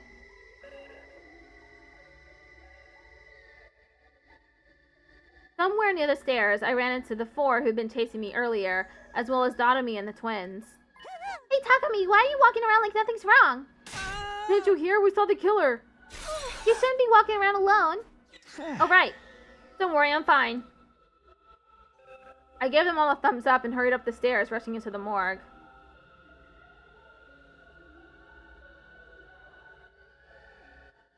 Are you? Don't worry, it's me from the SF timeline. What happened to your leap suits? Some stuff happened and I had to take it off. Don't worry, I'll get it back when we leave. I see. So where's Takemoto's number?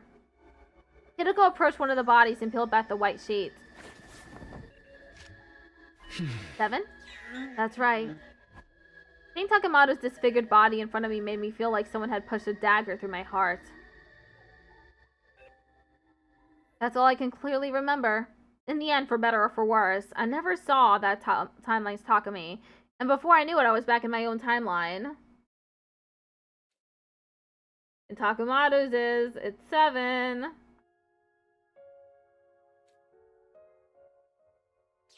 We've been out of it all day. Are you alright? Yeah, we're back in our timeline again, so I'm fine. I hope so. Anyway, we've met our quota. As long as the right guest timeline team can get the code from Ima's body and yours, we'll have a full set. That'll be all the Liver Mortis codes we need. When's the next sleep window? 11 p.m. exactly, day 84. But it's only 15 minutes long. Well, all we need to do is tell each other the Liver Mortis codes. That should be plenty of time. So we should be careful. We'll be jumping to their timeline. If we miss the cutoff, we'll be stuck there. I know that. Do you think they'll pull it off? Hideko nodded deeply at my words. I don't just think so, I'm sure of it. They are us, after all.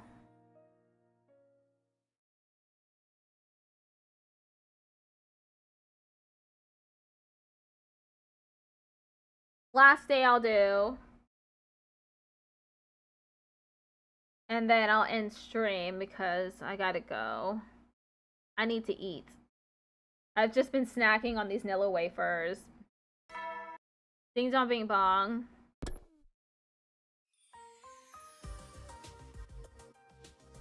I couldn't sit still all day. It was day 84. This would be a fateful day for Hideko and me. No, for the whole Special Defense unit. Tonight at 11 p.m., we'd go see the versions of us from the right guest timeline. Hello, Racing Miku. Once they told us Ima and Hideko's Liver Mortis codes, we'd have all the digits we needed. After breakfast, I went back to the roof. In a good mood. There I saw a silhouette. I've been doing good. Why am I munching on Nozomi's vanilla wafers?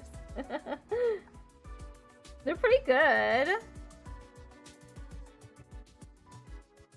It was Hideko. She was standing there with her back to me. For some reason, I had the sudden urge to startle her. Maybe the excitement pumping through me just put me in that kind of mood. With careful, quiet steps, I slowly came up behind her, and then... Boo! I grabbed her by the shoulders, and she left away with a quick streak. At the same time, something fell. Her glasses. They clattered across the ground. She scrambled to pick them up, making sure they weren't scratched before putting them back on. Have you ever been turned inside out? Inside out? I'll shove my arm down your throat and pull your tailbone at the long way. These glasses are worth more than my life. You know that. I didn't know, but I couldn't come out and say that. You ordered Panda Express? I see you've chosen death. I've never had Panda Express before. My spouse ordered a nearby Japanese place's food, and he gave me the leftovers. So I'm gonna be eating that later. After I'm done with the streaming. I didn't know, but I couldn't come out and say that. Sorry, I didn't think they'd fall off. They're not broken, are they? No, the lenses are fine, but don't think that means you're forgiven. That's why I'm apologizing. Too late. You'll pay for this. Hideko stared me down with a sharp glare. She was standing her ground. My back was against the wall. It was time to resort to desperate measures. Sorry for not being here for the last streams. That's okay. You have a life. You totally went eep just now. What? I didn't know you were the kind of girl who shrieks like that when she gets surprised. I never would have guessed. Maybe I should tell everybody. I bet Gaku would love to know. Fine, I'll wipe it off the record. I nodded with a smirk. Hideko looked away, her face beat red. Calling out her vulnerable side. That is a dirty trick, you're right. After that, I couldn't help but skip back to my room.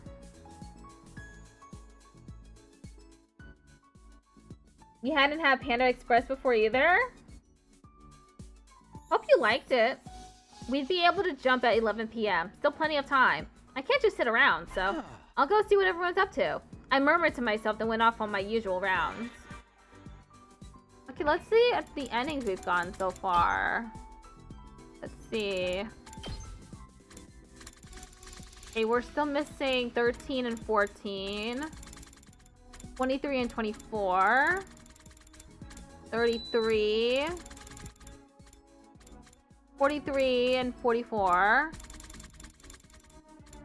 SF Fruit was the 50s. Still missing quite a few. 73, 74. 83, 84. 91, 92. Oh, okay. How many Danganronpa games are there? There are 4. Danganronpa 1, 2, 3, then Ultra Despair Girls, and then V3.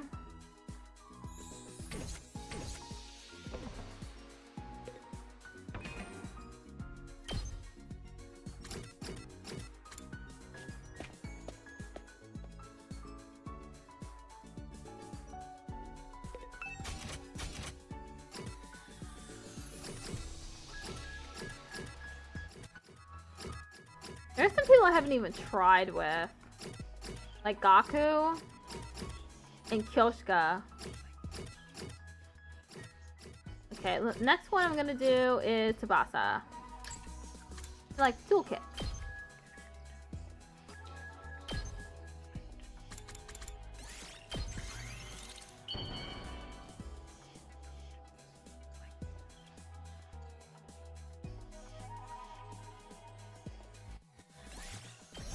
Bond up. 3. I have a lot of friends, but it's been a little tiring talking to them lately. This isn't a Danganronpa game, but I have played all the other ones. I don't want to sound like an old woman, but all they talk about is anime, pop idols, and fashion. I try to keep up with the latest trends, but I always end up tinkering with some machine instead. Hours fly by without me noticing, and nothing else goes into my head. But I still love hanging out with my friends. So, I guess I'll have to try not to stand out too much. I'm not forcing myself to fit in, okay? My friends understand that's just who I am. I tend to get tongue-tied in front of new people, though. The other day, I was dragged along to a mixer and ruined the mood because I could barely hold a conversation with anyone. I've still got a ways to go before I can even think about dating, huh?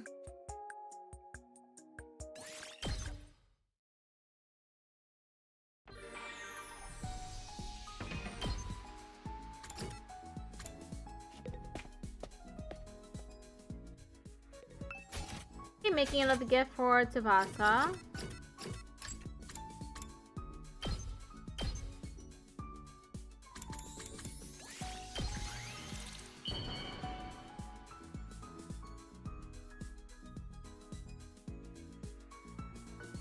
Is this for me?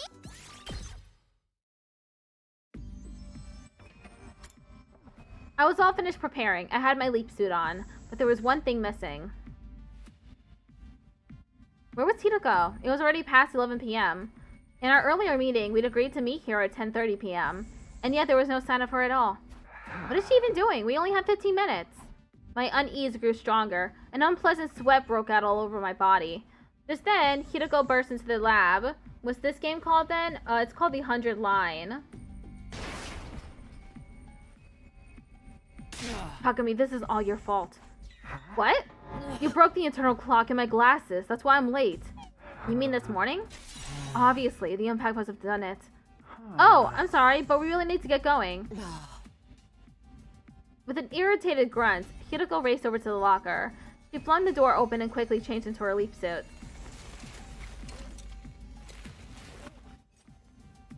Is the PLM ready? All set. Then let's hurry.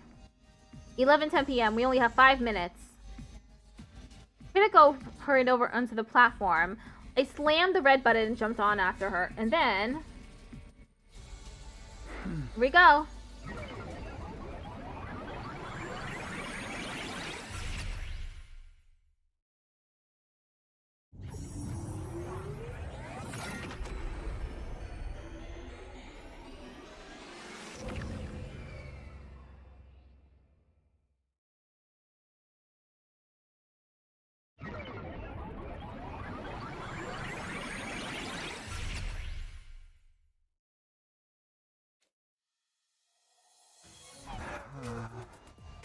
Yeah, this is 100 Line Last Defense Academy.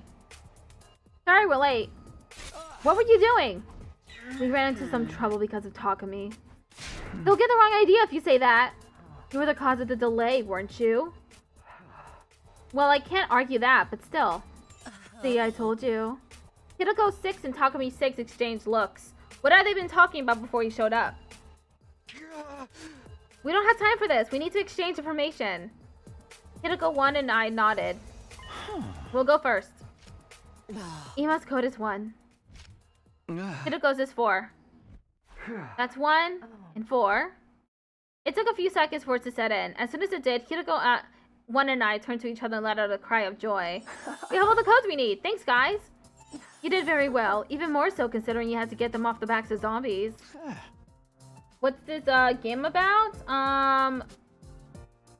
The premise the premise is a group of teenagers are sent to a school and they have to defend the school against an invading force of monsters. That's the basic premise without giving out anything else, without spoiling anything. We pulled it off thanks to some goggles Tsubasa made for us. Short story, war, eggs, blood weapons, and hot invaders. Enough chatter, what about us? Stop celebrating and tell us the code you found. Got it. We've recovered Takemaru's code. The number on his back was... 7. 7, huh? Lucky number 7. Now we've got all the codes we need. Thank you, you two. Or should I say, us. I knew we could do it. You took the words right out of our mouths. You've been a huge help. Thank you, truly. No need to thank us. You need to get back, quickly. Yeah, you're right. Good luck to you, then. We dashed to the console and configured the machine. Except it failed because... it's 11:16 p.m. Hideko 1 and I stood stunned. Hideko 6 spoke, looking at us with sympathetic gazes. I'm sorry to say, it looks like the window has closed. No! This can't be. Is it a puzzle game? It's a strategy game. Hideko 1 and I hung our heads. We couldn't bring ourselves to say anything. It took some time for us to recover. Finally, I raised my head and spoke quietly. Well, there's no point in getting depressed about it. We just had to change our mindset. Sorry, guys. I should have exchanged info faster. You don't need to apologize. We were the ones who were late. Although Takumi is the one responsible for that. Stop making it sound like it was all my doing. Looks like you two will have to stay in our timeline until the blood space waves rise again. When will that be? Let's find out. Good. It's sooner than I thought. The day after tomorrow. Yes, day 86 from 8 to 11 a.m. We have 3 hours. Plenty of time. Even if someone shows up late. What's that supposed to mean? I'm not sure what happened between you two, but you should try to get along. Yeah, you're going to be stuck together for another 32 hours after all. Right here? Sorry, but there's no way we can take you to the school. That makes sense. I'd say the same thing if I were in your shoes. Our shoes. I don't believe this. We'll bring you some food tomorrow morning. I'm really sorry about this. It's fine, don't worry. Well then. After thanking us one last time for the liver mortis codes, they quietly left with apologetic looks on their faces. Hideko and I removed our leap suits, forcing our sluggish limbs to cooperate.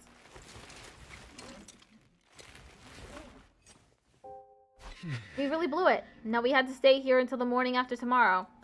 And whose fault is that? Mine for breaking your glasses. But you know, there's plenty of other ways to check the time. Now you have the nerve to be insolent with me? Sorry, I was just playing. I'm kidding. Well, whatever. Those two are right. I'd rather not spend the next 32 hours being hostile with you. We went to sleep without further conversation. We had all of the liver mortis codes, but we weren't in any mood to indulge the celebration.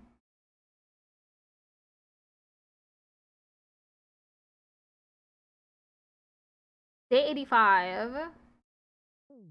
Okay, that was it. We got 82 endings. We only got 18 more to get. And then we'll be finished with the game. Wow. It is so strange how long this game is.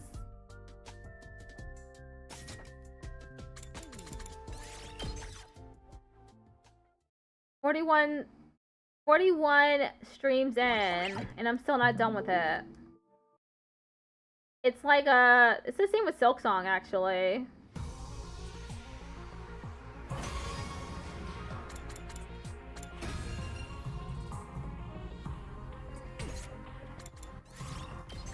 Okay, that's 82.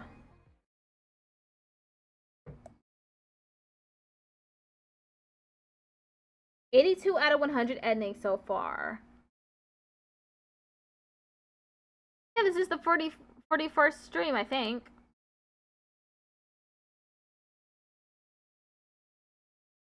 Right?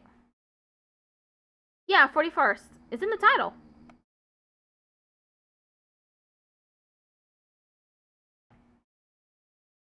Okay, which?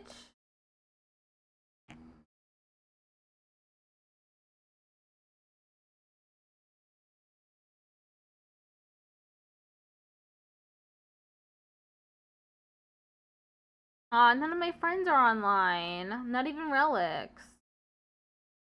Okay, I guess I will, raid Dizzy Rolls EXE.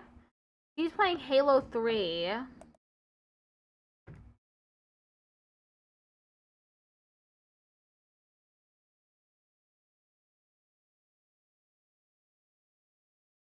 What do I use to they them pronouns? Because they're the simplest pronouns. They're the most well known. And they don't tie me to any gender. Okay. Goodbye, everybody. See y'all tomorrow for more... Wait, what day is today? For more 100 Line. Bye!